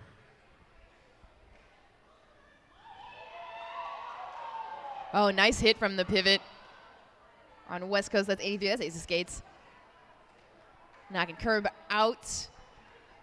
But Reaping Rainbow is here. 4 points already on the board. Yeah, Curb's going to get 4 and call it off as well. And hey, guys, that's halftime. And that on a 4-4 jam. 84-60, Mind Fox in the lead. And We'll be right as back. a quick reminder, since it is halftime, beer is buy one, get one free for draft. That's $5 for 2 beers. You can't get cheaper anywhere else in this city. Kill that keg, people.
Oh, we're back. Fat boy, tell us some stats. What a mouthful of food. Swallow your food first. Swallow your food and tell us some stats. Chew and swallow. You know, you got this. 22 times. All right. All right, so some stats looking at our last half here. Score going into the second. SRDL currently 84. West Coast Derby Knockout sitting at 60. Leads. West Coast had lead 10 times to SRDL's 11. Power jams. SRDL had 4. West Coast had 2. SRDL able to pick up 15 points on that. 8 power points picked up for West Coast. As well, looking at some of the individuals here. Sucrose Overdose. 8 jams in the last half. 4 of those lead. 20 points total accumulated. For Saskatoon, Curb Stop and Coleshaw leading the charge there with 5 jams. 2 of those lead and 42 points.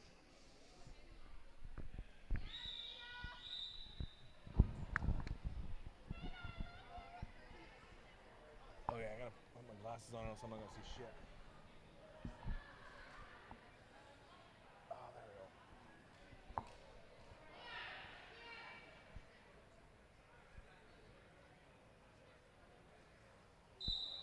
And we're ready for the first jam. And Reina just snuck right past for lead.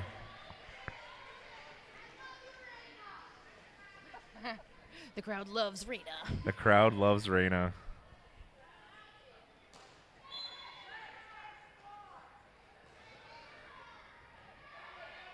Looks like Reapin' Rainbow was run back there.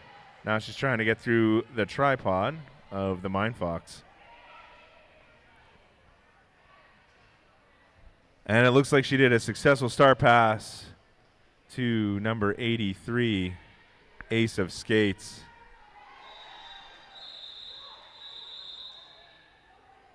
And Reina decided to call off the jam on that one. Not give Ace of Skates any chance to get any points. What a meanie. No, you're not. You're not sorry. Sorry, not sorry. Sorry, not sorry.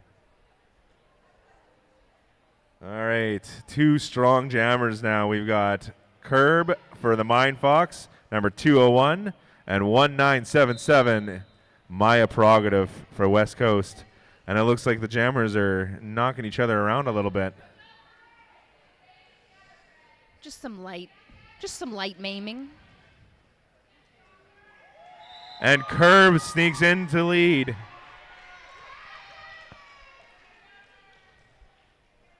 So for those of you who are new, when they make their first pass through the pack, they are trying for lead.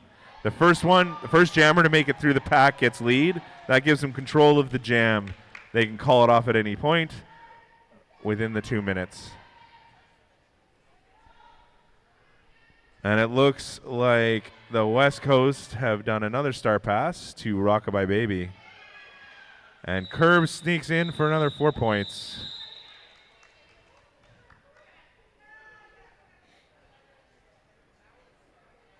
A lot of track awareness here. It seems the jammers are really trying to watch where the other jammer is.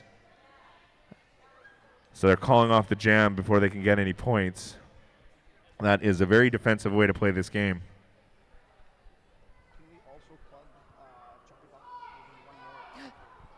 Ooh, we'll also be chucking more ducks at 5:30.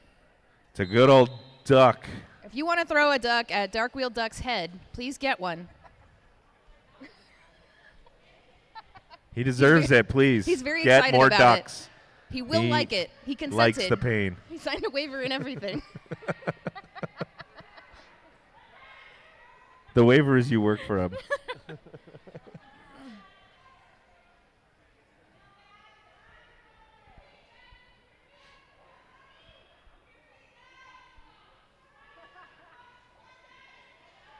So once a jammer has managed to pass through the pack the first time, and they either gain lead, looks like they got lead there. That goes to number 222. And if I was better at names, I would know her name. 222. That's Bads. Bads. Why can't I never remember Bads? Because we want to think that she's goods. That's fair. Name is misleading. That boy is sorry he staffed me for this, but I'm having fun. I hope you guys are too. Okay, back to my little ramble. So once they have made it past the pack and have made it back to the pack, when they they try to pass their hips over past the other player's hips, and for each set of hips they pass, they gain a point. Holy crap, I can't talk. We did have a star pass to Hurt Macklin, one of my favorite names. Oh, I do like that name. Love it. Which made the Mind Fox call off that jam. Totally. Hurt Macklin, FBI. In case the FBI is listening. We're fans, aren't we? Yeah. And why not? All right, we got Slaying Mantis and Reaping Rainbow jamming. Slaying Mantis is number 10, and Reaping Rainbow is number 4. And it looks like Reaping Rainbow has managed to gain lead. And Slaying Mantis passed the pack as well for their initial pass. So initial passes are not worth any points. It's the pass afterwards that's worth points. Sorry? Ooh, Mind Fox Pivot just hanging out in the box. Who that? 3-8. 2-8. Stalker. Busted. Busted for stalking, for sure. Not any other penalty. No, she always gets busted for stalking. That's why her name is Stalker. Yeah.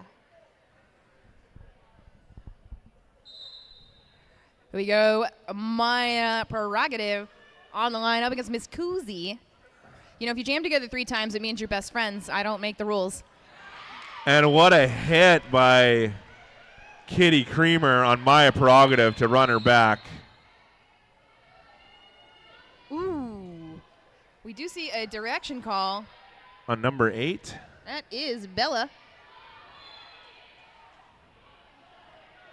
And another And penalty Mish. to Mish. Busted. Mindfox are deciding they want to have a little party in the sin bin. Oh no, a cut. Oh, Maya and a- Prerogative heading to the box. Power Jam Mindfox.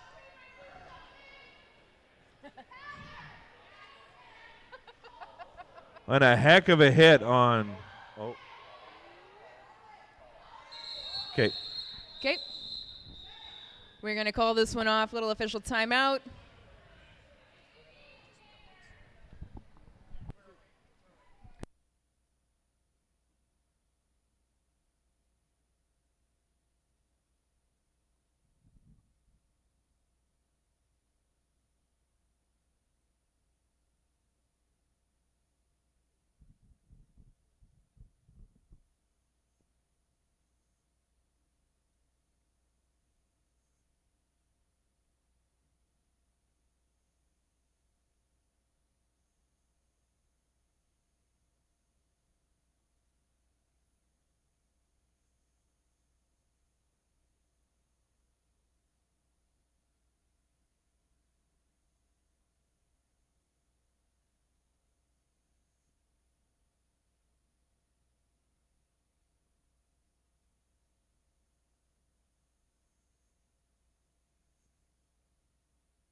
All right, we're back.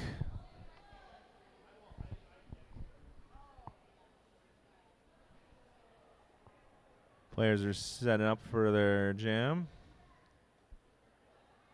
Looks like West Coast is lining up with Toxic Temper, Buttercup, and I can't read the other numbers. All right, Baby Blackstocking on the line for the Mind Fox. With a power jam. Maya Prerogative starting from the box.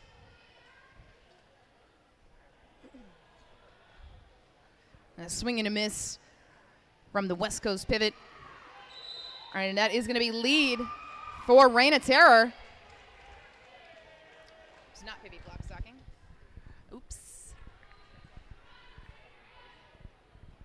Maya is back on the track.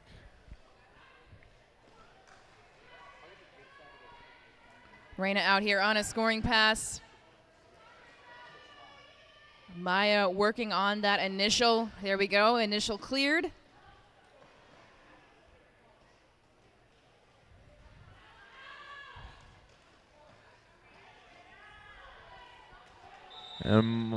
Reina makes it past the pack and calls it off the jam, collecting 4 points. Very nice move, Reina.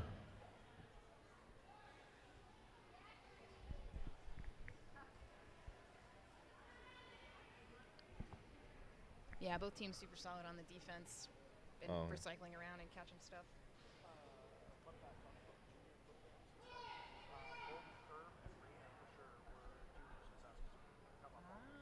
So Curb and Reina were both juniors with Saskatoon.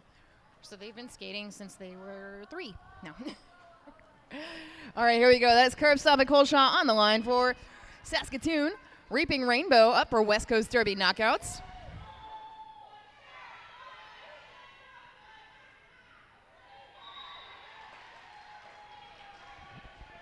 There we go, lead jammer, Curb. Both pivots trying to keep everybody away from the jammers.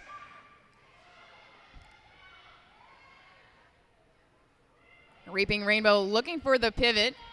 Mind Fox hanging on with all 4 blockers.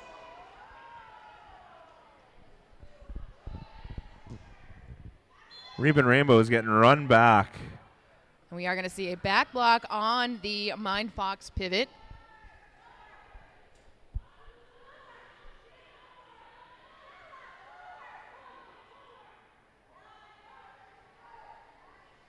That is Pippi Long Stompings. All right, 4 points. 4 points for Curb again. Curb seems to like to push against the tripod, and then when she sees an opportunity, she sneaks right past him. Reaping Rainbow also out of the pack now. Done with the initial. And it looks like that's the end of the jam. We actually made it to the full 2 minutes.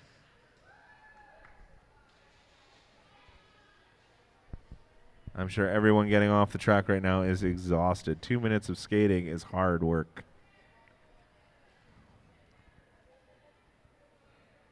Yeah, I think this is game 3 for the knockouts and game 4 for Saskatoon. I believe so, yes. I think so. Yep, 4 games, 2 days. That is a lot of skating in 2 days, guys.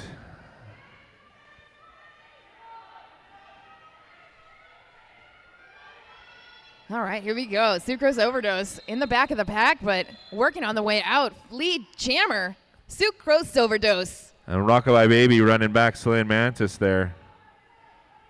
Making her work hard just to try and get through that pack.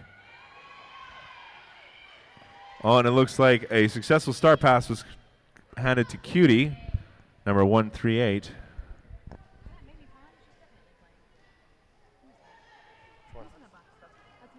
Yeah, that's Mamie. Oh, why? Oh. Yeah. Totally playing roller derby right now. What's that? Totally playing right now. Yeah. Oh, yeah. 19 minutes left in this game. 119 on the board for Mind Fox. 7-1 for West Coast Derby knockouts. That's my number. Your number 71? Yeah. Oh, that's a nice number. Yeah. Not that there's a bad number, I Tchaikovsky, suppose. Opus 71. The Nutcracker. There you go. Yeah. I like it. Yeah. All right, here we go. Maya Prerogative on the line for West Coast up against Reign of Terror. Reign of Terror. Terror. Terra. Terror. We're going to see a direction on 747 for Saskatoon. That is Hot Rod. And yeah, this does, lead jammer, Maya Prerogative. Reina not too far behind. Everybody's smiling. Let's see what happens. Let's see this defense. Ooh, Maya knocked out by Mish. Mish keeps knocking Maya out and then running her back, making her work harder. Reina having her own trouble at the front of the pack here. Big spill. We're going to see out of play block happen here, so that does mean the pivot is heading to the box. That's Bird.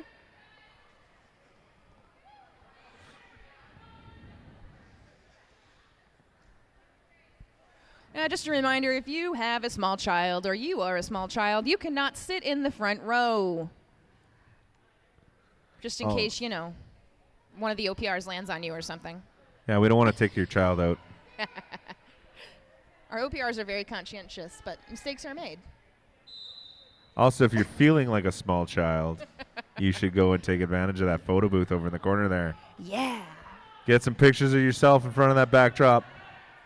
I'm definitely doing that after this. All right, here we go. Curb Stomp and Coleshaw on the lineup against Reaping Rainbow. So this is a fun matchup. They've been together a lot, which means they're best friends now. And that is going to be lead jammer, Curb. And a hard hit from Reaping Rainbow on 37. Sunny death position. Sunny death position.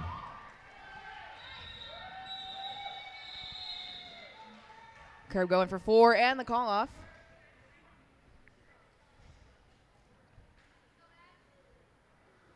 All right, we got Labadie, number 222, and Sucrose Overdose, number 213.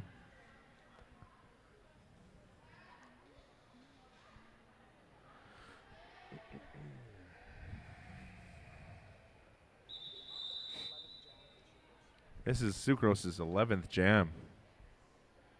How many times did you lead? Oh, Sucrose has had lead 5 times and has accumulated a total of 28 points over 11 jams. That's pretty impressive. Yeah, it's pretty good. Helps, she's also very fun to watch. Oh, yeah. Great footwork. Great footwork. Very crafty jammer. Smart decisions. Very good at track awareness. You're so smart. I admire you, just so you know. And they gave me a microphone so I can say it to everyone.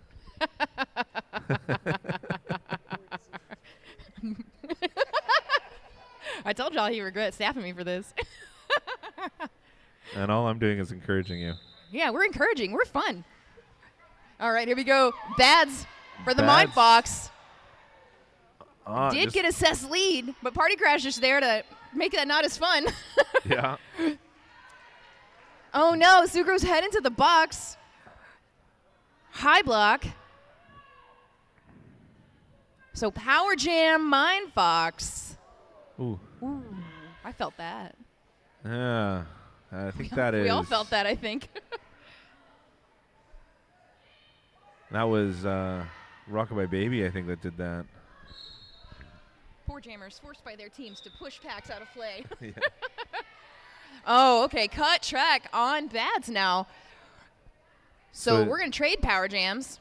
Looks like Sucrose is just released, so Bads will have to sit the full 30. So 2-minute jam, no more lead. Minute to go.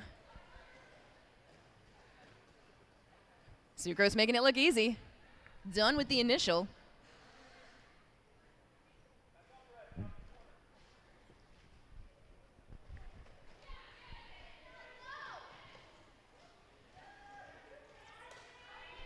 Party Crasher. Out there by Creamer. Yeah. See Cutie Creamer, see Party Crasher in the front, not letting Mindfox reform too well. Here we go, Bads returning to the track.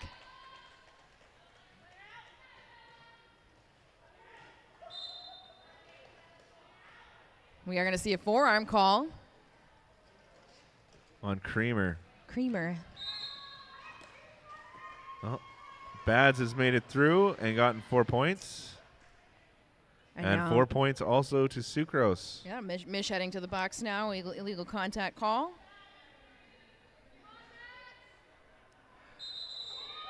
Ooh, nice hit at the end of the jam there. On the jammer. That's a fun one. Sneaking in that last little point. 1 point. Worth it.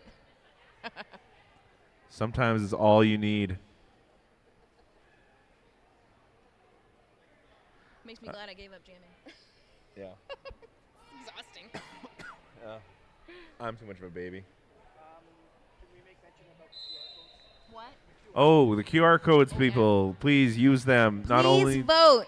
MVP blocker and jammer. Please, please, please vote. Those are 2 separate Google surveys. and it's for each team. It would be embarrassing if you voted a blocker most valuable jammer. All right, we got to see a forearm. Oh, forearm on Slaying Mantis. Power jam. West Coast. Lead jammer, Maya Prerogative. That's QT Sly in the box. Nice. Maya with the clever hits here. 2 to beat.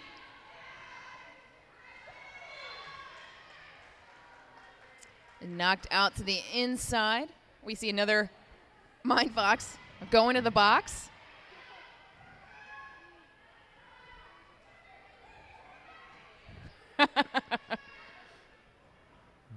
Love that out of play. I'm not doing anything now.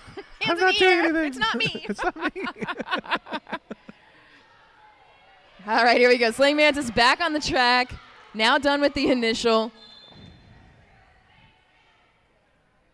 Maya in the lead. Yeah, calling that off. Not going to let Mantis get any points here.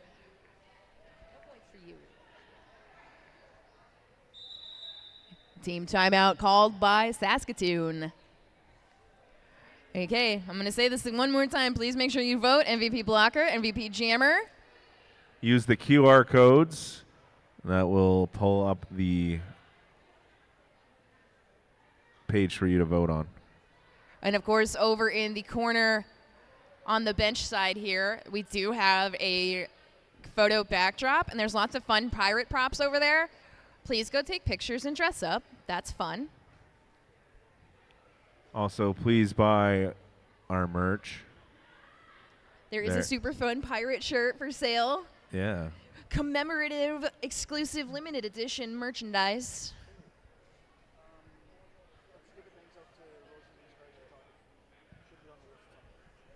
Also, a special thanks to Roses and Scars Photography for taking all the lovely pictures of my face.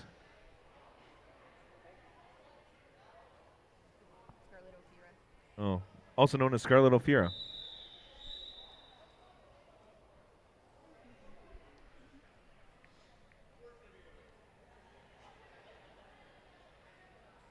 Also, on June 1st and 2nd, there will be Attack of the Eight-Wheel Woman in Warman at the Warman Home Center.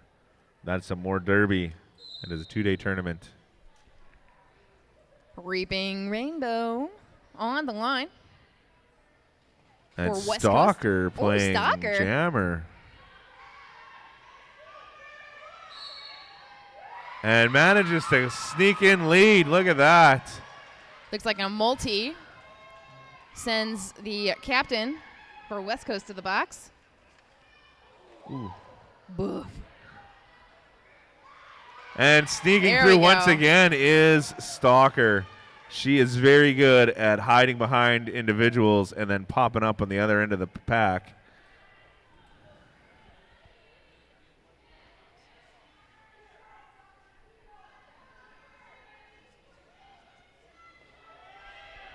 Wow, barely keeping those wheels in. 4 points for the Mind Fox. Reaping Rainbow coming back around after a quick little recycle. getting some offense from returning blocker.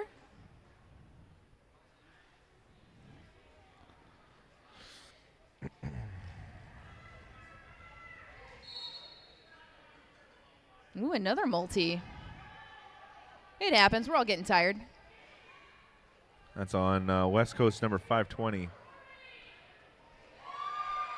Supersonic. Supersonic.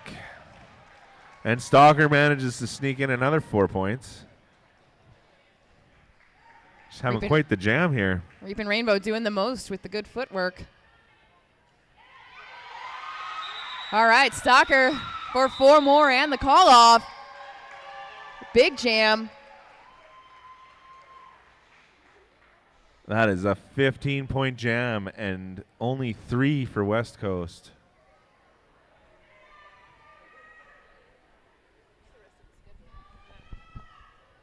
I don't know. What's that? Jammer called off? Jammer called off, yeah, she called it off.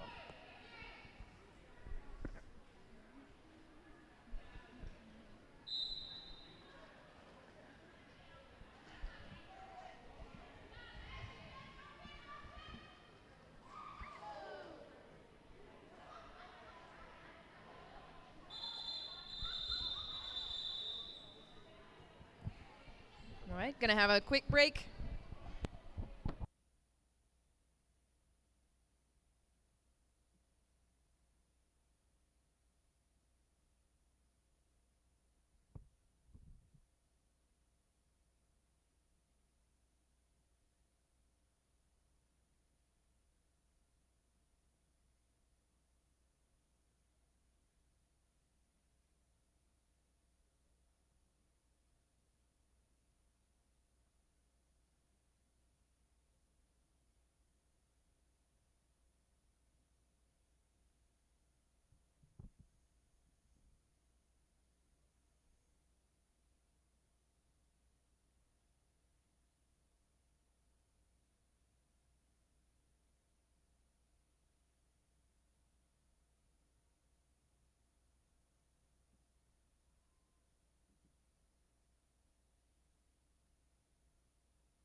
All right, we're back.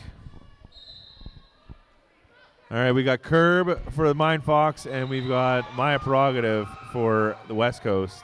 And Curb has managed to gain lead once again.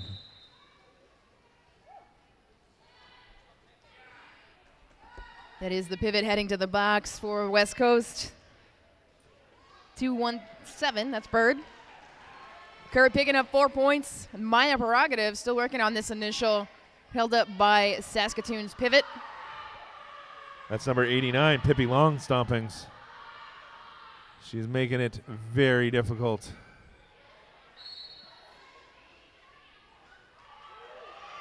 And Curb once again sneaks through.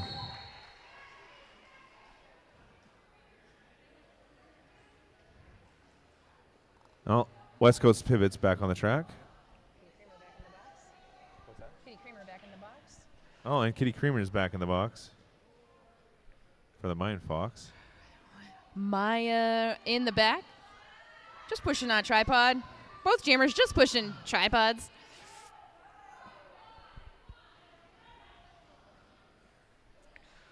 I saw that star pass signal. Looks like a multi on the Saskatoon pivot.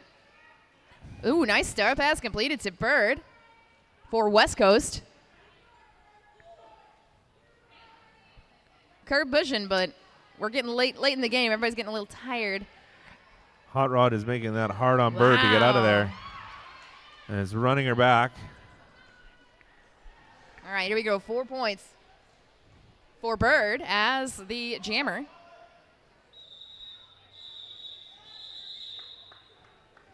Yeah, it's always a decision to make. Do you want to run it when the pivot has a star?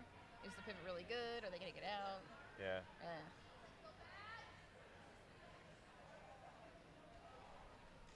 How tired is your jammer? How exhausted is your jammer? How tired is your jammer? Are you going to get help? Is your jammer a good blocker? Yeah. So many questions. And only 2 minutes to think about it. Yeah. All right, we got Cutie and Mamie Pond and Gnarly as the blockers here. Helping out Bads, the jammer for the Mind Fox. Then we got Reapin' Rainbow as the jammer for West Coast. She's currently trying to get through those pivots. And is successful and gets lead. Here we go. Reaping Rainbow with the lead. Bad's hoping for the outside line, finds it. Done with the initial. Reaping Rainbow going to call this one off. I think she's having a little too much trouble with Pippi there. Just a reminder, after this, we got 2 more games. We got Eves of Destruction versus Team Montana at 4 p.m. and the West Coast Derby Knockouts versus Rocky Mountain Roller Derby at 6:30. And after that, we're all going to party, and we're going to drink a beer or a non-alcoholic beer or a kombucha or a tea. juice of some kind. Sparkling water. A little seltzer. Champagne's going to have champagne. Also, as a reminder, at the halftime between the next remaining games, we are running a buy one, get one free on draft. That's $5 for 2 beers. But first, Sucrose Overdose with lead. I swear she makes this look too easy. Right?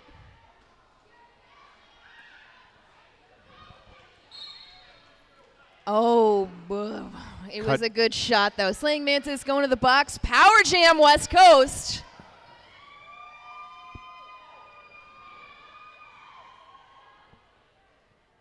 When you got a power jam and you got lead, you are in the best position you can be in as a jammer. Heck yeah. Knocked out to the inside. Just a quick recycle here. West Coast definitely not going to let Saskatoon let all those people go back. Nice hits. Good offense. Good timing from Party Crasher. Great job by Party Crasher there to give Sucrose the inside track. Yeah.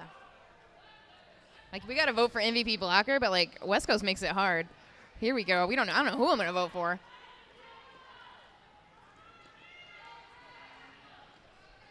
Slaying Mantis in the back with this West Coast tripod.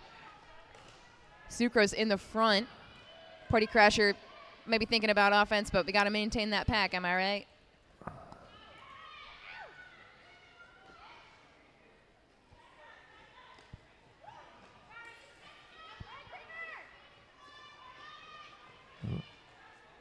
And Sucrose makes it through and calls it off. Rolling on the ground, calling off the jam. Big positive jam for West Coast going over that century mark here. 158-108 coming back at the end of the second half. 4 minutes left in this game. As a reminder, use those QR codes so you can vote for the best jammer and best blocker for each team in this tournament.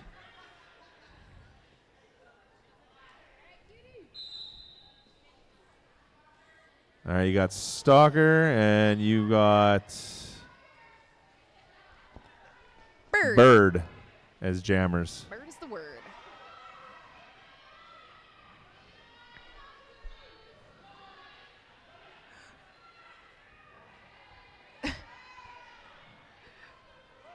All right. What? There we go. Multiplayer block.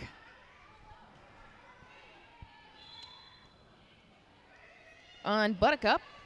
All right, here we go. Stalker makes it through the initial pass. Lead. Who is lead? Bird had lead. Bird got lead. All right. And Knocked Bird out decided at the last to end the jam. Yeah, no points. No That is points for another Sask. no-point jam. I don't know if you've noticed, but a lot of these teams this tournament seem to be very defensively minded and like to deny the other team points.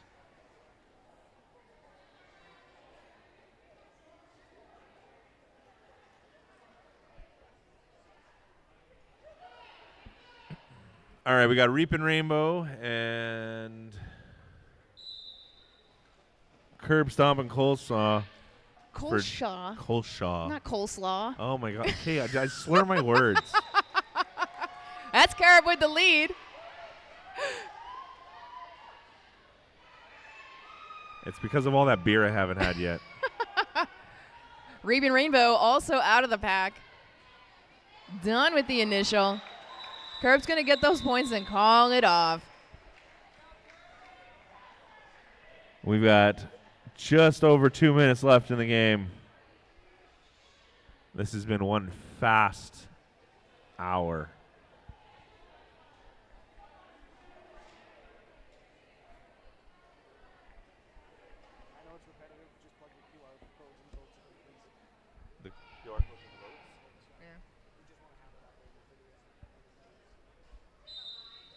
Just to make sure you weren't listening to me, I'm going to once again hammer in.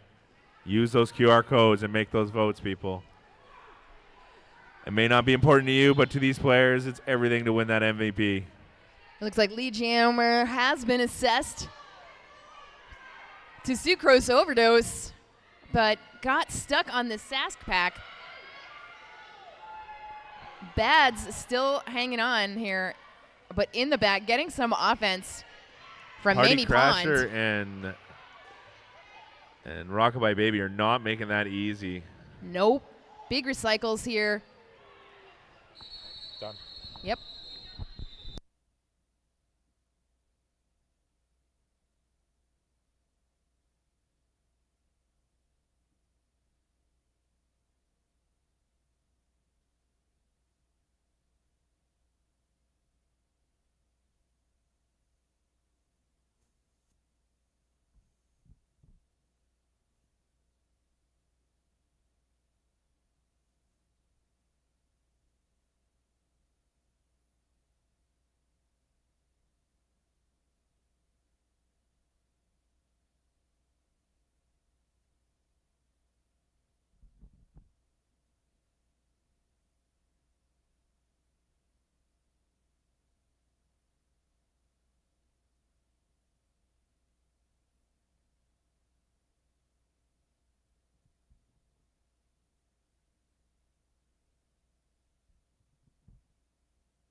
All right, we're back.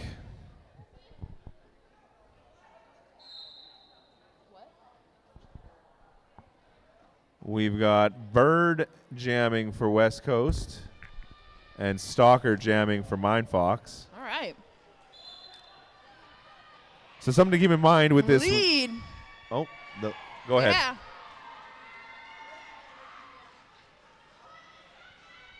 Bird's got lead. Stalker's coming up, though.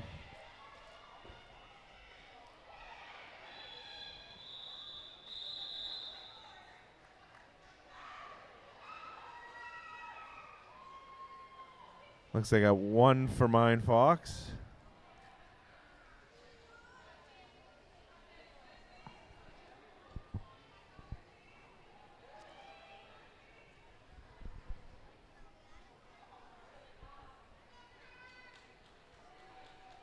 This is a tough sport.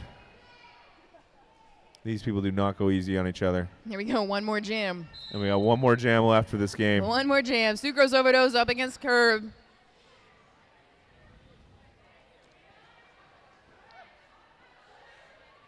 Box is clear. Everybody's on the track. Mind Fox trying to recycle, but Sucrose too fast for that.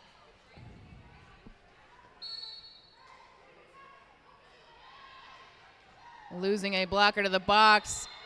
Hey, there we go. Lead jammer, Sucrose Overdose.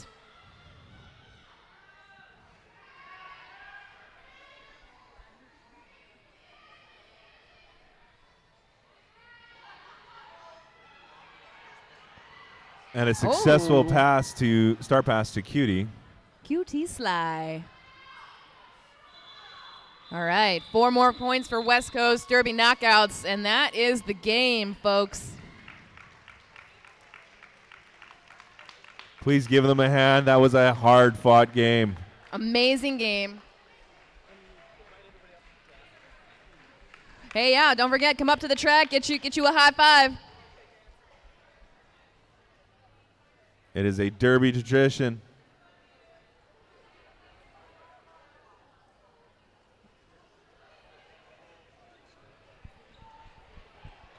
Thank you to all the medics, officials, volunteers, track repair people who made this game possible. Thanks everybody for tuning in on the stream.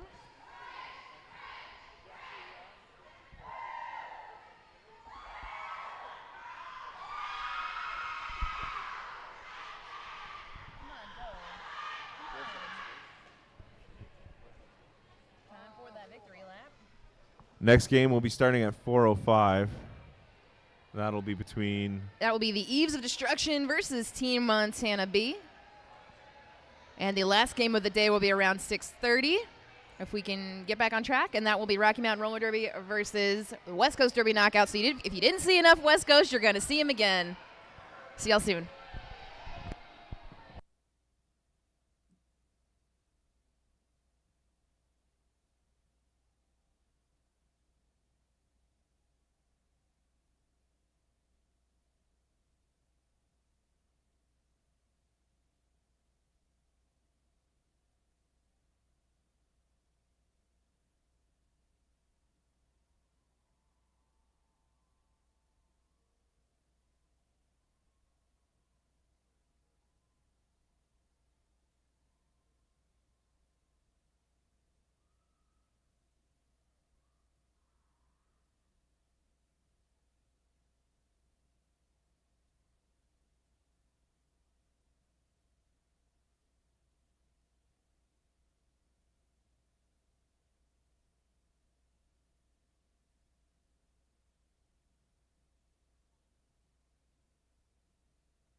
All right, welcome back. We are at let's see, I've lost.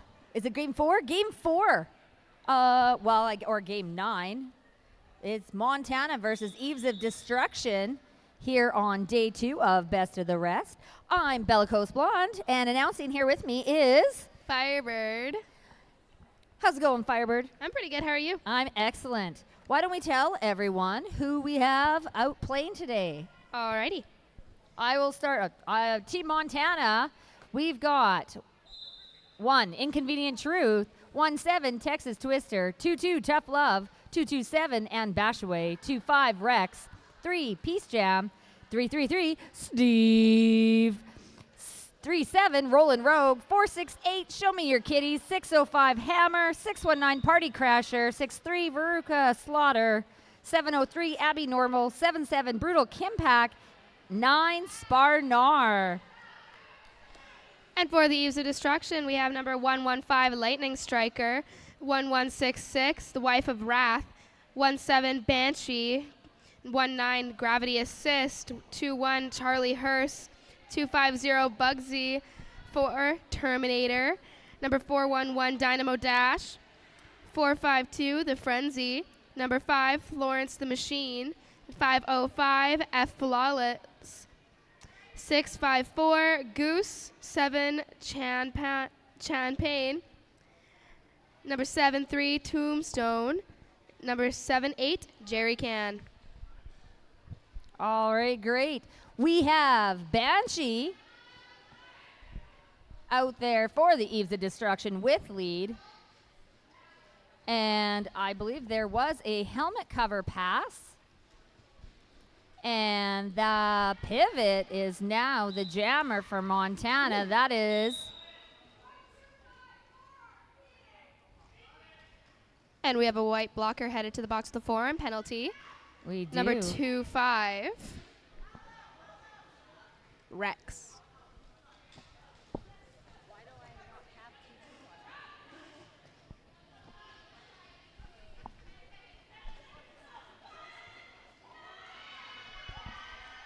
All right, we got Team Montana celebrating as their pivot gets through.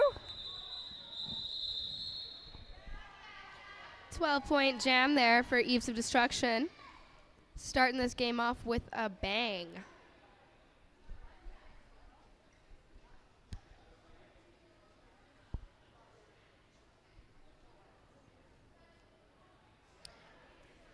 Jamming for the Eves of Destruction this round is...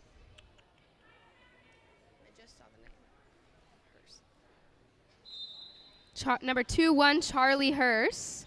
And number 468. That's Show Me Your Kitties for Montana with the helmet cover off, trying to get through up at the front. Sneaking past on that outside line. Charlie Hearst getting the points after their first initial pass. If you're just joining us, we're watching Eves of Destruction take on Team Montana Big Sky Rollers here in our second last game, Best of the Rest, day 2. Charlie Hearst is your lead jammer of record, and some great toe stop work on the outside, gets through, picks up 4 more points untouched.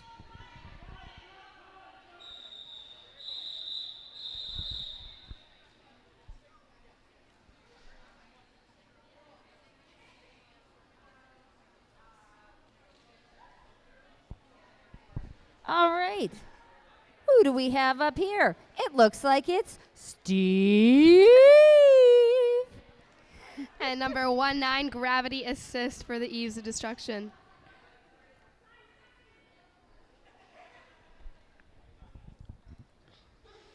Both teams backing up on the jam line. Oh, and looks like one of Montana's blockers will be going to the box for an illegal position.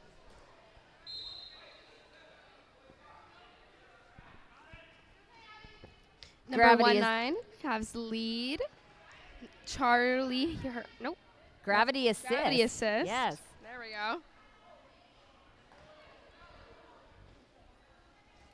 All right. Oh, we've got a few of the Montana players hitting the floor here.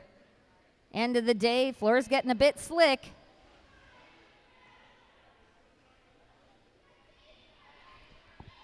And Steve has gotten out of the pack. Gravity assist, however, through, picking up 4 more points, bringing their total to 12. Our score right now, Eves of Destruction 36, Team Montana 4.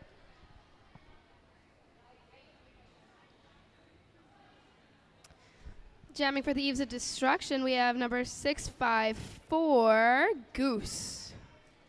And number 37,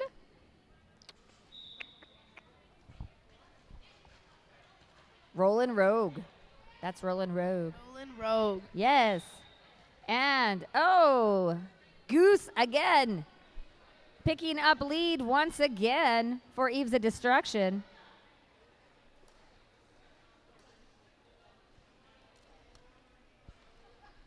We've got Rollin' Rogue up there in turn 1.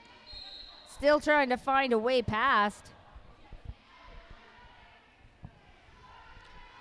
The jammer for the Eves of Destruction headed to the box, giving Montana a power jam.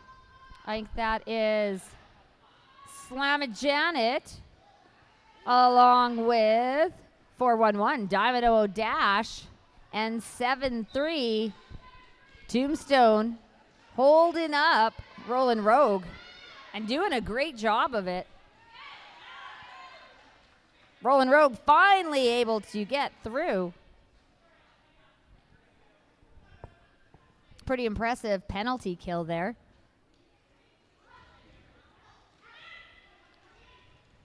We've got Hammer coming in, trying to get a little offense, but Rollin' Rogue still caught.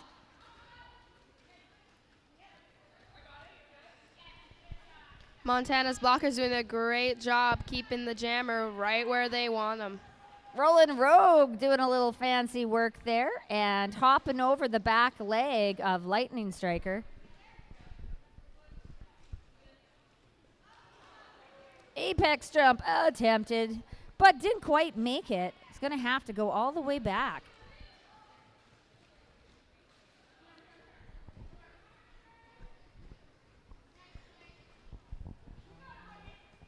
Goose still trying to make their way past that tripod of strong players right before the end of that jam.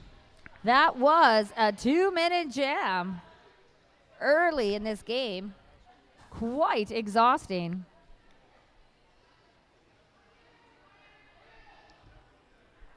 Jamming for the Eves of Destruction, we have number 7-8 Jerry Can.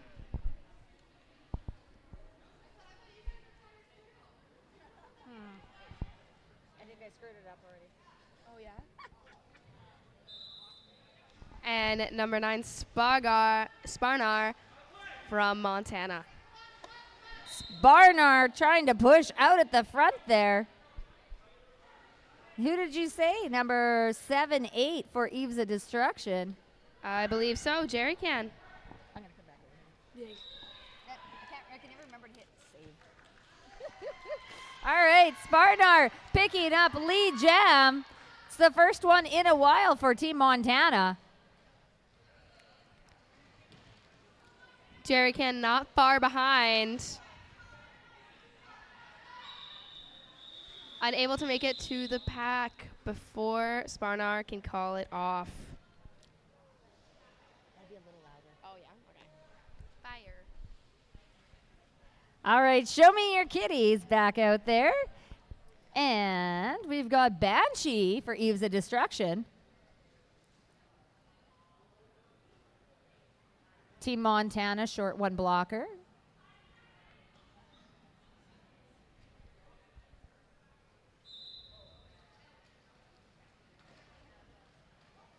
Show me your kitties chooses to go to the outside, push into the in. but it's still caught on those blockers for Eves of Destruction. Eves have picked up lead. Sneaking around on the outside.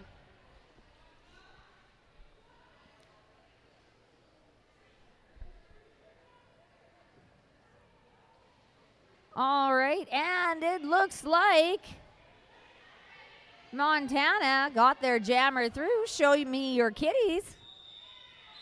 Coming around for a scoring pass, but they called it off. Eves picked up 3 on that, bringing their score 43-13. 10 minutes into the first half. We got your favorite jammer on here. I do. Let's see. What should we do today? Should we do a stuttered? Steve. It's like, that's the dolphin. Yeah. And we got Charlie Hurst for Eves of Destruction up here as well. Montana lining up in the back here, trying to hold Charlie Hurst, giving Steve some room to work with at the front. Looks like Montana will lose a blocker to the penalty Charlie box. Hurst running around the outside and picking up lead. Steve still in the back there trying to get through. All these officials are standing in my way, so I can't tell you who the blockers are.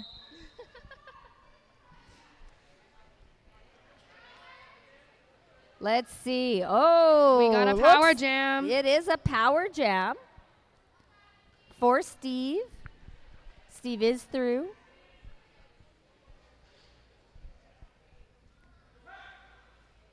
All right.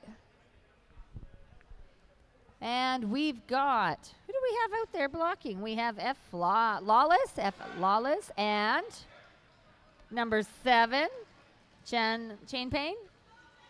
And who else is out there? 250, Bugsy. Doing a really good job of killing that penalty, along with the pivot. 452, the Frenzy. And it looks like that trip to the box gave Charlie Hurst just the right amount of rest because they were able to skate on through, picking up some more points.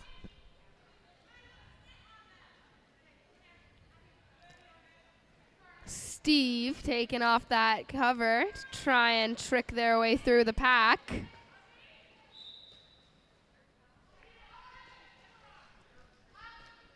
Some pretty big hits happening here during this game already. Eves of Destruction picking up 12 on that. Pretty good with a since they had a penalty. Jammer penalty on that one. Team Montana sitting, let's see, they've picked up 4 on that one.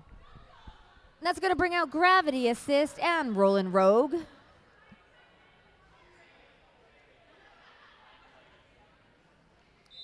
Looks like everyone's having a good time before the whistle goes, but now that the game is on, it's all business for Gravity Assist, who quickly picks up lead by holding on to the outside.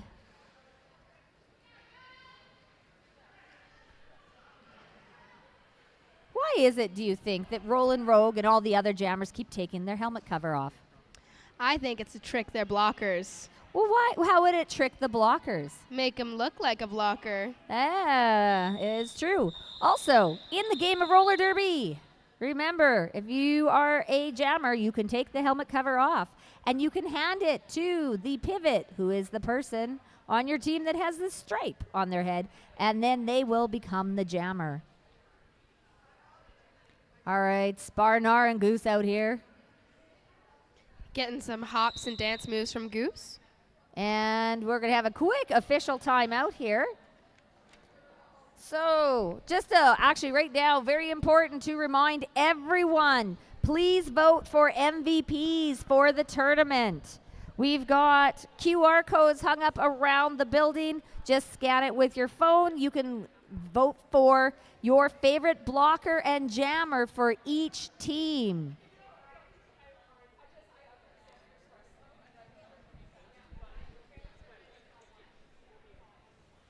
Also, don't forget, at halftime in 16 minutes, there is a 2 for $5 deal on draft beer from the keg in the canteen. Our keg was donated by Better Brothers Brewing. And if beer's not your thing, Culligan also supplied our water for this event. Don't forget, you can still buy some ducks to throw at our very own Dark Wheel Duck. $2 at the stand out front, throwing the Madam at 5:30 again today. Winner takes 25% of the pot and gets a free SRDL t-shirt.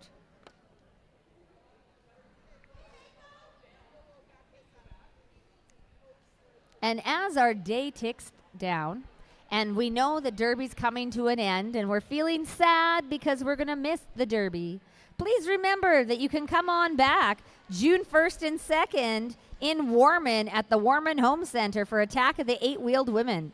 It is a 2-day tournament, all the Saskatchewan roller derby you could ever ask for. We also have teams from Montana, Alberta, and British Columbia coming. If you are interested in knowing more, please go to Facebook and check it out. Facebook, you can find us at Saskatoon Roller Derby League.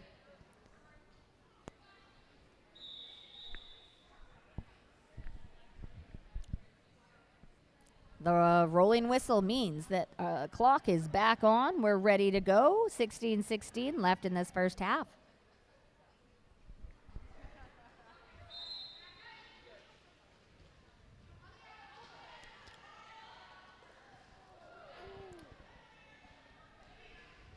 Tough love, doling out some tough love to Goose. At the front, in the back. Goose getting lead still, sneaking around on the inside line. Oh, but look at that. Sparnar also doing a great job riding that outside edge on 1 foot.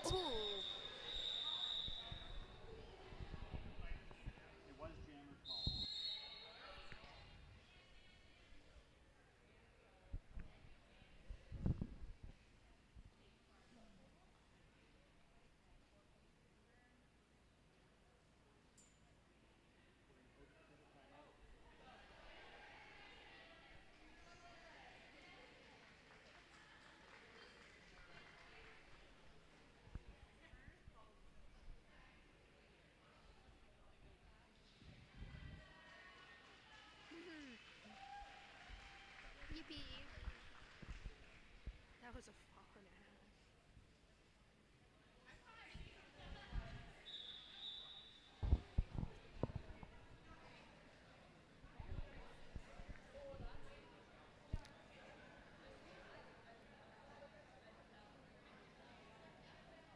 We had a Montana blocker shaken up on the play, but they've left the track and they are smiling. And a big thank you to all our medics for keeping us safe, keeping an eye on us, and taking care of all our medical needs while we play this highly competitive contact sport.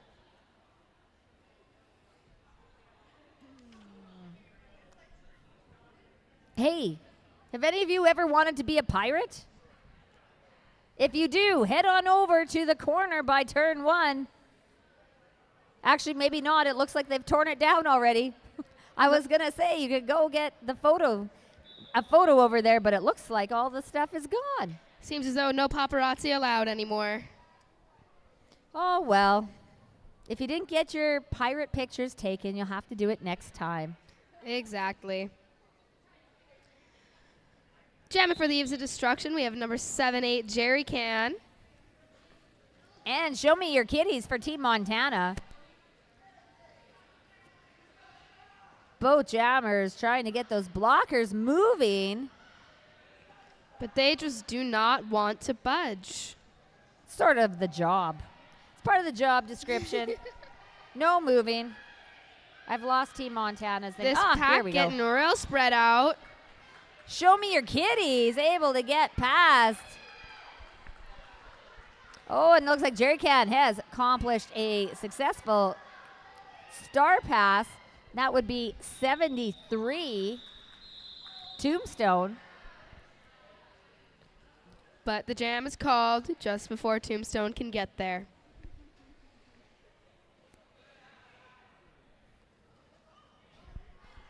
We've got Steve out there against Banshee. Oh, I love it. Eve's a distraction, trying to Rose City start here. Oh, yeah.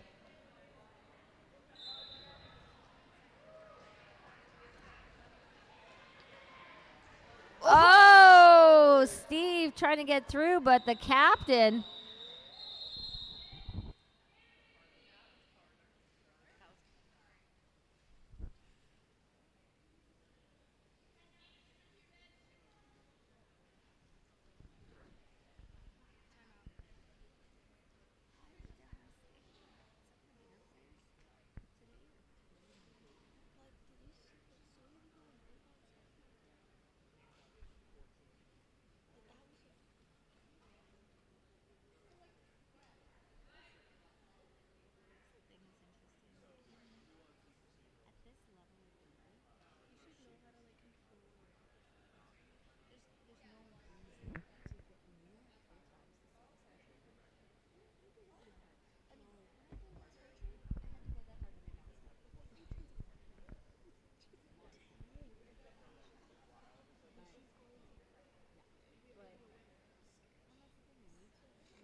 And we're back. Eve's a Destruction versus Team Montana, 63-24 in favor of the Eves. Roland Rogue gonna come out to jam for Team Montana.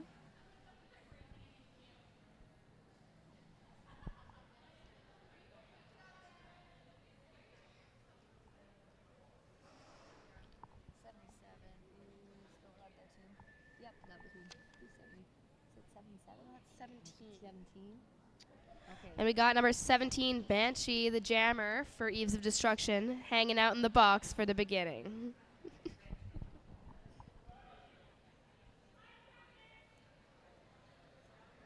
you know what that means, Bella? What? We got a power jam. Oh, yes. I thought you meant the 5 seconds. I was like, well, I think it means we only have 5 seconds. However, I think it was a trick. I think It was a trick. Just yell 5 seconds and everyone. There's real There 5 we seconds. go. The real one. Roland Rogue hoping to get a little bit of offense from their team. And they do. Brutal Kimpack, Pace Jam, and a few others. Let's see, 605 was out there, Hammer, all helping out.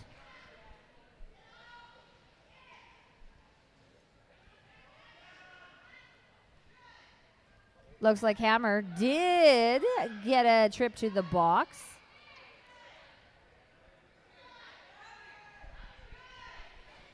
And Bash away doing a little dance out there, but now back in the tripod.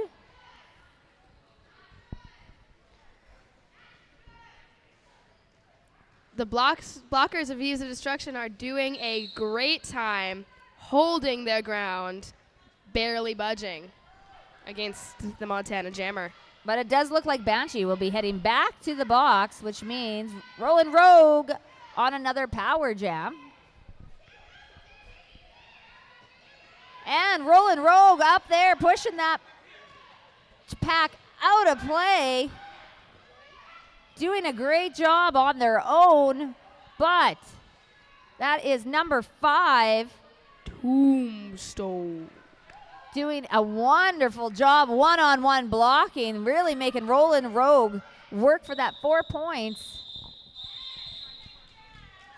Burning up almost that whole power jam, but called it off, freezing the jammer in the box. That means Banshee will be coming out at some point here, going up against Sparnar. For jam number 2. I think. Maybe 3. I'm not counting.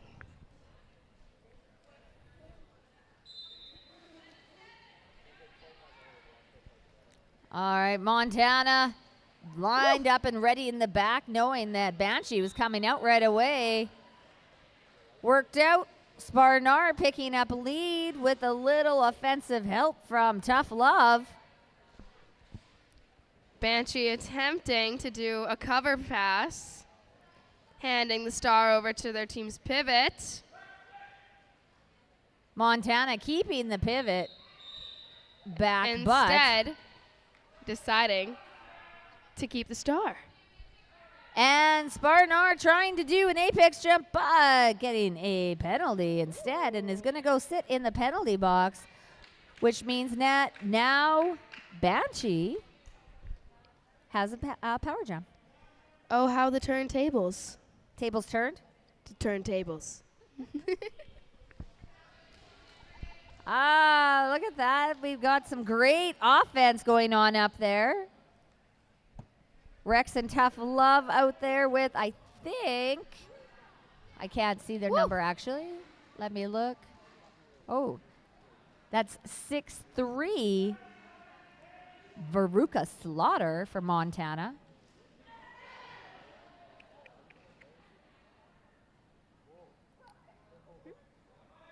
Wife of Wrath out there, dragging Sparnar back. Now, let's see, I can't see who.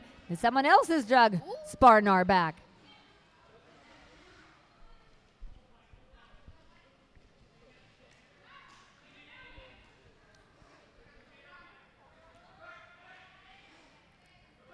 Texas Twister.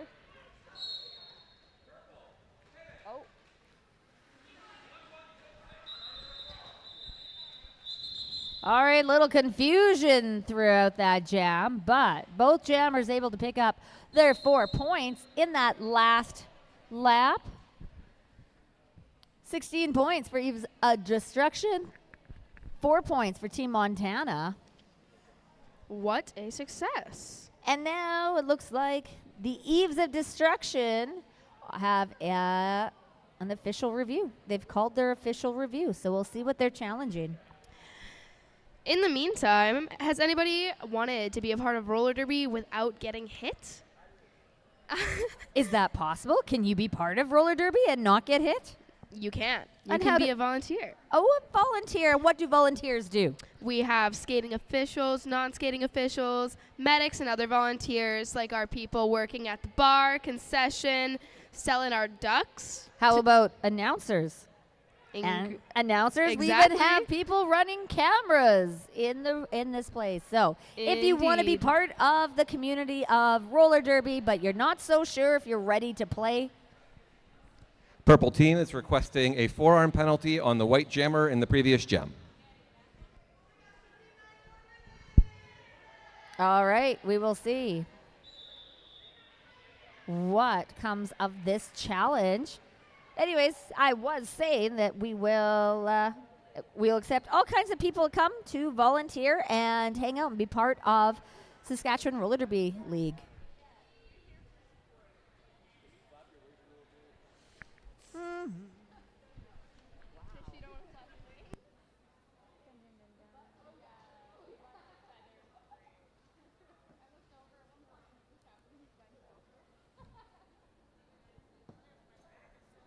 All right, let's see. Microphone. The consensus of the officials is that there is insufficient information to issue a forearm penalty at this time. All right, not enough eyes on the action, I guess, and the forearm will not be called. So, Eves of Destruction will lose their challenge or their official review.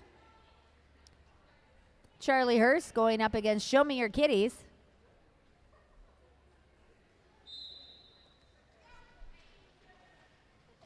And with that whistle, they are off. Oh, and Charlie Hurst going to the penalty box for a forearm. And Show Me Your Kitties picks up a lead jam. As well as a power jam. What a combination. Oh, some big hits happening here.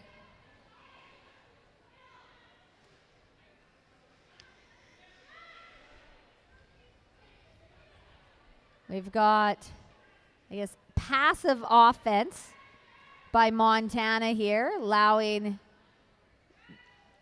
Show Me Your Kitties to just push at the front here.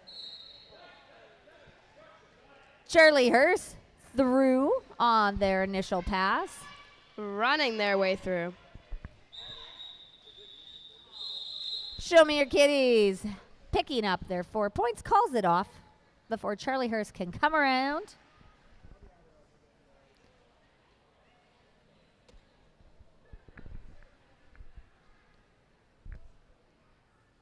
All right, we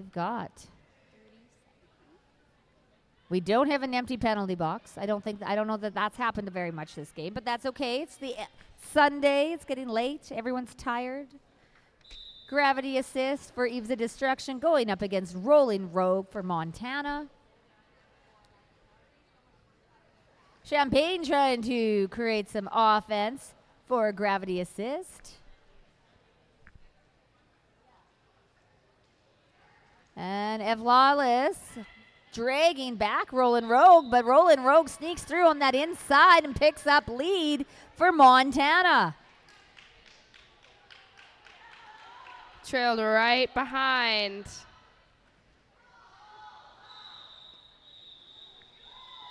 All right, and that was a bench decision, as I heard the whole bench calling, call. So, Rolling Rogue calls that one off after picking up their 4 points. Another successful jam for Montana. Right now we got number 9, Snarnar for Montana, and number 654, Goose for Eves of Destruction jamming here. This is a matchup we have seen before.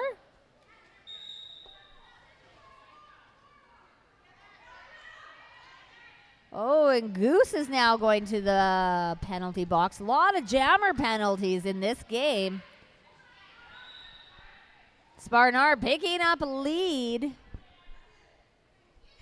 Announcing I did it to the ref immediately afterwards.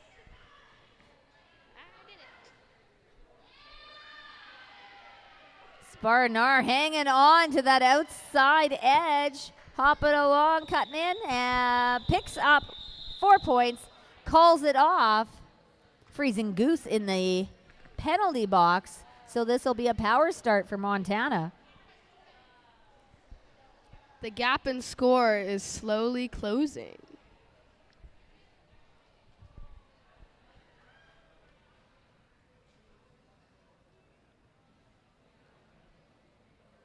We've got Evlawless, Champagne, and a couple Eves of Destruction up at the front, whose numbers I cannot see, but I will let you know who they are. if they turn around or show me their arms.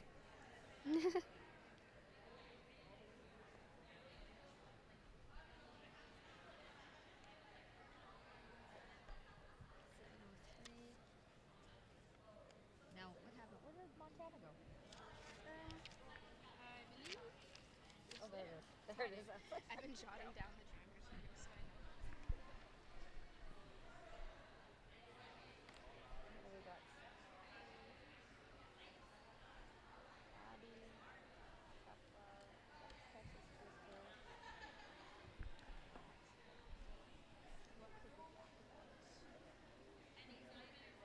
Montana putting out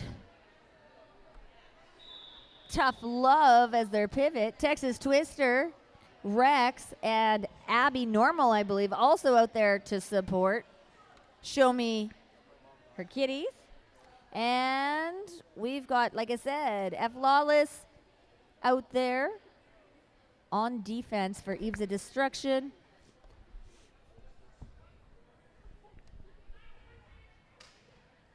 I know that there's 3 others out there as well. I just can't see them. Chain Pain is one, and Chan Pain, and I still don't see any other numbers.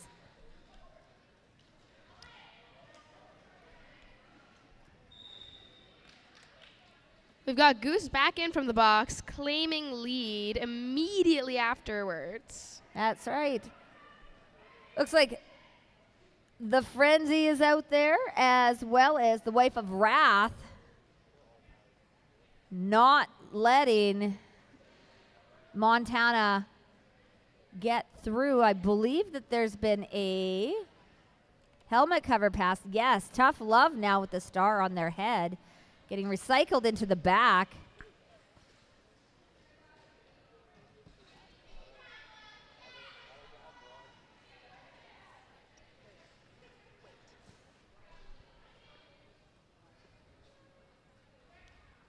The Frenzy, Dragon, Tough Love back one more time and again.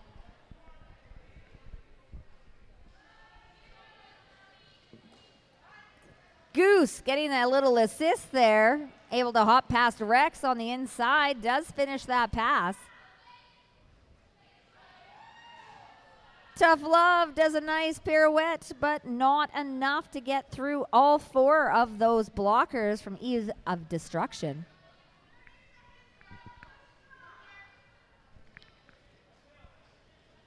Blockers not making this easy for the Jammers at all. Holding them like a brick wall.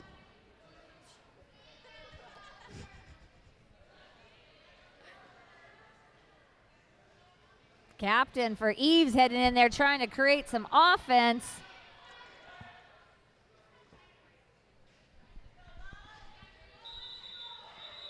Oh, and that is a 2-minute push. 2-minute push. Eves of Destruction do pick up 8 points on that jam. Team Montana was held to 0.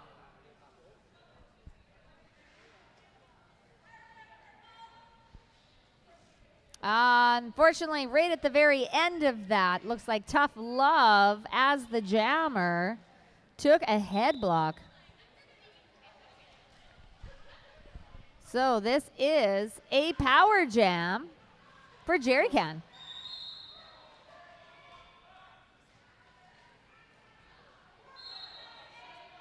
Oh, but Jerry Can has taken a cut penalty and will go sit in the box.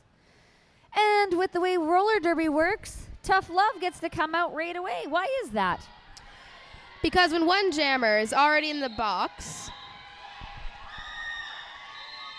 I'll pause for some applause.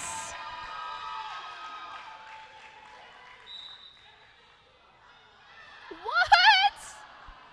Oh no, Tough Love got a lead, got lead, but received a high block penalty. Oh my God. And will now go sit in the box and feel sad. And Jerry Can is out. And like we were saying before, If I actually Yeah, go ahead. If one jammer is already in the box and the other jammer gets a penalty, they only have to sit as long as the other jammer was sitting. Yes, the first one. Because guess what? There's no derby without jammers. Because they get the points. I mean, I guess blonkers could just sit and Yeah. smash around. It would be like demolition derby. Ooh. But that's usually in cars. Yeah. But we've had a star pass. to We do. Barnard. All right. We are going the full 2 minutes because both jammers have been in the box. Sparnar taking a vicious hit to the inside. While Jerry Can just calmly glides along the outside. Easy setup from their blockers. And 2 minutes are up. There was, I don't know, 3? Was there 3 jammer penalties in that jam? We ended up still. I'd say 3. 8. White is using their official review as a White is using their official review as a timeout. All right, 8-4 in that last jam. Team Montana using their official review for this half to take a timeout, which means they can save their timeouts for the second. So in roller derby, you get 3 timeouts and an official review, but the official review you get 1 per half. Oh. Yes, and so if you make an official review and you win it, you get it back. Ooh. I know, right? But if you still have it at the end of like the first half, it doesn't carry over. You don't get 2 in the second half. So you might as well use it as a timeout. And then you can save your timeouts for the second half. Give your players a chance to breathe. Little strategy, little breathing. The odd dance party. Maybe a tickle fight. I don't know. Whatever it is you like to do on the bench. It's so big. Rolling Rogue out there. But that's up against 115. I think that's a new jammer. That is Lightning Striker, who has not started as a jammer before, but picks up a lead. Oh, and then cruises on by on the outside. Untouched.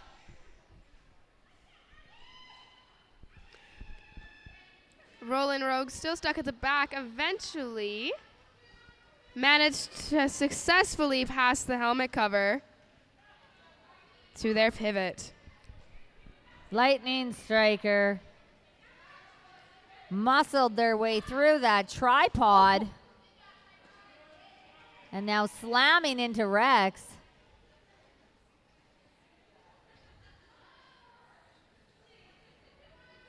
Tough Love holding Lightning Striker up. But Lightning does get around on the outside. Oh, no, Rex got a piece of them and is dragging them back. We've had a star pass, but the jammer is acting as a blocker. And apparently it worked out because Lightning Striker is now heading to the penalty box for a high block. I think this is the most high blocks I've seen in this tournament today. It has been a lot. I haven't been able to see who is that. Who is that? Is that Party Crasher that's jamming?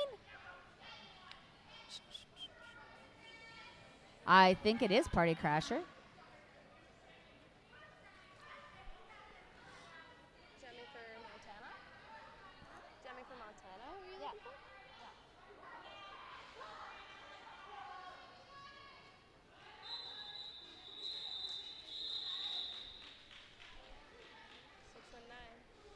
I think it is Party Crasher. Yep, Party Crasher. That was a hand. Yep, because it was a pass. Yeah. Wow. That was a hard-hitting first half of this game between the Eves of Destruction and Team Montana. Can we plug the beer sale and QR code for the votes? that again. Yep. This is going to bring us to intermission. 107 for the Eves, 48 for Team Montana. Now is the perfect time to take the next, 13, 14 minutes. Head on over to the concession and get your 2 for $5 beers from the Keg. Also, if you are interested in going out a little bit later, we also have the after party tonight at 8:30. That is at Dino's Bar and Grill. They have a drink special, 4 drink tickets for $20, which include highballs and draft. All right. The Frenzy is excited about that.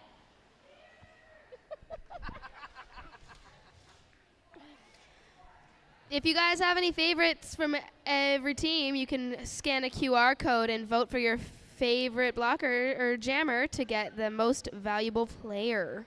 That's right. There are QR codes all over the place, so scan them. Vote. Jammer and blocker, one for each team.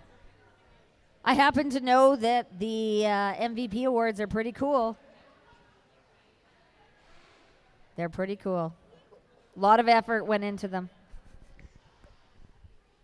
I may have helped make some of them. So that automatically makes them. So that's really why I know cool. how cool they are. All right. We will let you guys go for the next 13 minutes, and we'll see you back here for the second half of the second last game on this beautiful Sunday at the Best of the Rest.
Welcome back, everyone. And here we are, the second last game of the second day, best of the rest. First WFTDA sanctioned tournament here in Saskatchewan, Canada. Thank you. We've got the Eves of Destruction going up against Team Montana. And after a hard-hitting first half, Eves of Destruction ahead 107, Team Montana 48. Here with me is Firebird. And I'm Bellicose Blonde. And out there on the jam line, we have Show Me Your Kitties and Banshee. And with that, we have our first official timeout of the second half. I wonder what it could be about. Maybe not everyone had a chance to run to the concession and get their $5 beer special. Oh, I see some people in the stands here did get their $5 keg special. Oh, it's a scoreboard. So. Yes, they're fixing the scoreboard stuck. So while they fix the scoreboard, I'm going to say a big thank you to our sponsors for this weekend. Culligan supplied waters for the event. Better Brothers Brewing is that lovely keg in the bar. Makerspace Saskatoon made all the merch for SRDL, and it was run by one of the members, Golden Eagle. And we are sitting here in the beautiful Sutherland Curling Club in Saskatoon, Saskatchewan. And it sounds like 5 seconds has been called. Hey, Show Me Your Kitties trying to get through in the back. That's 4-5-2. The Frenzy dragging Show Me Your Kitties back. Banshee up at the front.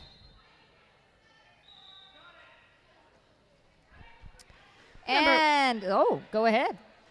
Number 17 from the Eves of Destruction, Banshee claiming lead, sneaking past on the inside. As they get back around, getting those points for them. Montana lining up in the back. Oh, but a beautiful backwards one-legged coast, I guess, on the outside line. Allowed Banshee to pick up 4 more points. That's going to bring Montana's pivot out from the box.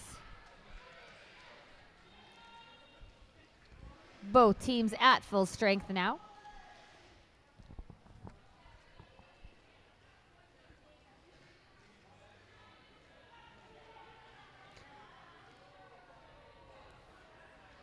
One more time, almost getting all the way through. Banshee on the 1 foot, but not quite. Now is caught up on 7-7. That's Brutal Kimpack.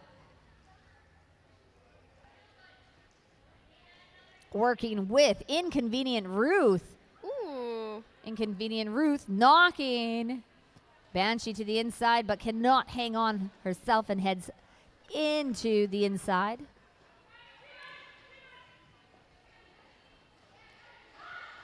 Show Me Your Kitties still trying to get through.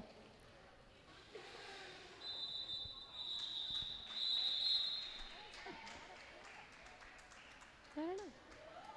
That was a full 2-minute jam right there. Nothing like coach saying, hey, you got good cardio. Let's just keep going. One more.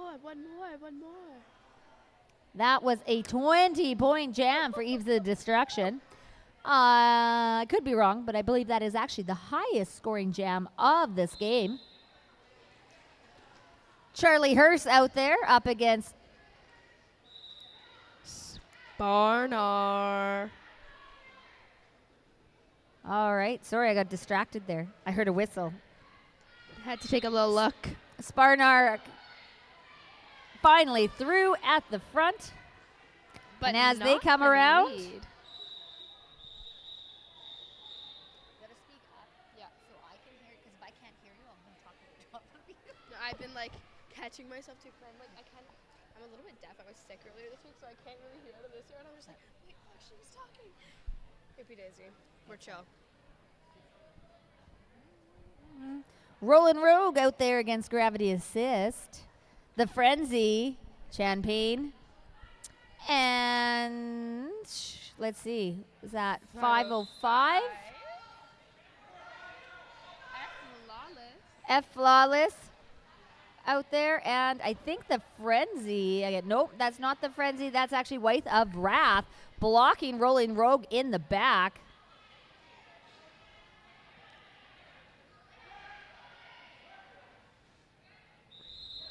That's what you're going to be able to play. All right, whistle, no pack call. On Gravity Assist. Confusing. When you hear that no pack, it still means you got to go back. It's out of play, you may stay. Got to remember that rhyme when you're a jammer, but no pack means you can still cut, which is exactly what they did. We also currently have a power jam for Montana with Gravity Assist getting called on a cut track. Roland Rogue did maybe, well, I think actually the 2 whistles were blown, but rescinded on that penalty. But Roland Rogue took the helmet cover off, which means there is no lead. Great penalty kill there by Eves of Destruction.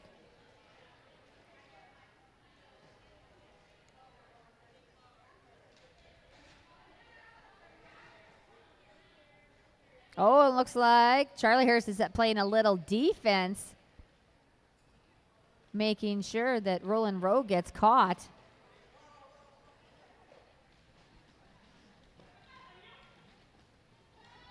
Oh, Gravity Assist now finds their way through on the inside, completing that pass.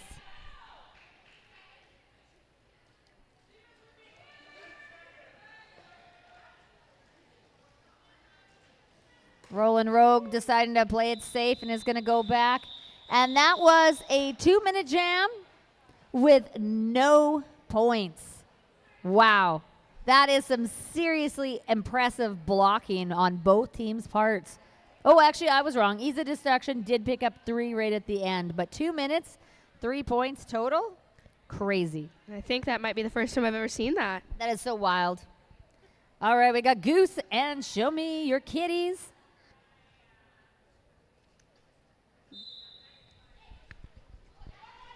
Texas Twister, Rex, and let's see, I think that is Veruca Slaughter.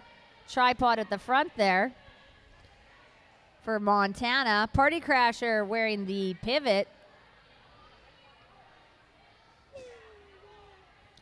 Goose stuck at the back. No pack called. And Show Me Your Kitties picks up a lead. While their pivot is sent to the box. Actually, there was 2 Eves of Destruction players sent to the box. Show Me Your Kitties flies on through, picks up all 4 points, calls that one down. 23 minutes left in this second half. 134-52 for Eves of Destruction. Sparnar out there against Jerry Can. Sparnar seen a lot of action this weekend. Jammer record numerous times in numerous games.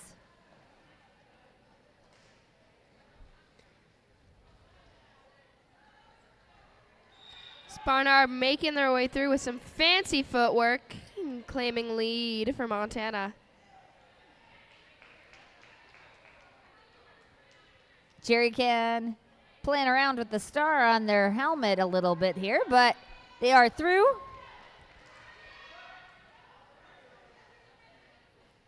Sparnar says, I don't want to call it off. I want to run it. And then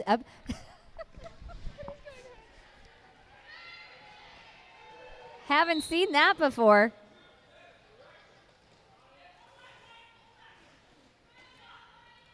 And And Bashaway heading to the penalty box. Sparnar picking up 2 more points and thanking their bench for letting them to run it a little longer.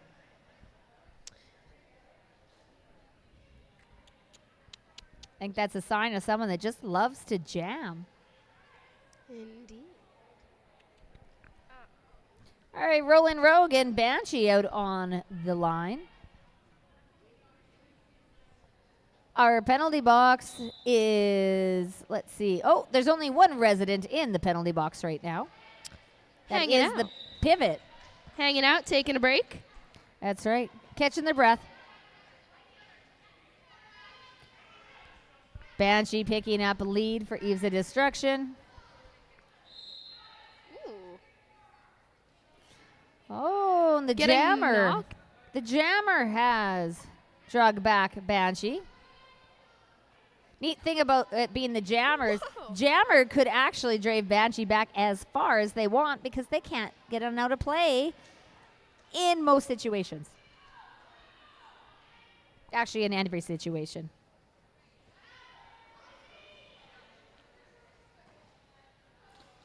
Some fancy footwork there.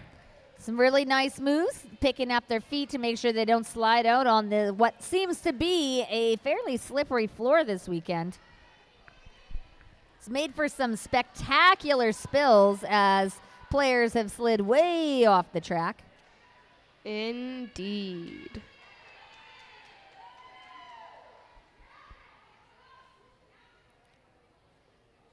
Montana trying to get a little offense going to get that jammer through.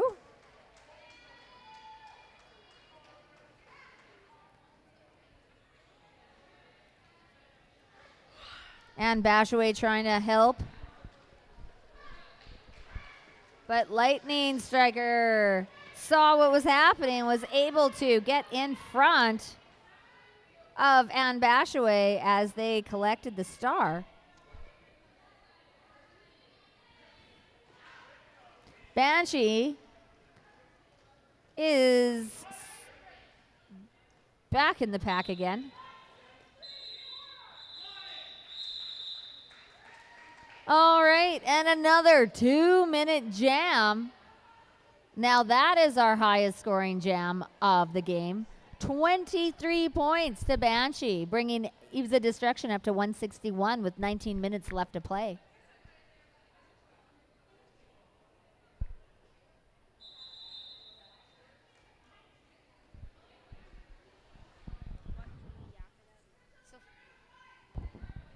All right, White has called for an official review. So that's Montana. We'll have to wait and see what it is that they are challenging, what naughtiness that they saw and they feel that needs to be penalized. And while they're officially reviewing, don't forget that we still have the duck toss, and you can go buy a duck for $2. Oh, that's and right. throw one at our very own Dark Wheel Duck. Where do I buy a duck? At the table out front, covered in ducks. Ah, excellent. See if our head ref Smasher is going to go for the microphone. Nope, they're going to have a conversation first before they tell us what they're going to do this time. So, duck toss. And if I was to say win this duck toss, what would I get? You'd get 25% of the proceeds from the duck toss, plus a free T-shirt. A T-shirt, like an SRDL T-shirt? I believe so. That sounds amazing. Pretty sweet deal, if you ask me. All right, looks like they are just letting them know. And, yep, here we go. Let's hear what this review was. White team requested an out-of-bounds block penalty on a purple blocker in turn 2. The officials do not have enough information to issue that penalty.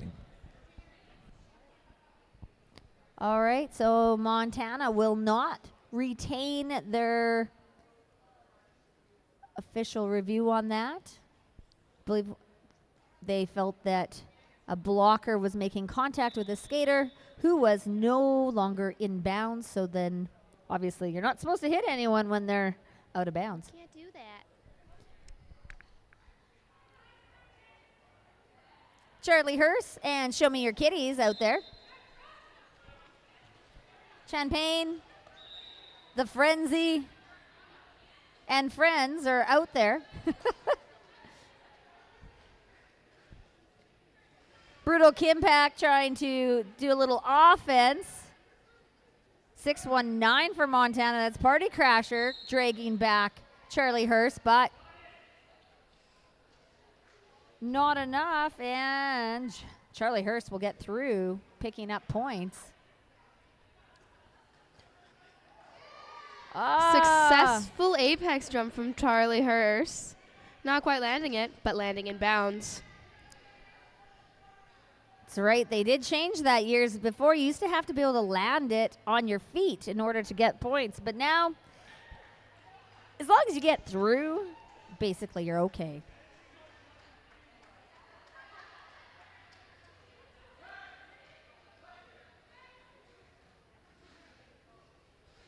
Eves of Destruction doing a good job of reforming that pack so they don't have to let Show Me Your Kitties go, who's still working on their initial pass with the help of Hammer.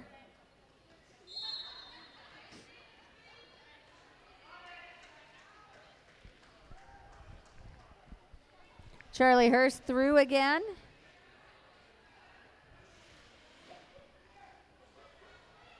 Looks like Veruca Slaughter is going to go have a seat in the sin bin.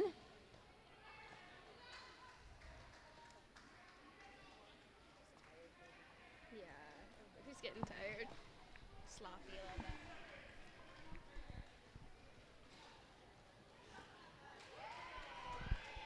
Charlie Hurst sneaking by on that outside line. Picking up the 24th point for the Eves of Destruction. I believe that now is the highest point jam. So with these numerous high-scoring jams, Eves of Destruction have pulled ahead, 185 to Team Montana's 58.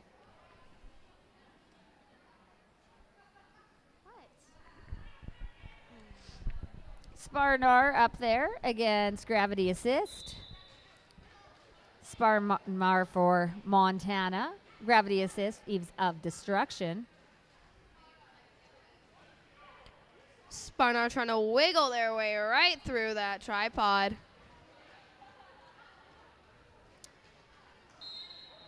Some good offense there by Veruca Slaughter, but not quite enough to get Sparnar through. Tough Love dragging Gravity Assist back.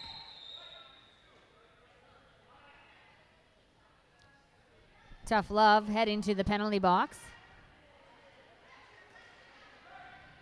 Texas Twister catching Gravity Assist. Tripod for the Eves of Destruction crumbling after the hit from Sparnar right before he called it off. All right, looks like Sparnar did pick up 4 points on that one.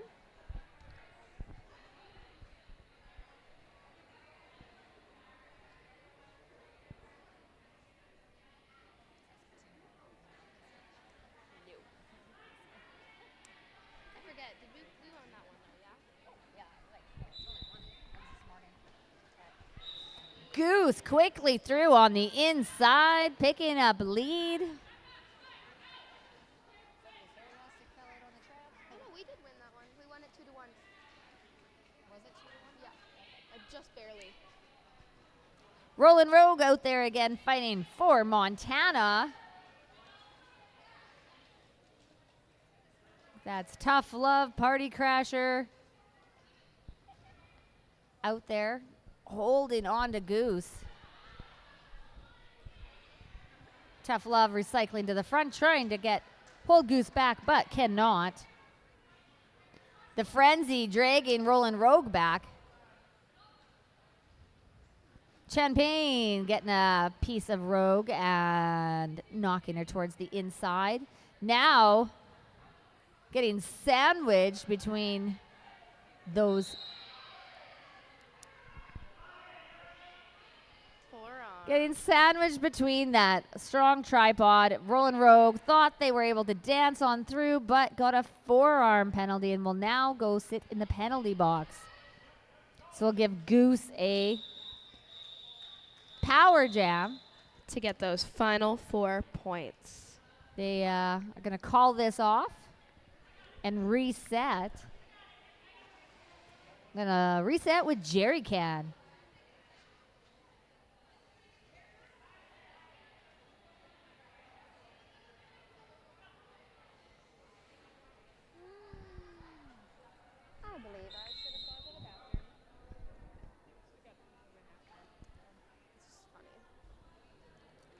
Time is running out on those MVP votes. So remember, when you get an opportunity, grab your phone, run over, find one of the QR codes on the wall. There's 2 actually.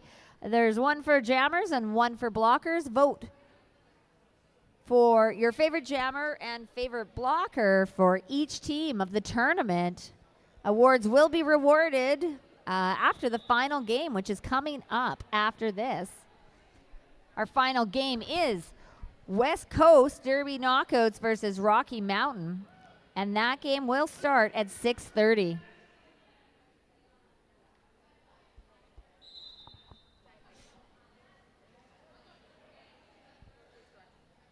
All right, so that was an interesting start. There was no jammers. They were both in the box at the end of that jam. So then they were both released almost simultaneously.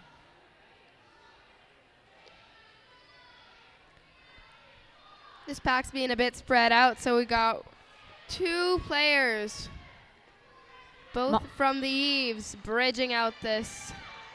Montana had the advantage there with their blockers lined up in the back. Roland Rogue did pick up lead.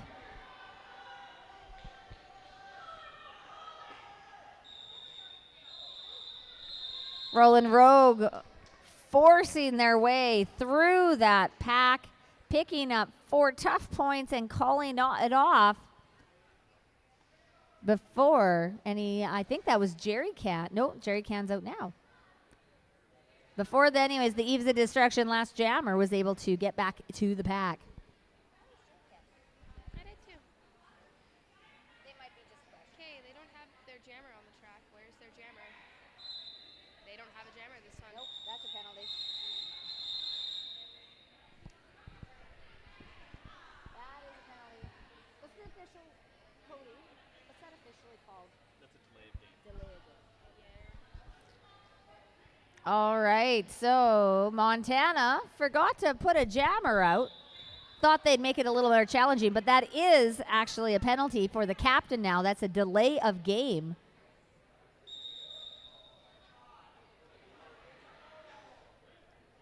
So Hammer's going to sit in the penalty box as the captain for that delay of game penalty. Sparnar and Jerry Can out there ready to jam. The Frenzy, F. Lawless out there ready to block.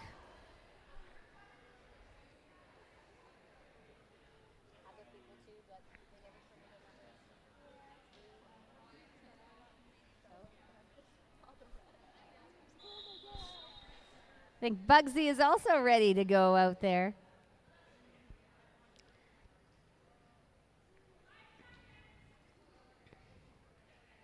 Everybody's just so excited to play some derby. All right, and here we go. Sparnar trying to muscle through and use some laterals to get through in the back. Jerry Can do the same thing at the front.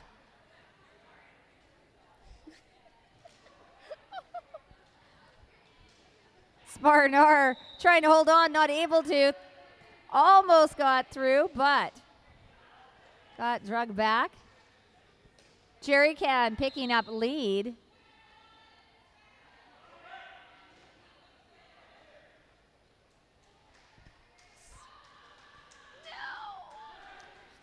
Sparnar almost through, but lost their footing. Are through now. Due to some fancy footwork. We had another blocker to the box. So it looks like we've got one Montana blocker and one Eves blocker apiece in the penalty box. So we'll have a 3-on-3 blocker challenge here. This should be fun. Yeah. Show Me Your Kitties back up. Going up against Banshee.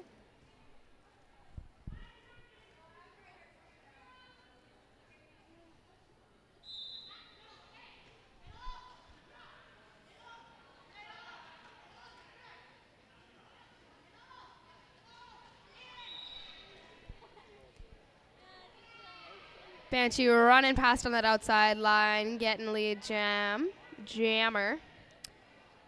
Followed pretty close behind by Show Me Your Kitties. Knocked to the outside, forcing that call off. I believe that's going to be a 0-0 jam. Eves of Destruction have broken 200, sitting at 204. Team Montana 66.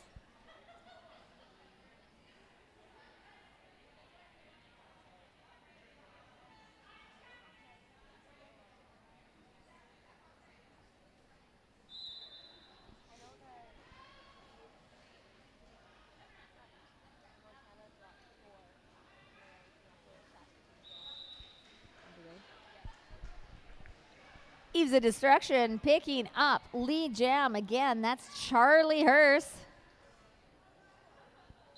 Rolling Rogue up at the front.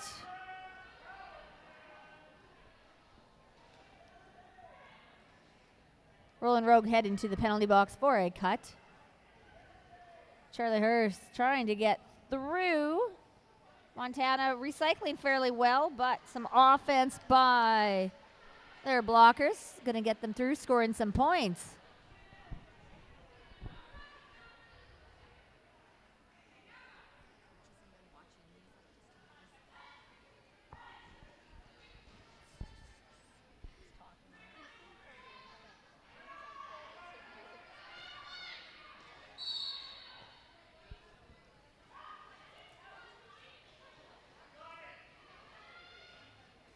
All right, little confusion there. Did get Charlie Hurst.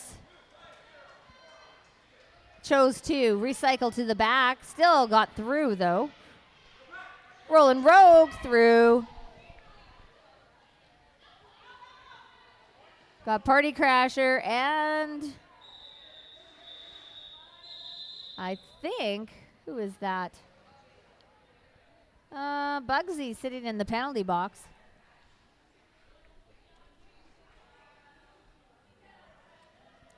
Gravity Assist and Sparnar up once again. I think they're besties. It's a good matchup.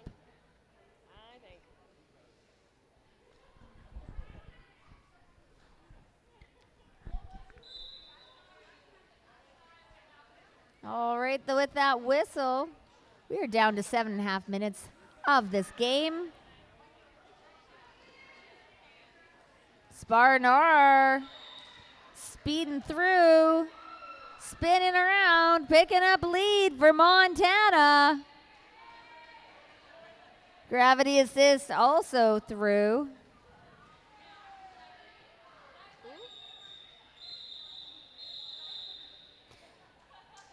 So Tombstone trying to drag Sparnar back, but Sparnar says that's enough, calls it off. 3 points for Montana.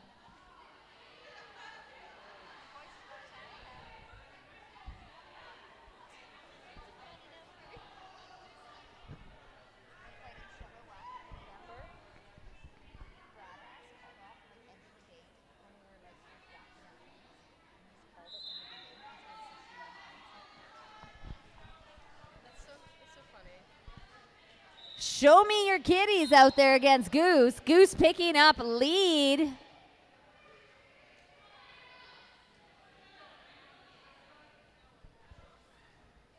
Goose running into Tough Love.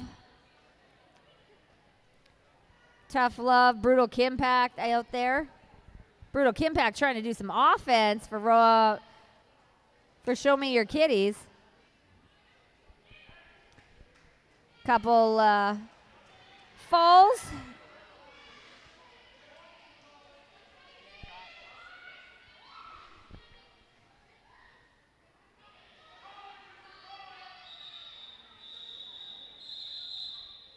All right, that got called off. Looks like that was an 8-0 jam. 2:24 Eves of Destruction, 69 for Team Montana. 5.5 minutes left in the second half.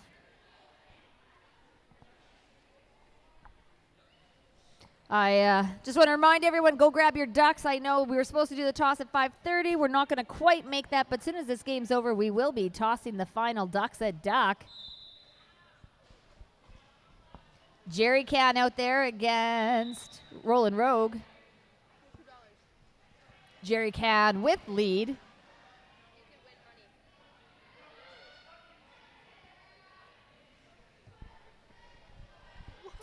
Oh, Montana stood Jerry Can up there.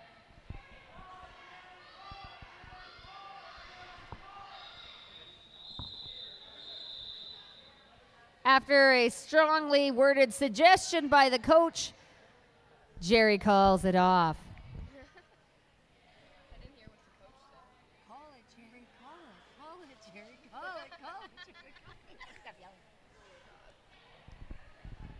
All right.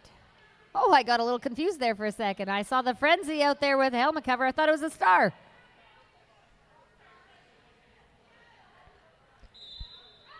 Right now, we got Sparnar and Banshee jamming against each other. Banshee with a slow start there, trying to make sure that Sparnar was contained by their blockers. Tough Love dragging back Banshee. Banshee through, picking up lead. Sparnar having to reset in the back once again.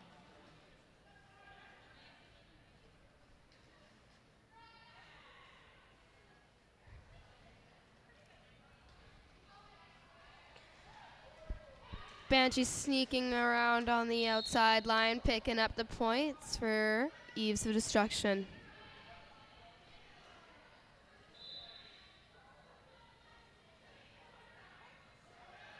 Got Rex out there.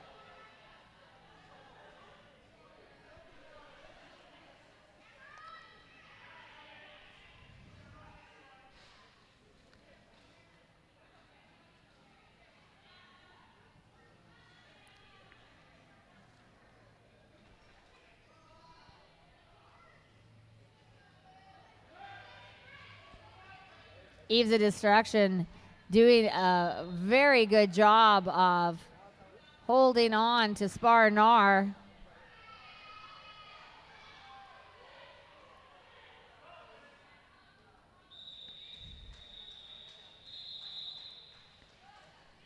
It was an 8-4 jam for Eves of Destruction.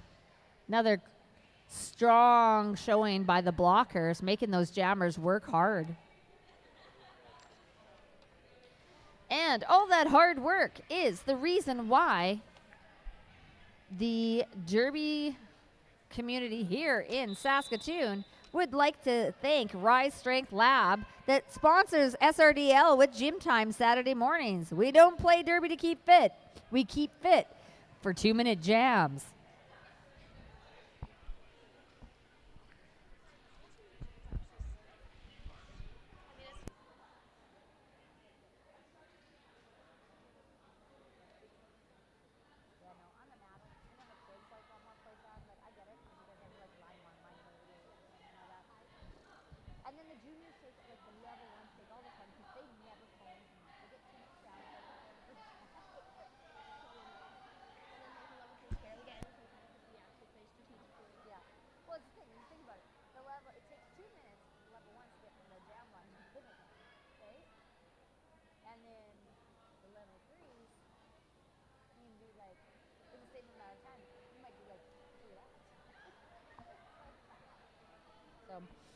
All right, we do have.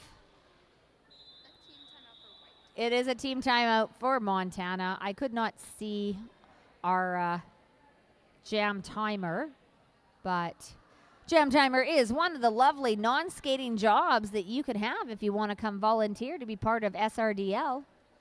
There's many other official jobs that you can do on game day as well that does not include skating if that is not your thing. But if skating is your thing, you might be interested in knowing that Show Me Your Kitties and Charlie Hurst are both on the track. 2 minutes left in this game. Show Me Your Kitties picks up a lead, but we have a jammer race. Charlie Hurst passing. Show Me Your Kitties choosing to call that one off.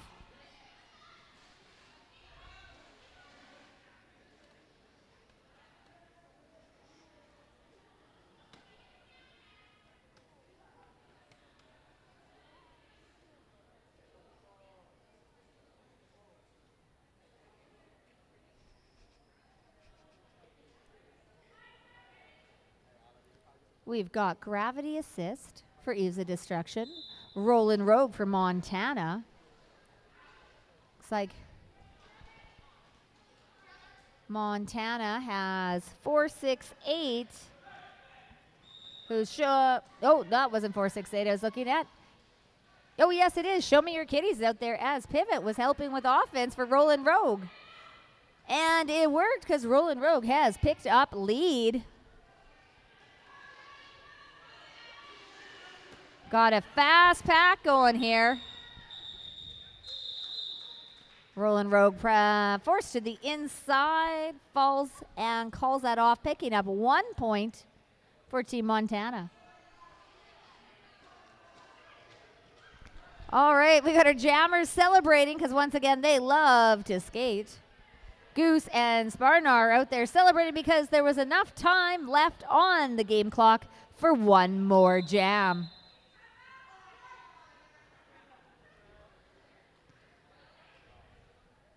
All right, there was a timeout called, but we're still going to get one more jam.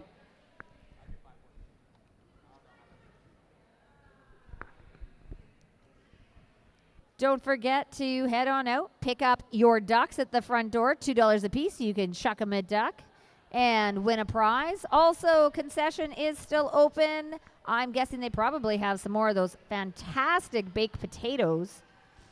The blocker potato is a simple potato. Then there's the pivot, which is loaded with cheese, sour cream, bacon bits, and green onions. And then, of course, the jammer is a little bit spicier. It's the loaded, but it has vegan chili on it. So head on out to the concession. And if you're thirsty, you can also grab a drink. As I said, the keg, we have a keg out there from Better Brothers Brewing. And there's also lots of other beverages, snacks, such as chips, homemade baking, and chocolate bars available. While you're doing that, don't forget also vote for your favorite blocker and jammer for each team. QR codes are found around the building. Sparnar directing traffic, telling Goose where they're allowed to go.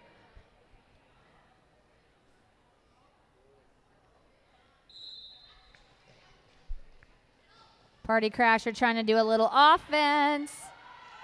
And Sparnar picking up lead on the inside for Team Montana.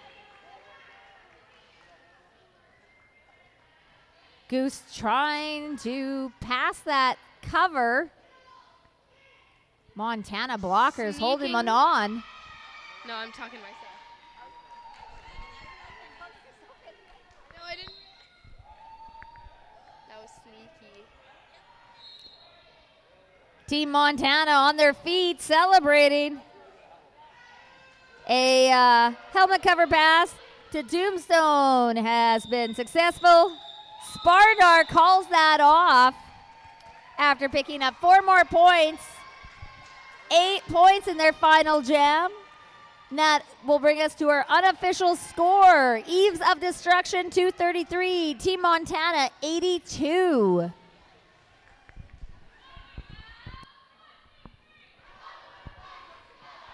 We are a little behind on time, so we will be doing that duck toss here right away. And then you'll have to come back and join us for the final game of Best of the Rest, which is West Coast Derby Knockouts versus Rocky Mountain. First whistle is supposed to be in 45 minutes. So it'll be 6:30 we'll be back here. I'm Bellicose Blonde, and I seem to have lost my announcing partner, so... That was Firebird. Yeah, Firebird has flown the coop, and so we'll be back here in about 45 minutes.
Okay.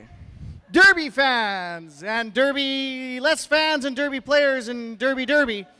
It's time for my favorite game of the day, Chuck It, Duck It, Duck. I don't know why it's so much fun, but it's just a good time. Of course, our lovely volunteer Duck here has signed up and agreed to it. He thinks it's a fantastic game. We improved his PPE today. We've moved to the laundry basket style with the nice neck guard of pool noodles there to ensure that we don't slice his neck open. So the point of this, of course, is our lovely duck is going to skate around, and you're going to try and chuck a duck underhand, please. And you're going to try and get it inside the laundry basket of duck here.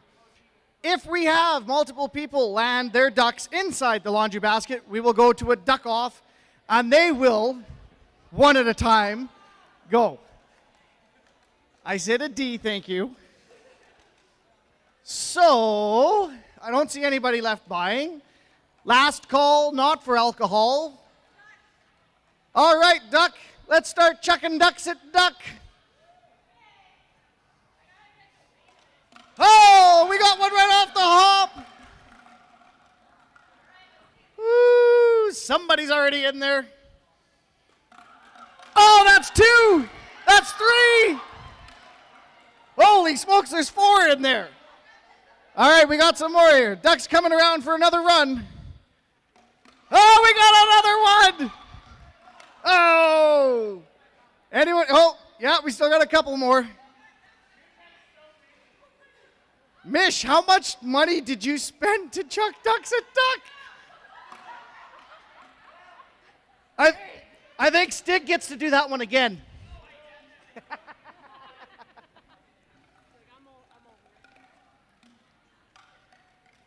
Almost, not quite. They got an armful. Look how many they got over there. 20. Oh, so close. Yeah. Family friendly, Mish. Family friendly. Oh. All right, last one for Mish.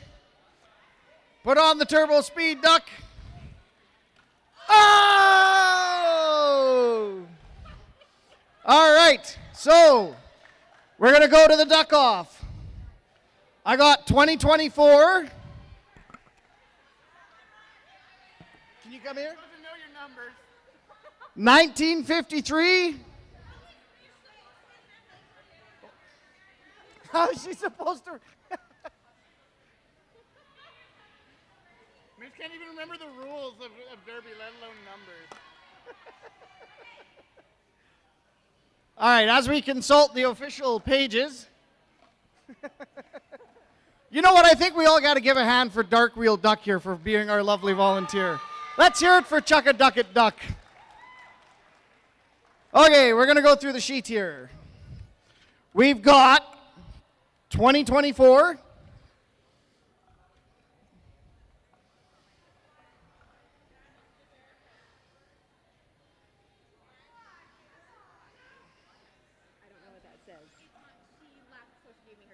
Oh, okay. This one. There you go. 1953.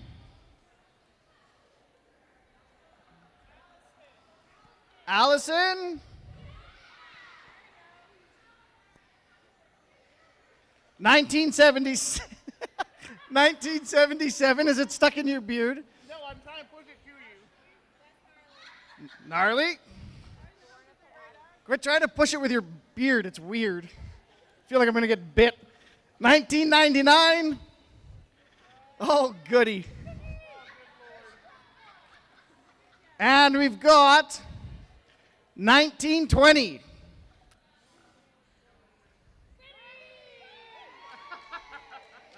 All right. Okay. All 5 of you together. All right. It's time for the duck off of Chuck a Duck at Duck. Let's go, duck. Hey!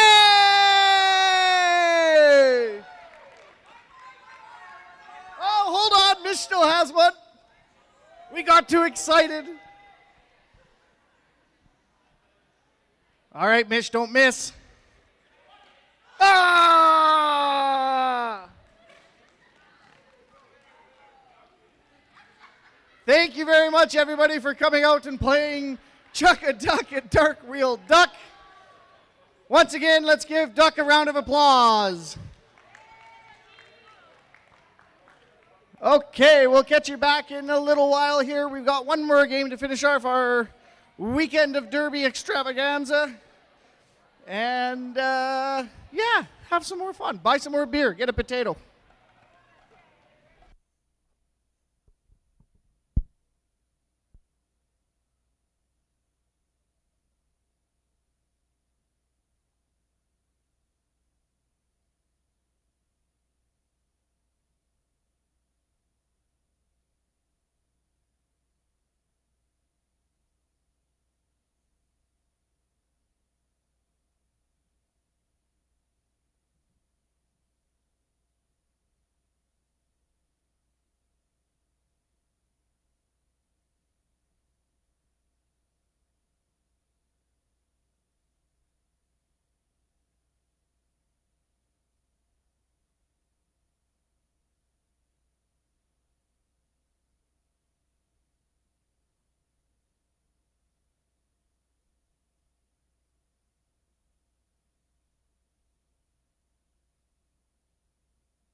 Hey, hey, hey, we're in for the last game of the tournament here. This is between the Rocky Mountain Roller Derby and the West Coast Derby Knockouts, TKOs. Let's start with Rocky Mountain if you feel like it there, Raina. Oh, heck yeah. I would love to do that. All right, so first up, we have number 1-2 Killer Copperhead, 1-3 Madame Medusa, 1-3-3-7 Jackie Lope, 1-9-5-0 Cinderella, 3-1 Lucy Purr, 3-7 Disasterist. Oh, that's a rough one. Closer? Okay, perfect. 4 Sweet Cyanide, 4-0-6 Ruth Slater Ginsburg, 6-1-7 Harper Bazaar, 7 Hannah Smashtana, 7-1 Chakilski, 7-1-6 Slim Skady, and 9-7-0-7 Badass. They are coached by Ray on the bench. All right, for the West Coast, we've got number 111, Party Crasher, number 13, Brooklyn Dodge Her, number 18, Toxic Temper, number 19, Pippi Blockstocking, number 1977, Maya Prerogative, number 2, Rocky by Baby, 213, Sucrose Overdose, 217, Bird, 22, Buttercup, 28, Lights Out Livy, 33, Hurt Macklin, number 4, Reapin' Rainbow, number 520, Supersonic, number 7, Whiskey Whip, and number 83, Ace of Skates. Coaches, we've got B-Rad and Fanny. All right, ready for this first jam. We have number 4 Reaping Rainbow on the jam line for West Coast, and 617 Harper Bazaar. Yeah. And that's what it? And then beer for whatever. Yeah. MVP, okay.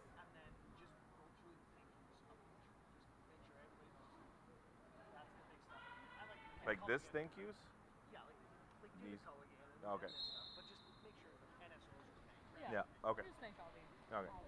And here we go. All right, both jammers still in the pack, as suspected.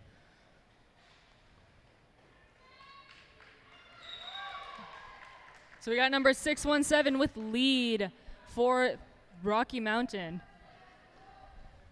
Whipping around the track there. Reapin' Rainbow still doing some work at the front there.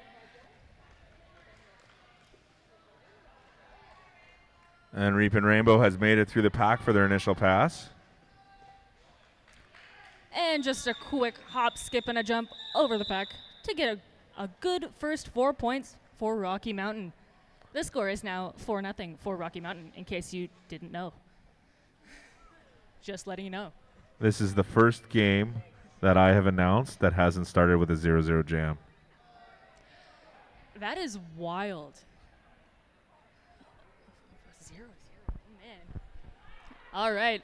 On the line there, we have number 100 Centurion for Rocky Mountain in 1977. Maya Prerogative. Yes, that was the name. Thank you. Thank you for saving me. You're welcome.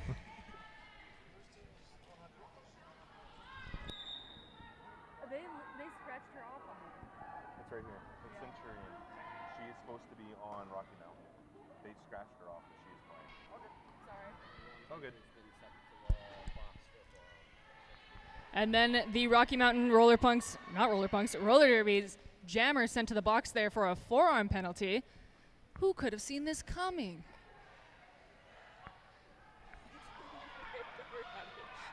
Be nice. We got West Coast doing some work at the front there, but Rocky Mountain is doing really, really well at the front. Still snatching lead, though. Maya Prerogative has managed to snag lead and is called off the jam. There's that 0-0 jam you were waiting for. There's a second one, not the first one. Perfect. Now I feel at home. Perfect. All right, 2-1-3, sucrose overdose, and number 4, sweet cyanide for Rocky Mountain.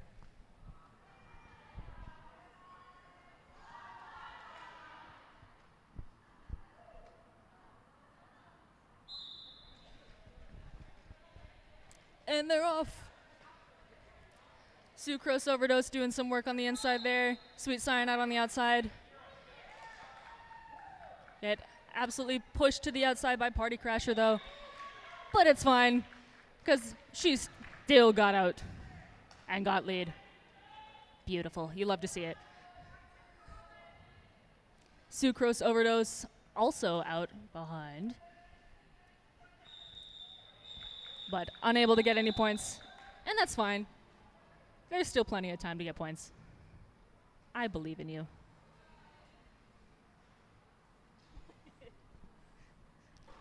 I'm just saying what comes to my head. You do you, boo. We got number 4, Reapin' Rainbow, and number 195.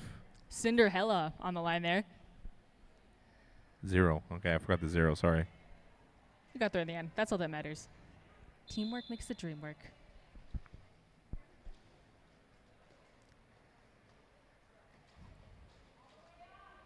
Looks like both teams' strategy right now is to play very defensively. It's working. It's working very well. This defense is really tough. Those blockers are definitely making them work for it. Though Number 83 for West Coast is sitting to the sin bin. West Coast is now down. Nope, wrong one.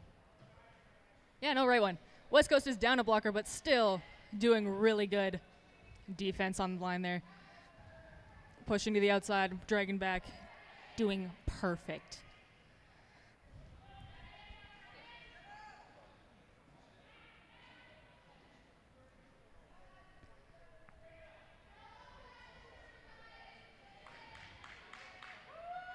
And 1950 looks to have managed to gain lead for Rocky Mountain.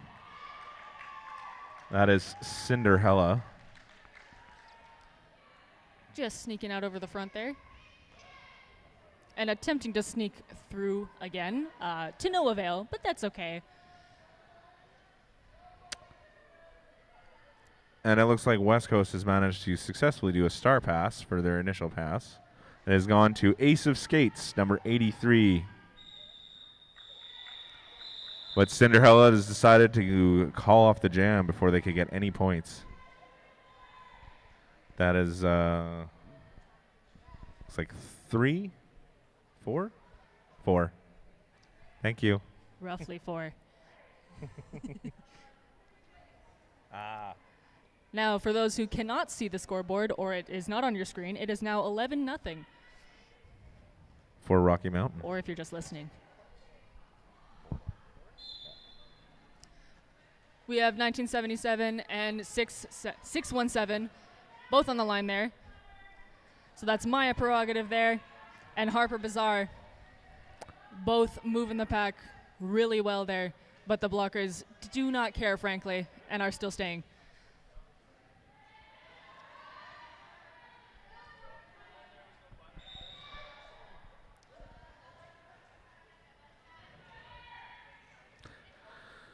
It looks like Rocky Mountain has managed to gain lead, but then got knocked out and ran back. So she's still trying to get through the pack for her initial pass.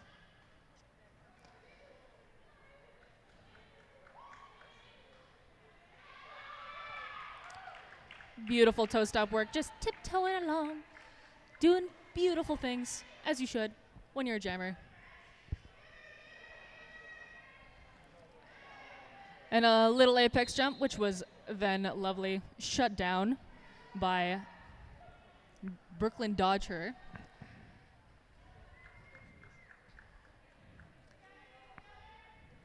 Ooh, there was a star pass for West Coast to number 2 Rocky by Baby, who then took a penalty. I didn't quite see what it was, but they're now serving time in the box.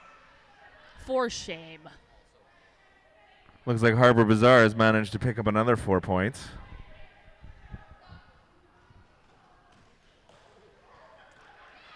Some Rocky Mountain blockers there attempting to do some offense. though West Coast is pretty solid, and that is kind of hard.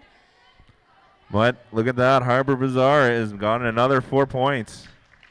Now have Rocky Bye Baby Is in back the on the track.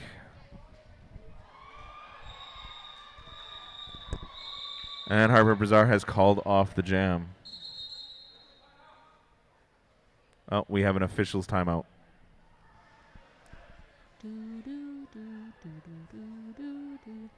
So if you can all do us a favor, please use those QR codes to vote for your favorite jammer and blocker on every team that played in this weekend's tournament. Also, we are having an after party at Dino's Bar and Grill at 8:30. Show up, please. Wear a pirate costume, please. I do not want to be the only one wearing a pirate costume. There will be drink specials, 4 for $20. Thank you, Fish, for showing up. That's a good Fish pirate costume. never disappoints with their costume. Perfect. Because the King of Dornaire is definitely a parrot.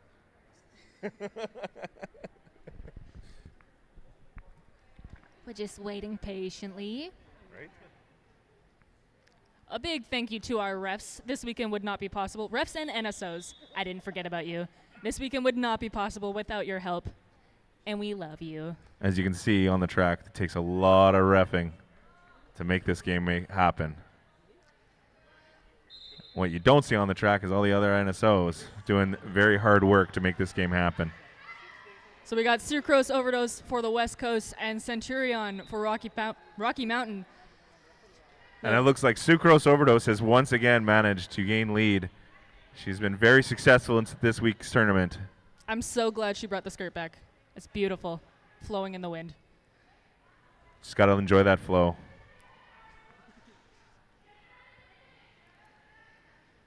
Looks like there was a successful star pass for Rocky Mountain to Tchaikovsky.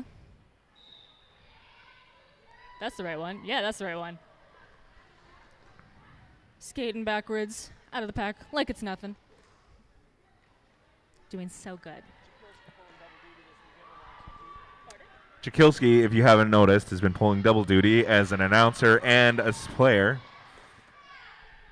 And somehow managing to take these hits in stride.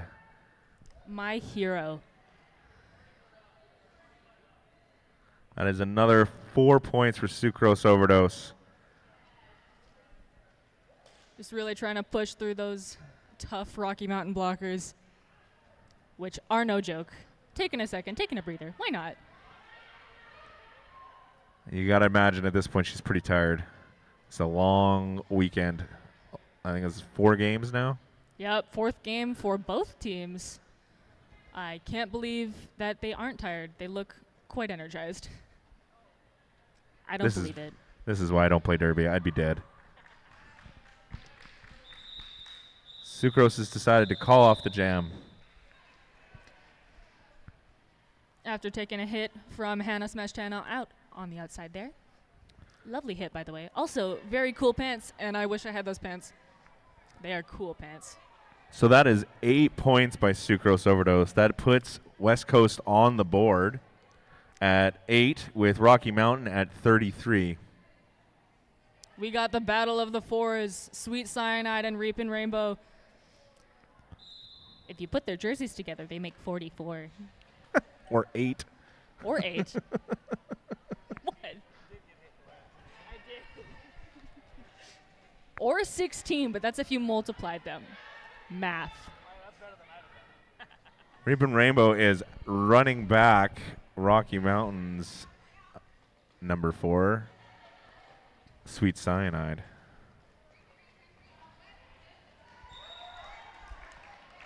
And it looks like Sweet Cyanide has managed to gain lead, which is impressive after being run back like that. And then sneaks through the pack and gains another 4 points. Making easy work of those blockers. Slim Skating not letting them off easy. And then there has been a star pass to Ace of Skates, number 83. But the jam has been called off.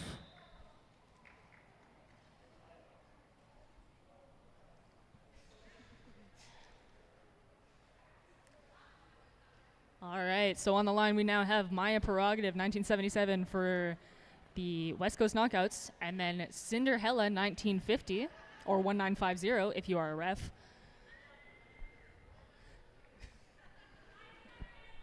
Battle of the 4 digits. Not as cool as 4 and 4 though. Still cool though. Both jammers just pushing through. West Coast is doing their signature strong blocking. Just an absolute wall, this team. We got Killer Copperhead and Hannah Smash Hannah not making it easy for Maya Prerogative on the back there.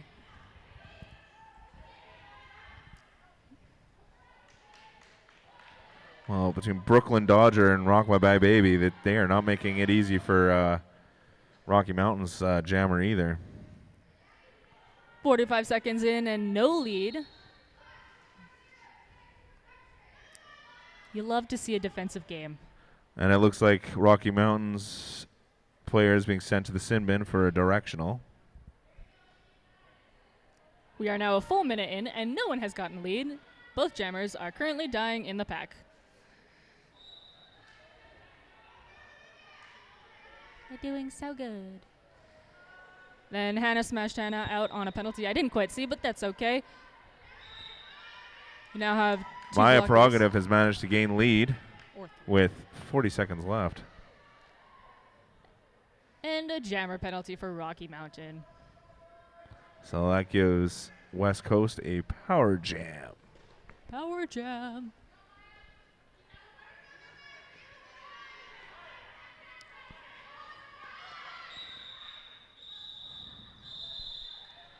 Killer Copperhead definitely not making it easy at the front of the pack there. Oh my gosh. English is hard.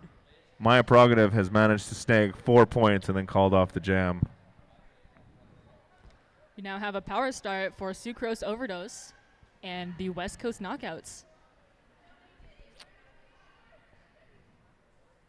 And only 3 blockers currently for the Rocky Mountain, as both their pivot and their jammer are sitting in the sin bin right now. And Sucrose Overdose gains lead.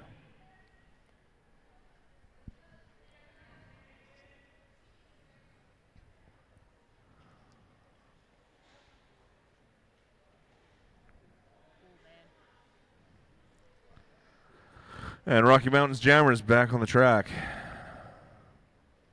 That would be Cinderella, who had a penalty at the end of that last jam and is now out, ready for, I don't know, maybe revenge. I hope not revenge. Never mind.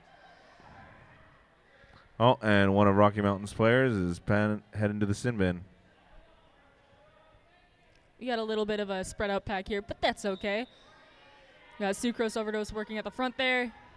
And a penalty. Ah, shucks.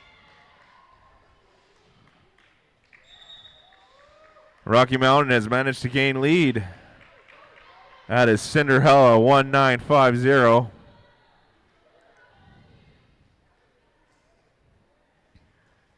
While getting a little bit of offense. Did I say a little bit? I meant a lot of bit of offense.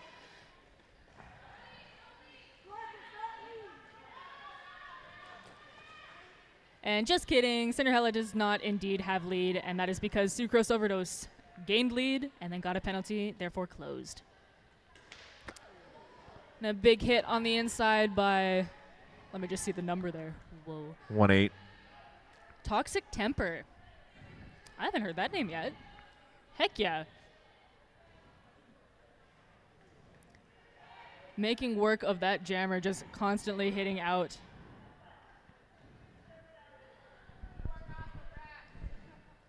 Hoping for a cut, not getting a cut, but that's okay. Looks like 1. 1 point. They got 1 point on that last jam. No, actually it's a 5 for West Coast and 3 for Rocky Mountain.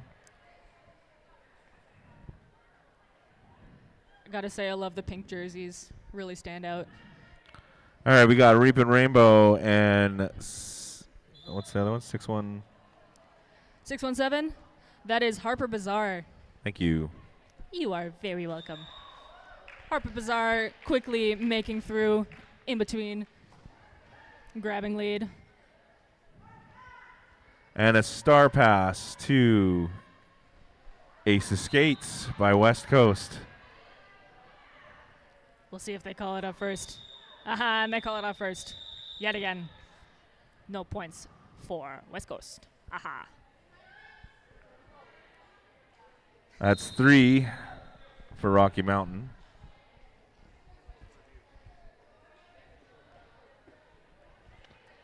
And an official review has been called by, I believe, Rocky Mountain. Their skaters are on the track first, so I'm going to assume it's Rocky Mountain.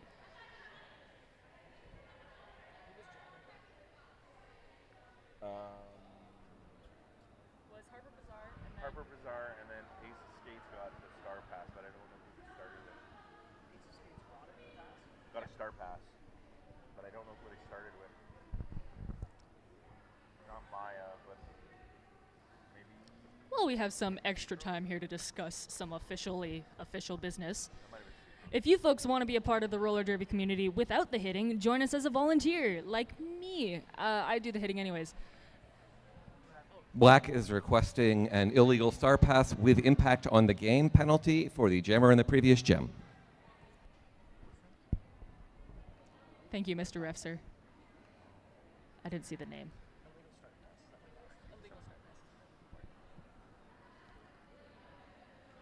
So they were looking for an illegal star pass there.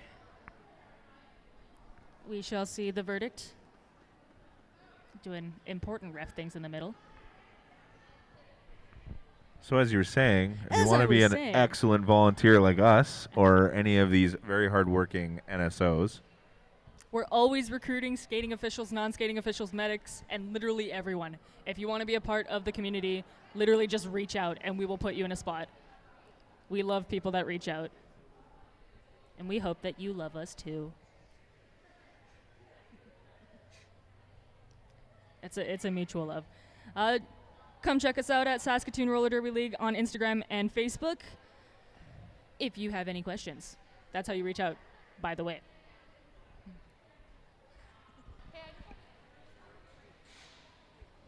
The consensus of the officials is that the jammer was upright and inbounds at the moment they released the star. The star pass was legal. The official review will not be retained. so it looks like it was a legal star pass, and they lose their. They lose their official review. Thank you. So on the line, we have a new face or number. Number 2, Rocky by Baby, and 100 Centurion. who is an old face. We've seen them before. Just twisting and twirling.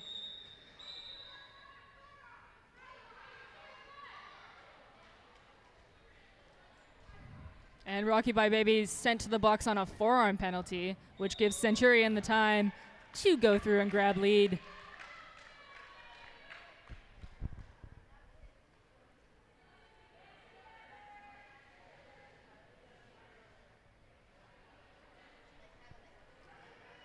Centurion looking for some help against these tough West Coast blockers.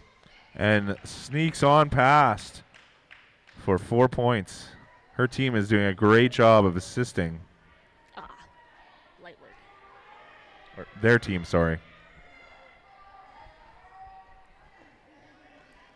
And Centurion attempting to take Brooklyn Dodger on to no avail, but still sneaks by anyways.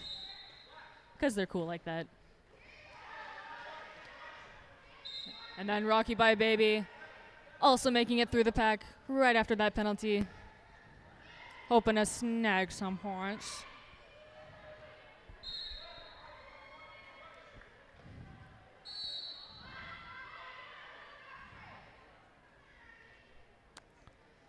And 5-on-1 just sent to the sin bin for Rocky Mountain for a directional. That is Slady Blockins. Slady Blockins. I am sorry. And it looks like Rock by Baby has managed to snag 4 points before the jam was called off by Centurion. who has done an excellent jam at 16 points. Well done by them. That is no easy task, especially against these West Coast blockers. They will make you earn every point. All right, on the line we got some familiar faces. We have Sucrose Overdose for West Coast. And Lucy Purr, a new one, never mind, that's a new face, for Rocky Mountain.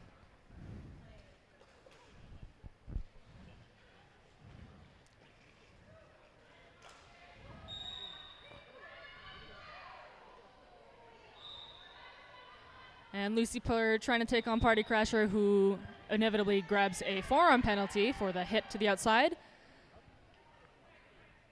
Sucrose Overdose bouncing back from that hit has gained lead.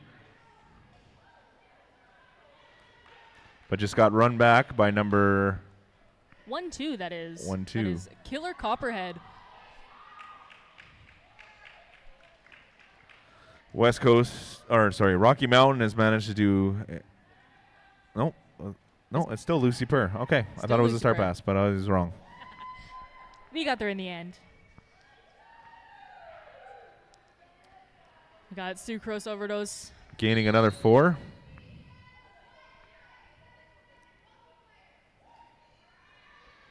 And Lucy Purr attempting to make it through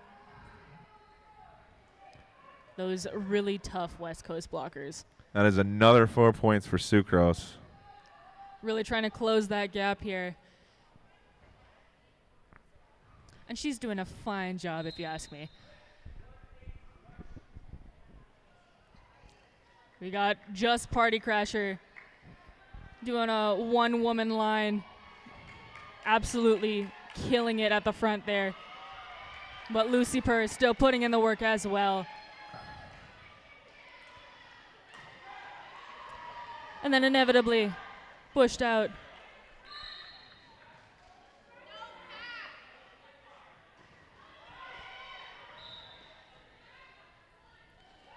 And Lucy Purr still getting knocked over by Party Crasher at the front there. And that's the end of the jam. Party Crasher is an absolute one-man army.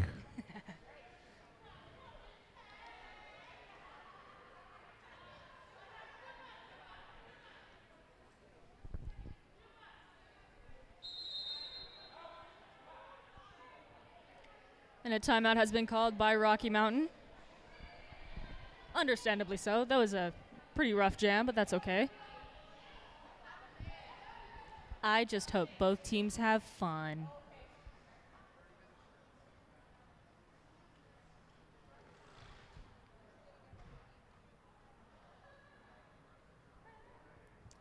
Well, we have the time. Did you know Saskatoon Roller Derby has a house team season? House team season? House League. It starts on August 1st, and if you have roller derby experience but want to play low commitment and high fun derby, join us on August 1st when we head back to the Saskatoon Soccer Center. Games happen once a month, and you can either be drafted to Team Mischief or Team Mayhem. I think I'm on Mayhem, so I've got to say that's the better team. You are Mayhem. Thank you. I try. Once again, just make sure you vote for your favorite jammer and blocker for each team in this tournament. It is very important. Yo, number 4 for both teams. We got 4 and 4 again. 44 together. Reaping Rainbow and Sweet Cyanide. Beautiful. You love to see it. You love to see it. 44. The anticipation. Those are a long 5 seconds. Indeed. I always think of Tim Curry when he says anticipation.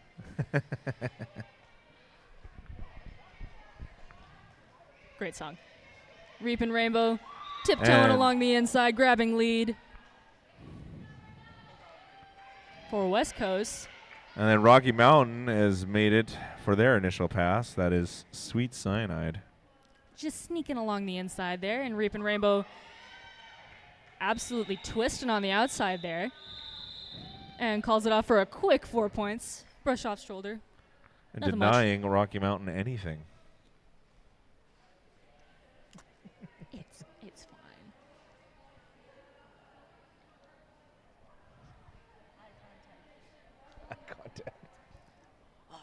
tagged. All right, we only have 7 minutes left of this first half of this last game. And we are in Jam 13. It's jam-packed. I'm having a great time. So we got My Prerogative up against, oh, I forgot, Harper Bazaar for Rocky Mountain. Harper Bazaar making it out. My Prerogative close behind. Both jammers, big smiles. You love to see it. I bet you these two love playing against each other. Well, Rocky Mountain calls off the jam. Harper after hoping to grab. snaking 1 point As you should. and denying West Coast anything. Harper worked hard for that 1 point. Don't you dare take it away.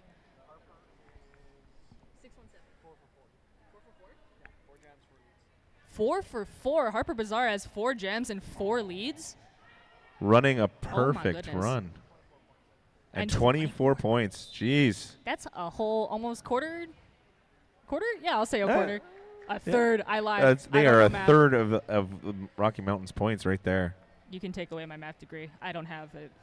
The math That's degree you don't have? You can take away a degree I don't have. It's fine. All right, so we have Sucrose Overdose up against which one? Cinderella. And it looks like they are just absolutely blocked up there. Sucrose Overdose pushing out, hoping for a cut, but I didn't see anything. That's all good. Both jammers working really hard.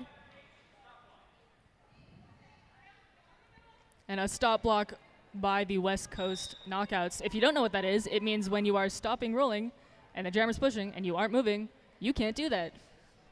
You have to move ever so slightly. Sucrose Overdose trying really, really hard up against Jackie Lope. And Cinderella manages to gain lead once again. Absolutely killing it.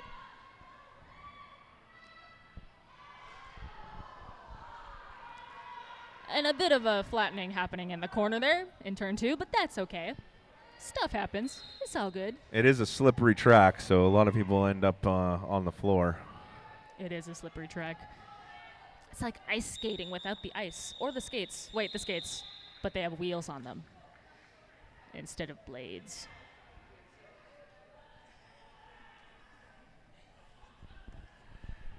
You can't tell I've had a head injury. Oh, yeah.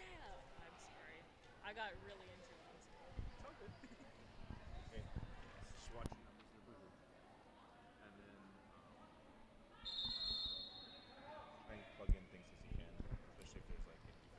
And a team timeout has been called by West Coast.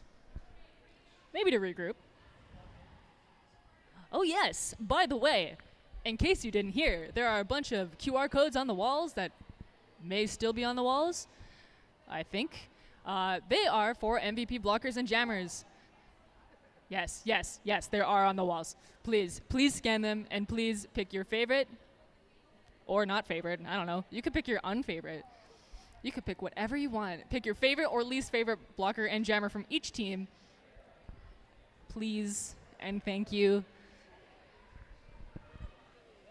As they are MVPs, I'm not sure why you would want to pick your You least could vote for favorite least favorite. jammer or blocker, but you are welcome in any case.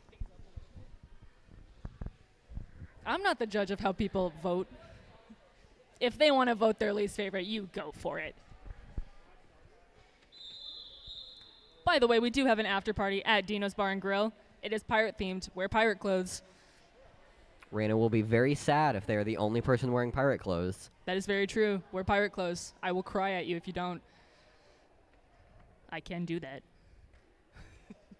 So we have number 4, Reapin' Rainbow, and number 100, 100, my bad, Centurion on the line there with a little fun start at the pivot line. What is this, 2015? Reapin' Rainbow trying to tiptoe along the inside. Still hit out, but that's okay. They're back in. They're doing so good. Both defense lines doing a wonderful job holding these jammers. However, Rocky Mountain's jammer is able to secure lead as she comes around. as West Coast is attempting a star pass. However, that pivot does look like they are just a bit too far forward to complete it. Reap and Rainbow really pushing, really trying her best. I'm sorry. I'm doing my best as well. She's doing her best. I'm doing our best. We're all doing our best. Good job, team. West Coast star pass is successful. However, their pivot is not able to get quite through the pack and is still stuck in that tripod. Centurion grabbing another 4 points and another 4 points. And I just realized that they were the person with cat makeup yesterday. And they have infinitely boosted in my cool person books.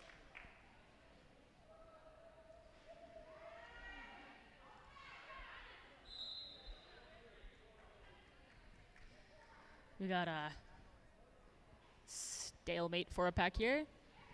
Did I say stalemate? I meant not stalemate. Ace of Skates out of the pack. As Rocky Mountain Jammer Centurion is able to call it off before West Coast is able to secure any points. I think that is like the 5th time that there was a star pass, and they were really mean and called it off before that they could get any points, which honestly is fair, but yes. I don't want to, here. I don't want to put lipstick on it. Are you sure? Yeah, don't worry about it. Directly in front of you. Rocky Mountain Jammer is able to sneak through the inside and secure lead, as West Coast Jammer 1977 is not. The cover does come off and the star pass is successful. However, that Jammer is still stuck behind the Rocky Mountain blockers, as Rocky Mountain Jammer is able to secure another 4 points. That is Rocky Bye Baby, who is now the Jammer, able to tiptoe along the inside line there.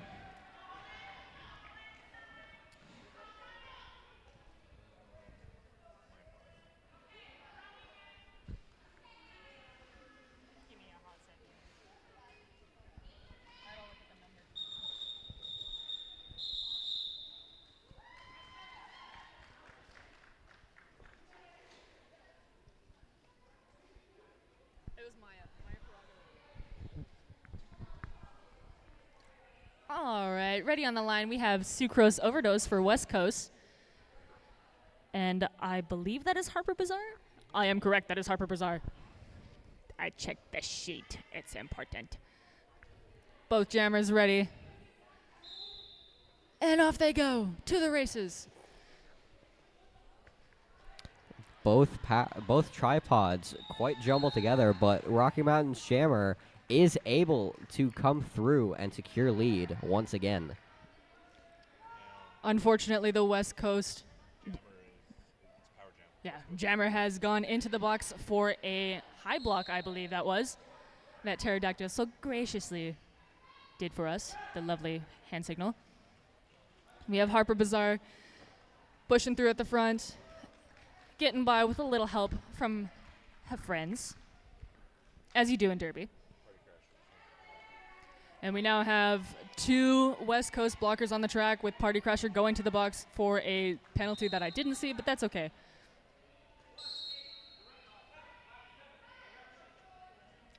And back down to 2 blockers yet again for West Coast for a cut, for a little toe drag along the outside. It's fine. It's slippery. It's hard to see.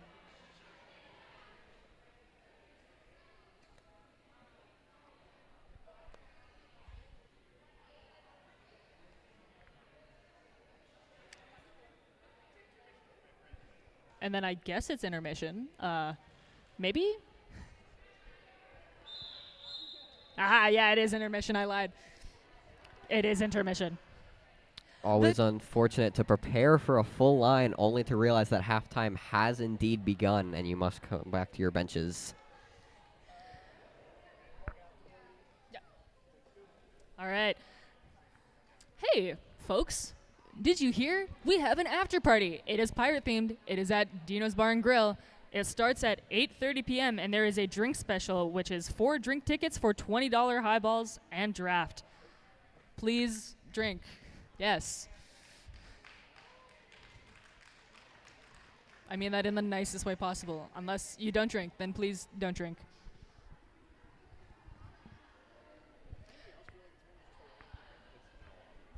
Going into halftime, we have 100 for Rocky Mountain and 36 for West Coast Derby knockouts. Don't let that score deceive you. It is a very tough game. Both blockers for both teams are working really hard, and both jammers for both teams are also working incredibly hard. Just a little shout out to Culligan Water for supplying water to the event. Without them, we would literally die of hydration, so thank you for that. Another thank you to Makerspace Saskatoon, who made our lovely merch, which you should go and buy. It's still over there. You can buy stuff. You should do that. And then also another thank you to the Sutherland Curling Club, which this event is currently being hosted at. We are at. Woohoo!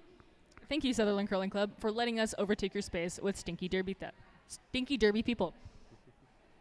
And then also to Rise Strength Lab for sponsoring SRDL with gym time Saturday mornings. We don't play Derby to keep fit. We keep fit to play Derby. Thank you, Rise. It's a very fun place. I love Rise. I haven't been able to attend a gym session. However, I am looking forward to it. You should. They're very nice there. It seems like a wonderful space. They have a TV and everything.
Alrighty, we got 1 minute left in the intermission here. Just a quick friendly reminder, as if you haven't heard it already 15 times today, please vote for your MVP blocker and MVP jammer for each team. It is important for all of these people to feel validated. Please vote. They do a lot of hard work, so they deserve your votes. It may not be important to you, but it's important to them. It's important to me specifically. Just me. I don't know about anyone else. If you don't vote, I will find you. Just saying. All right, while we're waiting for the last minute of the intermission here, I'd like to give a big thanks and throw out to all of our NSOs and skating officials as well. So NSO is non-skating official. That's the people in the black. And everybody in the zebra shirts deserve a big thank you. It is not easy being a ref. Absolutely not, especially with the yelling from every single side, including your own teammate ref people. What do you call your teammates who are refs? Teammates? Team Zebra, but like would you still be a teammate, or is it still ref mate? When they're reffing, they're nobody's friend. We're just friends. We're just coworkers. Yeah, that's it. All the refs are coworkers. It takes a lot of people to make a game go, and a tournament especially. So, again, we'd like to thank everybody who is on the track and off the track. And on the lineup here, we have Harper Bazaar and Reaping Rainbow. If you didn't know, Harper Bazaar is for Rocky Mountain, and Reaping Rainbow is for West Coast Derby Knockouts.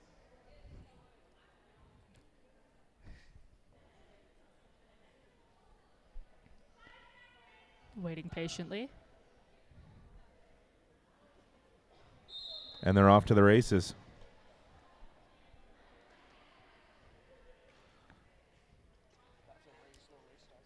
Very, very races. I don't and know. And by races, I mean jamming it all up there. But hey, look at that. Harper Bazaar manages to gain lead for Rocky Mountain. The races worked. We have Reaping Rainbow out the front, making their way around. For her initial pass. And Rocky Mountain has called off the jam. Just before their last blocker can squeak back onto the track, and we have a clear box. English is so hard, and I'm so sorry. There's no party in the box anymore. Womp womp. On the line, we have number 100 Centurion for Rocky Mountain and 213 Sucrose Overdose for West Coast with a lovely skirt. Gotta point it out again.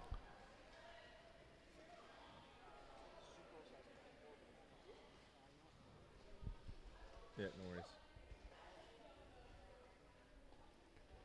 Both jammers working hard. Both blocking teams are also working quite hard, as you can tell. Sucrose Overdose still managing to grab lead, though. Centurion is having a hard time there with number 2. Rocky by Baby, that is, I believe. Certainly is. That pivot is a tough blocker. And it looks like Sucrose Overdose has managed to gain 4 points. And Party Crasher doing another lovely hit out on Centurion and dragging back, destroying the soul in the process. Nothing more soul crushing for a jammer than getting run back. Indeed. Indeed. Looks like Rocky Mountain number 7-1 is gone to the sin bin. For where they will repent for the next 30 seconds. And Sucrose Overdose has managed to gain another 4 points. Centurion finally making it out. Good job. I'm proud. Making their way around the track. And Sucrose Overdose grabbing another easy 4 points. For that single. No, there's two. 2 Rocky Mountain blockers out there. Centurion working really hard.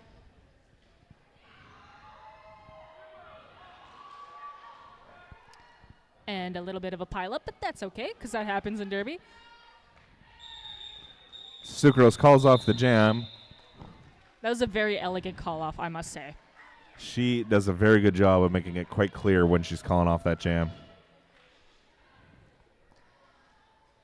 Do we have double fours? We have double fours. My favorite jammer matchup. Wow. I'm sorry. And I just want to point out that Sucrose managed to make 16 points in that jam. That is very impressive. Holy crap. She is a machine. A machine. A points machine. So we got Reaping Rainbow up against Sweet Cyanide on the jam line there. Both doing a little back and forth. Both also getting hit back. Wow, they're twins. But Reaping Rainbow manages to gain lead. That means that's the older twin. And Sweet Cyanide working hard up at the front there. But I believe that is Brooklyn Dodger that is not making it easy whatsoever.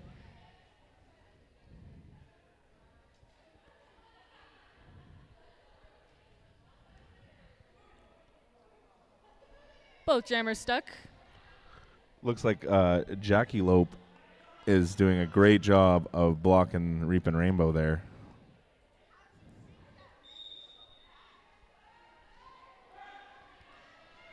Number 7 for Rocky Mountain has been sent to the sin bin. That is Hannah Smeshtana, who isn't from Montana.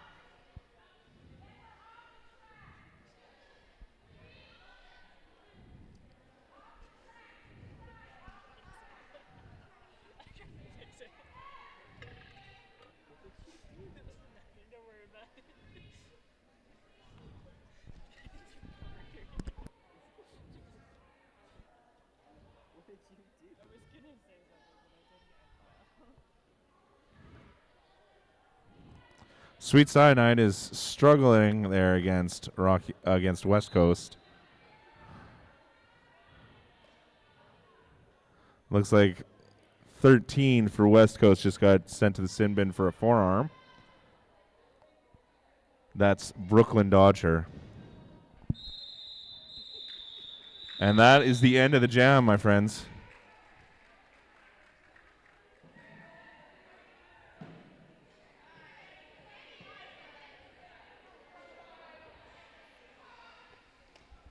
And I believe that is it for number 7.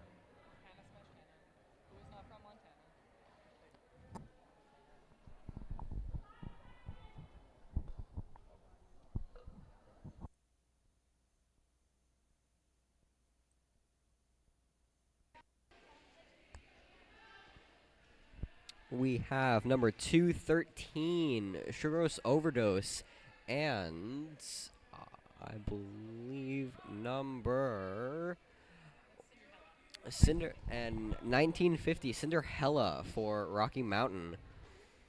Both jammers using the tried and true strategy of jamming themselves into a tripod and trying to walk forward, but Sucrose Overdose is able to come out of the pack and gain lead. Cinderella being hit out and brought back as the cover does come off of her head. But Sucrose manages to gain another 4 points.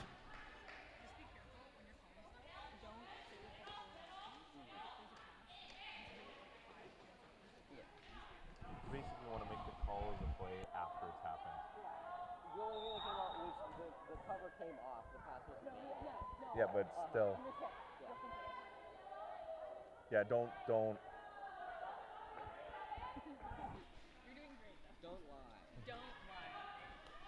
There we go. Sucrose Overdose gaining another 4 points. And making it through the pack once again for another 4 points.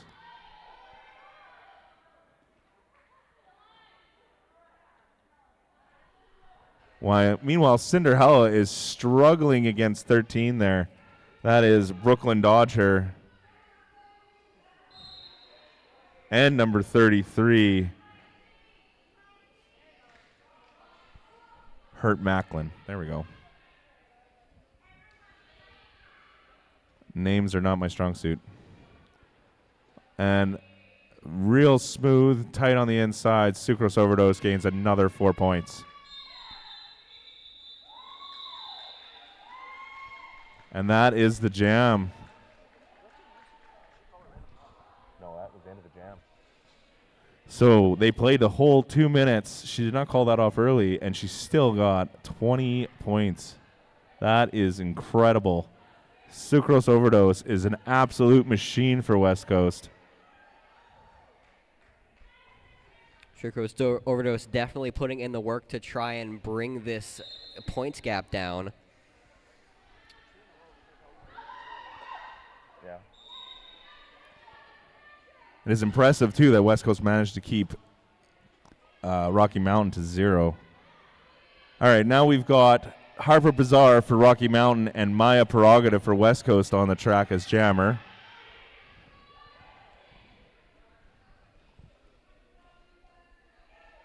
Rocky by Baby is doing a great job of trying to keep Harper Bazaar from gaining lead. Also, 520 Supersonic. But Harper Bazaar has finally made it through and gained lead. And there has been a star pass to 83. Ace of Skates. Thank you. But the jam is called off before she is able to re-engage with the pack, not gaining any points for West Coast.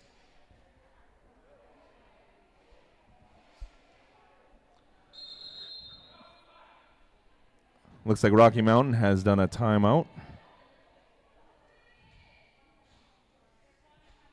Once again, we are having an after party at Dino's Barn Grill. There's a drink special at Dino's. My bad. There's a drink special, 4 drink tickets for $20, highballs and draft. Reminder, it is pirate themed once again, and Reina will still be very sad if they're the only person in a pirate themed outfit. Wear pirate stuff. Yeah, fish got me. Fish has me. That's it. I need more than fish. Okay, I got to make a point here. So West Coast has managed to cut the lead in half, and that was a big help from Sucrose Overdose with that last jam of 20 points. They are now only out by 35. 45? 45. My math is not great. I didn't go to college. 35? Oh, it is 35. Oh, there we go. My initial math was good. Thanks, Boo. Duck with the assist. And also right on the scoreboard. Wow, I can't read anything. This is why you go to college, kids. You end up like me if you don't.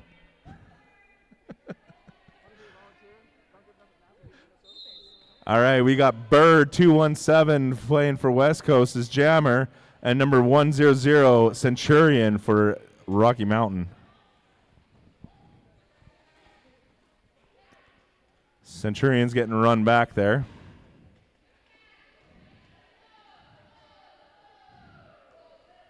And now struggling to get past Party Crasher. She is absolutely a one-woman army there. That is a one-woman wall. And Bird manages to gain lead for West Coast.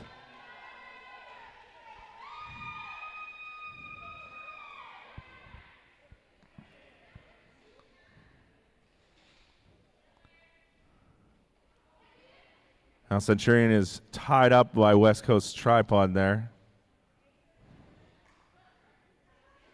While one of their blockers, number 96? I think it's 96. That's auto bondage. Oh, there was... Oh, it looks like Centurion managed to sneak past finally for their initial pass. But it has been called off.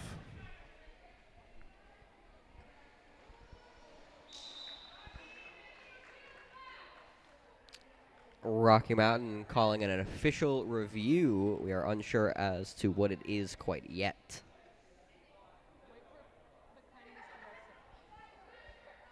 What's that?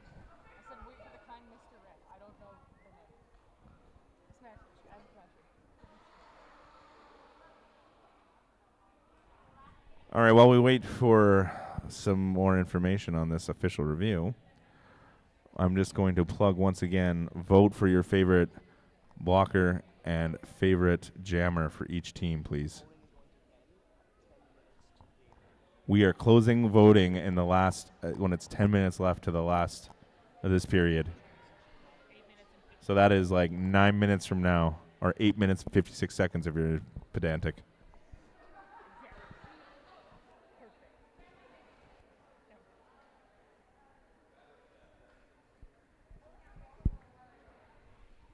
Oh, looks like the battery has died on the remote mic. So I guess we don't get to hear what's going on. So now it's 8 minutes and 54 seconds you have to make a vote. Roughly.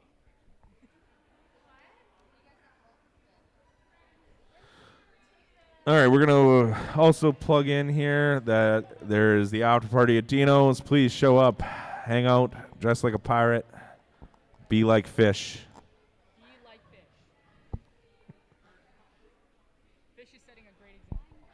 Fish always sets a great example.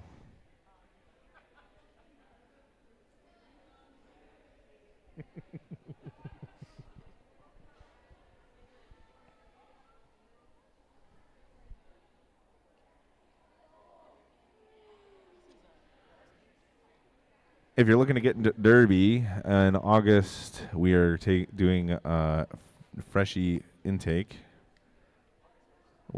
No, that's the host season starts August 1st.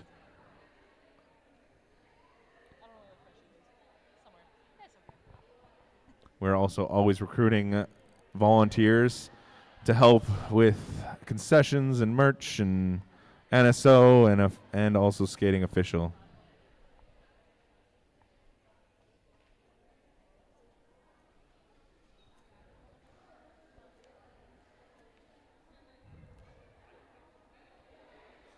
And track repair and medic.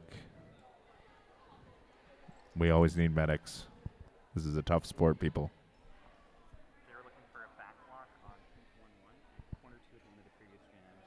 So it looks like they were looking for a back block on pink 1-1-1? 1-1-1 at the end of the jam. And upon review, no call stands as the hit was on the side.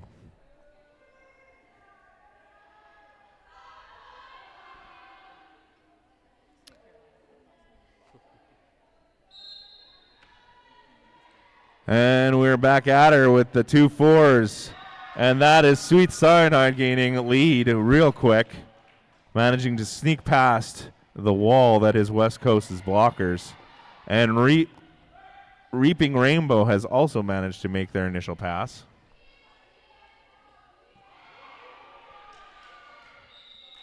Sweet Cyanide decides to call off the jam after gaining 4 points, allowing Reaping Rainbow to gain nothing.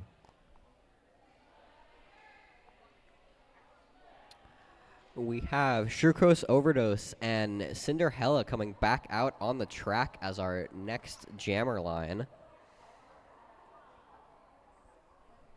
Sugarcoast Overdose hopefully able to close this point gap even further, putting in quite the work for West Coast.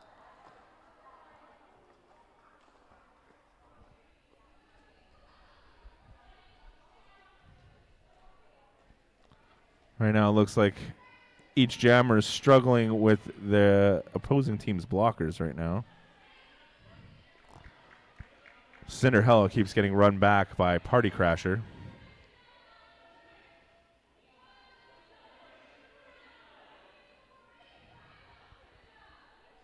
Party Crasher proving to be a formidable blocking opponent in this game tonight. Sugarcoast Overdose is able to sneak through the outside and gain lead for West Coast, as Cinderella once again brought back.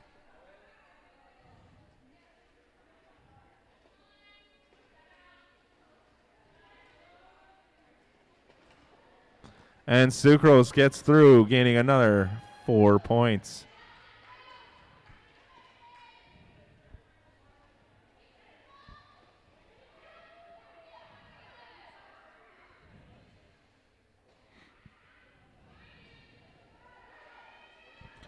And Sucrose sneaks in through once again, getting another 4 points. This lady is an absolute point machine.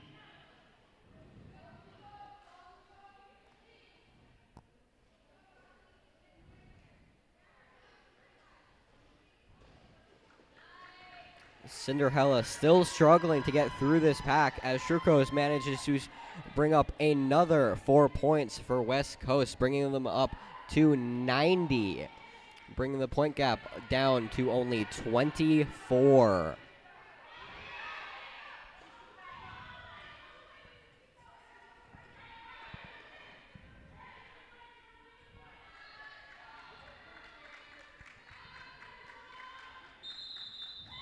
And that is the jam, a full 2 minutes. And Sucrose Overdose once again in the double digits for points.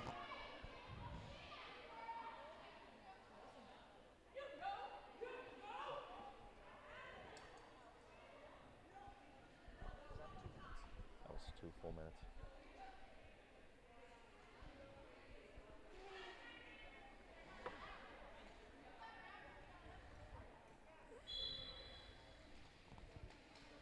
All right, we've got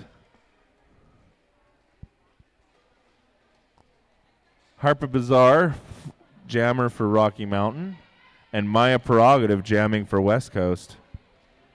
Both struggling with the opposing team's blockers, and they're very efficient tripods.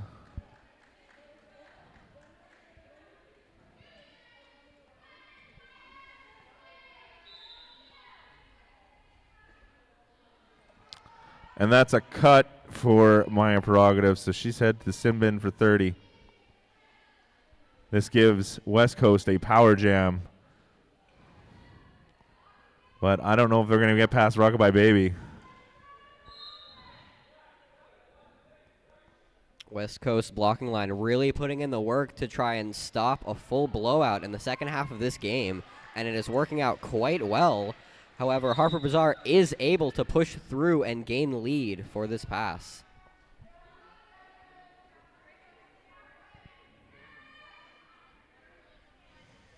Maya Prerogative coming out of the box, hoping to re-engage and get through this blocking line. Both tripods quite stuck as we are held in an almost full stalemate.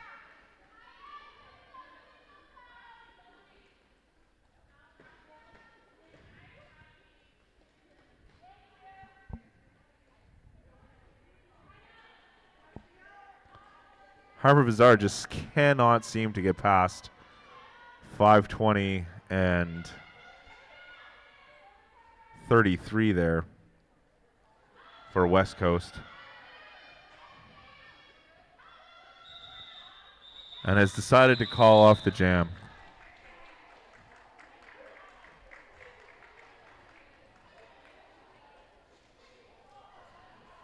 Rocky Mountain able to pull in a extra 3 points towards the end of that jam. All right, we've got Reapin' Rainbow playing for West Coast as a jammer, and Centurion for Rocky Mountain. I got Brooklyn Dodger and Toxic Temper running back Centurion here.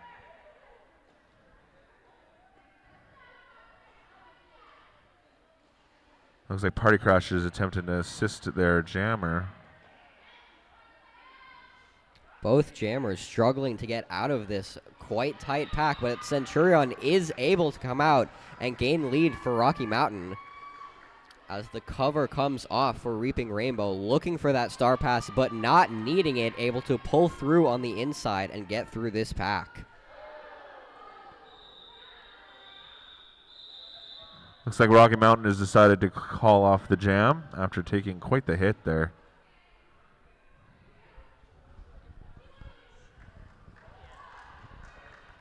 All right, on the line we have a familiar matchup, which is number 213 Sucrose Overdose, rocking the lovely skirt, and number 4 Sweet Cyanide for Rocky Mountain.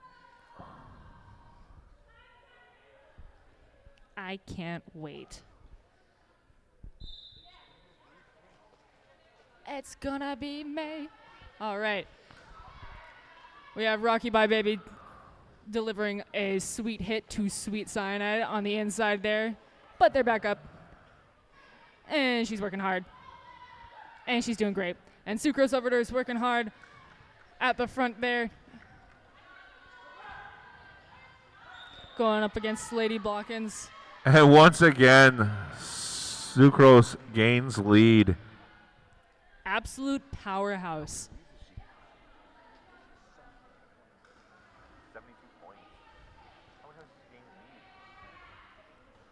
We got Badass attempting to hit Sucrose to the outside, but quite overshadowed by Rocky Bye Baby hitting Sweet Cyanide to the outside there at the front, destroying all hope of an initial pass. Just kidding, there's an initial pass right there. Great timing. Made me a liar. We have Sucrose Overdose. Badass is being sent off to the sin bin. Beautiful. Yeah, they all prove me wrong. Every time I say something, everyone does something different. It's weird how that works. And Sucrose has gained another 4 points. That puts her out of the 94 points that West Coast has made in this game. That is 76 of those points just to that machine of a woman. Speaking of powerhouses, vote for MVPs. Wink, wink, nudge, nudge. Oh, not yet. Oh, it's done. I lied. It's past 10 minutes. All right, we got Reap and Rainbow for West Coast and Lucy Purr playing for Rocky Mountain as jammer. Getting it wrong. Reap and Rainbow has managed to take lead and gotten herself her first set of 4 points in this jam.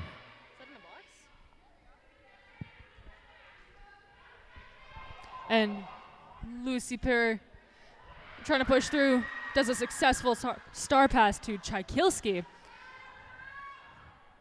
That gives Chykilski her first pass, and the jam has been called off. West Coast trying to keep them from getting any points so they can close that gap. The gap now is only 20-point difference. That is 120 to 100. 9 minutes left in this really startlingly close game. I'm on the edge of my seat. I'm so far on the edge of my seat, I don't even think there's a back to this chair. Sucrose is back on track. This woman is unstoppable, guys.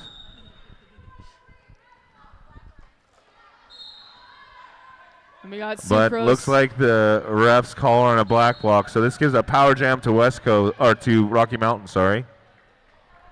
Which has now gone to the box. We get a lovely jammer switch up here. All right, Sucrose is back in on the track. You know what that means. 2-minute jam. And she makes her initial pass. There's a minute 20 left here. And Rocky Mountain again off to the sin bin where they will repent for 30 seconds. And Sucrose gains 4 points. Sneaking through on the outside there.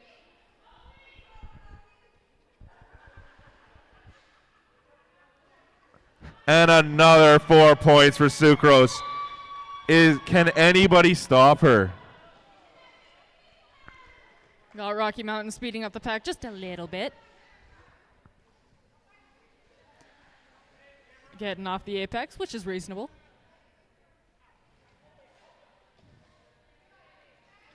Really making Sucrose work for it this time. Covering those edges. 716 sent for misdirection. And another 4 points to Sucrose. But Rocky Mountain's jammer is back on the track finally and has managed to make their first initial pass. And Sucrose gains another 4 points. Just slipping by. I'm pretty sure she's made of butter. Just that smooth. And that is the jam, my friends. I can't believe she's not butter. I'm pretty sure she's margarine then. That is another double-digit jam for Sucrose. 16 points and only 3 for Rocky Mountain. I am now actually on the edge of my seat. I'm not lying this time. And Look there at has me. been a timeout Yes, I am. called, Edge of the seat. I believe, by Rocky Mountain.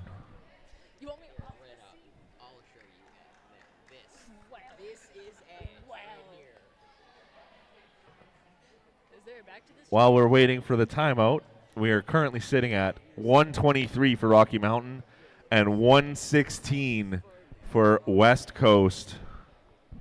This second half has been an absolute points grab all by West Coast. West Coast. There's a T in there. I forgot. No, I know West Coast a team, but West Coast with a T at the end of coast. Coast. By the way, if you want some more Derby, June 1st to the 2nd, join us in Warman at the Warman Home Center for Attack of the Eight-Wheeled Woman. It's a 2-day tournament, and all of the Saskatchewan roller derby you could ask for, plus teams from Manitoba, Alberta, and BC. Find out on our Facebook, which is Saskatoon Roller Derby League. On the line here, we have number 100 Centurion for Rocky Mountain and number 4 Reaping Rainbow for West Coast. Hoping to see something good. I always see something good. Oh, that's. And we have a jam start with a quick hop, skip, and a jump. And we see Rocky Mountain manages to gain lead. Centurion. a literal hop, skip, and jump. Made that look effortless, which is impressive considering how tough West Coast's blockers are. A big hit by Party Crasher. And there has been a star pass to Ace of Skates, but the jam has been called off.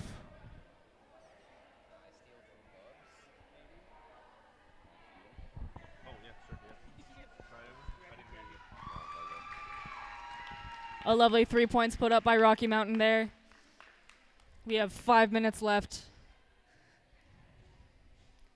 And we have Sucrose Overdose, points powerhouse on the line here, along with number 4, Sweet Cyanide for Rocky Mountain. And they're off again.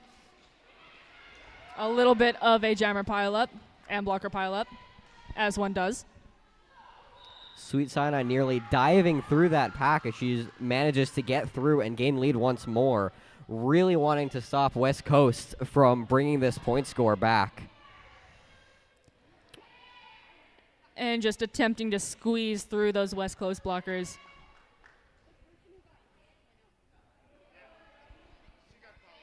We have a little bit of a roadblock here, and that is okay. Stuff happens.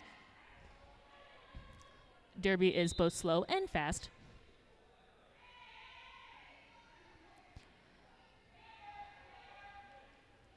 We have still Sucrose Overdose stuck in the pack on her initial.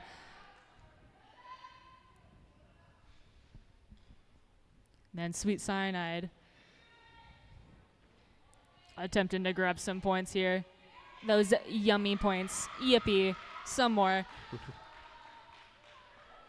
And 4 more points for Rocky Mountain.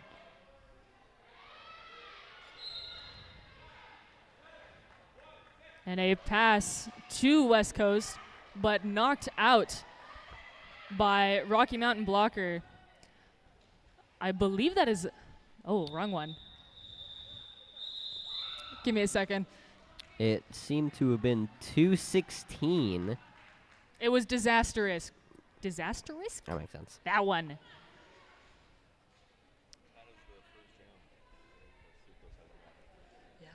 The first jam where Sucrose has not gotten any points, but there's still 3 minutes left. It could be anyone's game. We have Cinderella and Maya Prerogative coming back out on the track.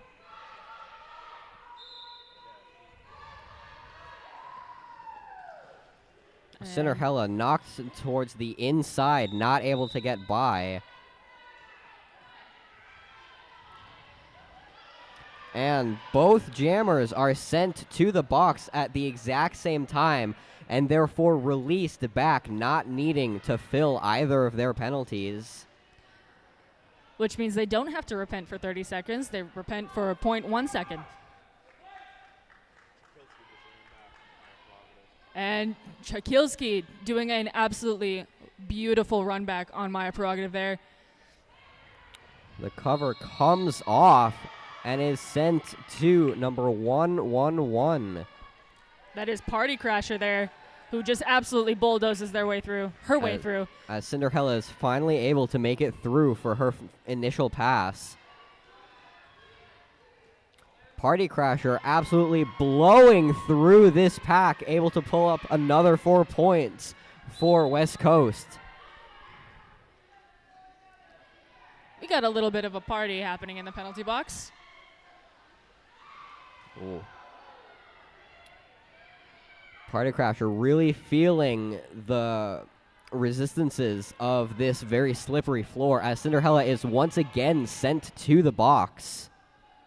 And Party Crasher just dozing through, dipping to the side. There is 1 minute left in this game, very roughly. I guess that's more close to 2 minutes. It could quite literally be anyone's game at this point. We have Party Crasher doing what she does best, and that is hitting. Absolutely blowing through this blocking line of Rocky Mountain. Cinderella released from the box just in time to not force a power start as West Coast calls a timeout. And that is a 12-0 point jam for West Coast Derby.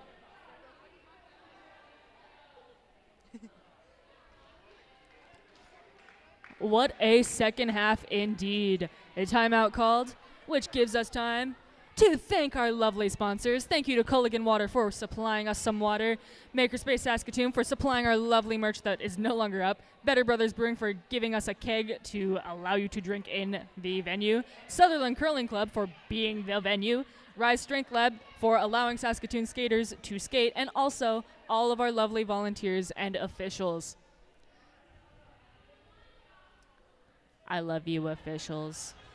We always love our wonderful officials. We quite literally could not play this game without you, so we very much appreciate you all coming out. We appreciate you so much. You make my heart flutter. They're all so nice and yet so scary. Alrighty. So on the line here, we have Harper Bazaar and Sucrose Overdose. Could be a quite close matchup. With almost a minute and 30, this could very well be the last jam of the game, but it truly is up to the players to see how much they can push through. With only a 9-point difference. 9. That is under 10 points, in case you didn't know. And a very close game. And over 8 points. And over 8 points. Under 10, over 8. That's some math for you, in case you don't know math. See, we know some things. Just a bit. Just enough to get by. All right. We are ready. 5 seconds is called. And the jam is through.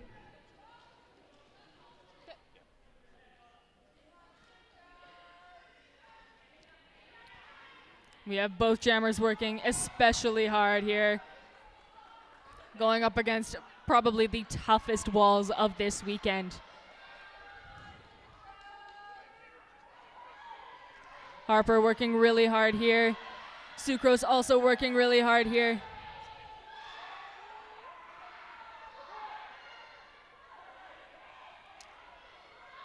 Oh my goodness.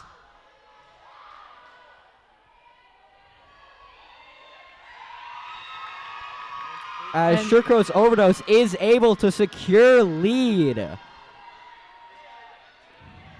With a sneaky little trick on the outside there.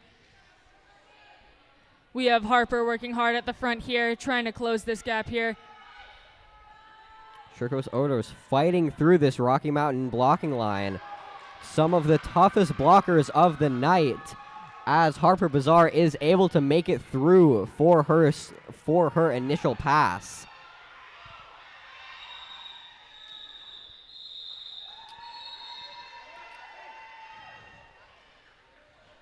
And with what seems to be a 0-0 jam, that could be the game. Just kidding, it was a 2-0 jam.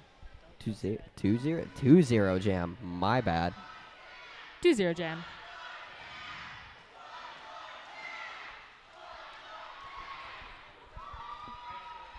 There was a timeout called. Settle down, kids. With still only a 7-point gap, it truly is anybody's game. Is now turned into an official review for Pink, which is West Coast Derby Knockouts. We will update as we hear.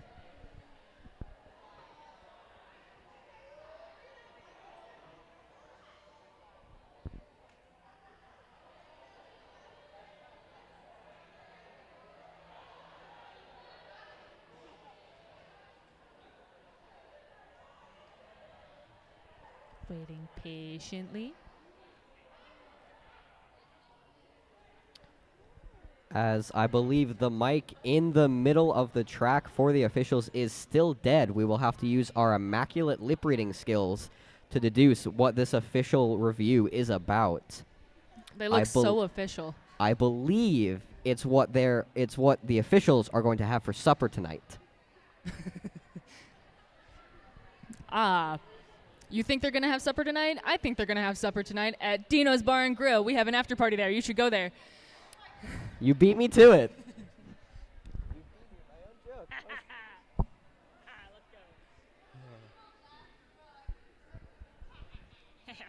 Perfect. If you hear the laugh, it makes it better. Be sure to stick around. Tournament MVPs will be announced after this game. Just letting you know, in case you didn't know from us telling you for like the past 15 minutes.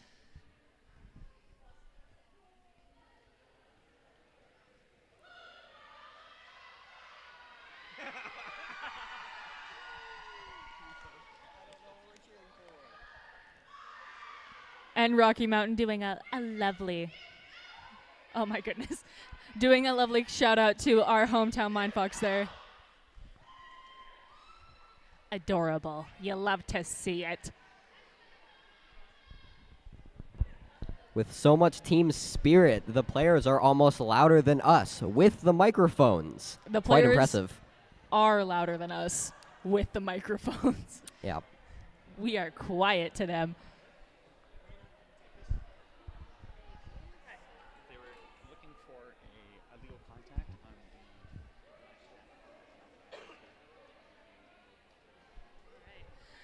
So West Coast was looking for an illegal contact for pushing off a down skater, which will not be sustained, unfortunately. So the call on the play remains, as they say in the official areas, you know. The challenge was denied, inevitably, in less fancy human words. On the line here, we have Reapin' Rainbow up against Sweet Cyanide. 4-4, my favorite matchup, I must say. Both benches standing to cheer on their team as this is the final jam of the game. It is truly anyone's game. Truly. Also, shout out to Sweet Caroline. What a great song. Both jammers off, working hard. These blockers making tough work of these jammers. Rocky Bye Baby hitting Sweet Cyanide to the inside there. And the West Coast jammer takes a penalty for a forearm, I Just believe. needing to get lead, and the jam is called, and that is the game. Rocky Mountain pulling through 137 to 130. Oh my goodness.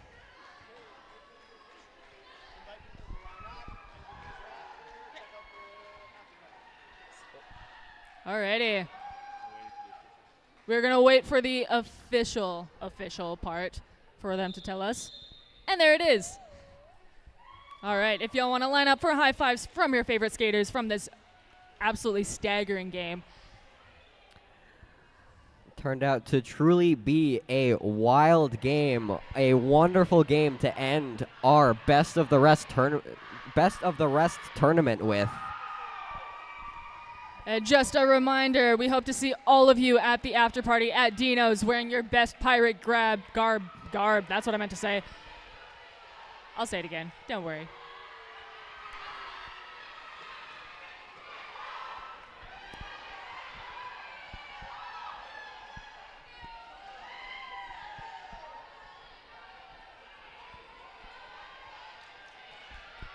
Be sure to stick around. MVPs will be announced in a bit. Just wait. Yeah, undetermined time. Soon, sometime, probably. At a point in time. Before we leave the building, I assume.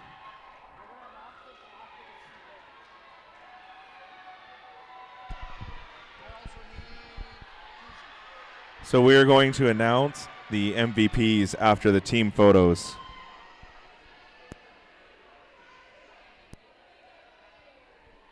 A special shout out to Miss Kuzi of the Mind Fox for making our MVP awards for tonight.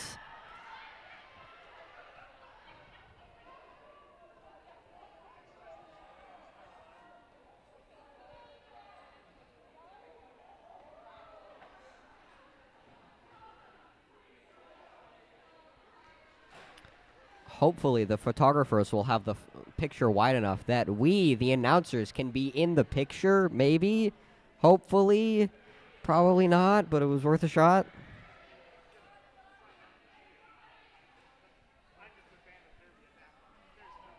I have the microphone. I get to speak.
Okay, Derby folks,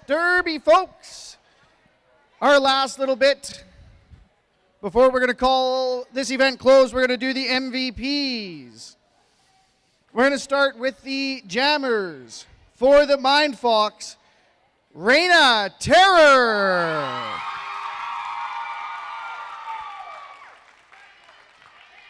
Reina, where are you?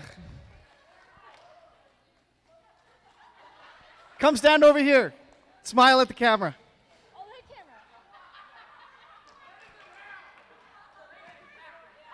There you go. Oh, there's more. Hold on. Make sure that gets seen too. I think the camera sees all of it. That's awesome.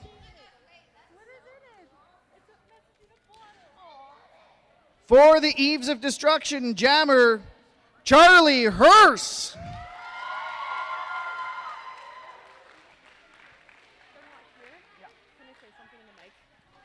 They're not here, but I wanted to show off to the stream what I made because I think it looks really cool.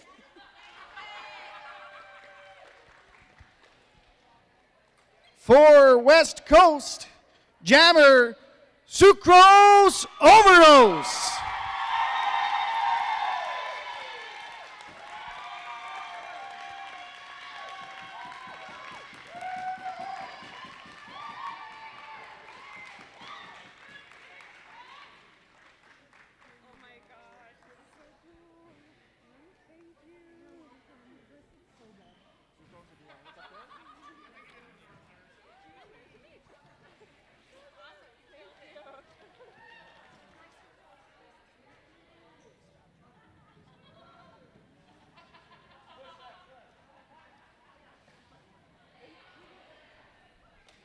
All right, next up, we're going to go to Rocky Mountain.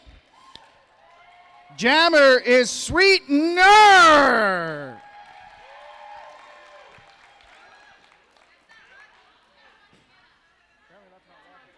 Oh, my bad. So what do I got here? Sweet cyanide. Oh, hold on. That's my bad. I can't read, write, or spell, apparently. Rocky Mountain is Sweet Cyanide.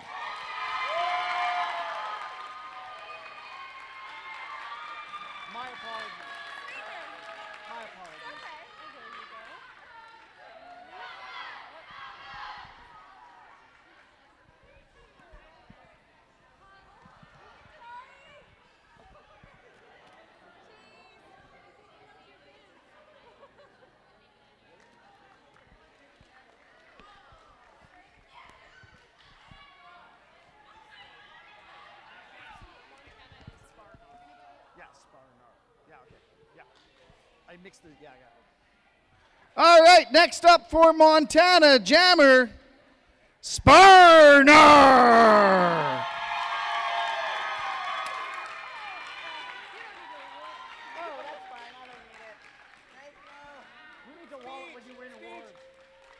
I'm just happy to be here. Good enough for me.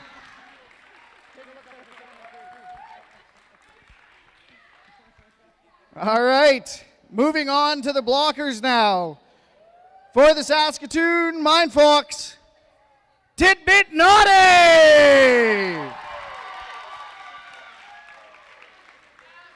Tidbit, you gotta come over here.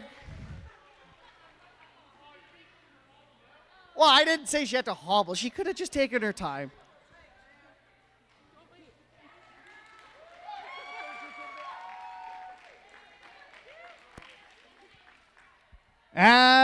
For the Eves, it's F. Lawless.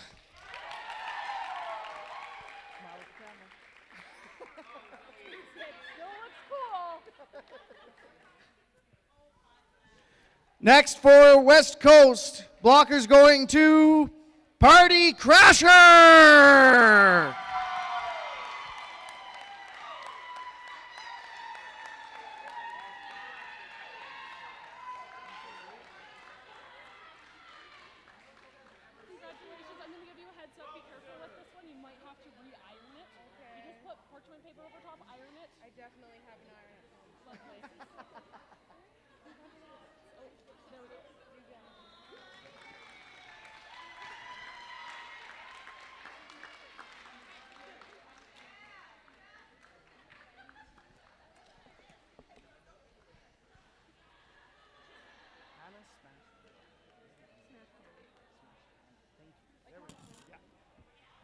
All right, Rocky Mountain, your blocker MVP is going to be Hannah Smash Tana.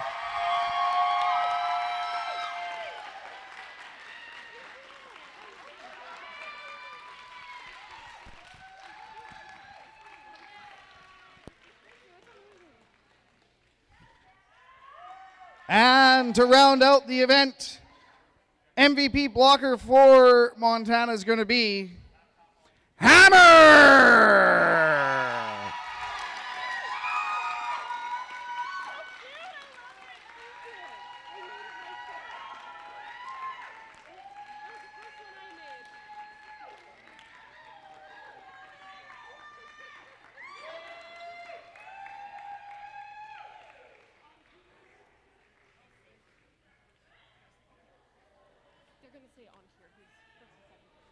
Okay. This is for the tournament? Yeah. So we'll start with second place. Okay, so I now have for the tournament the second place trophy going to the Eves of Destruction.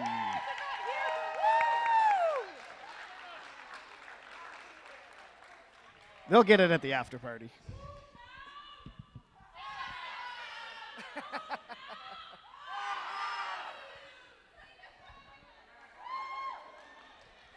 And first place going to the Mind Fox.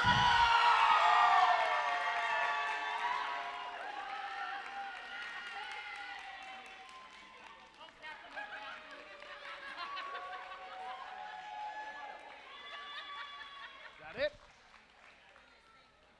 All right, that's it for everything I got to give away. Thank you very much, everybody, for coming out and playing your hearts out and putting on a fantastic weekend. Thank you to the volunteers, everybody that's helped out, will help clean up, the players, the coaches, the medical staff, everyone. Thank you very much.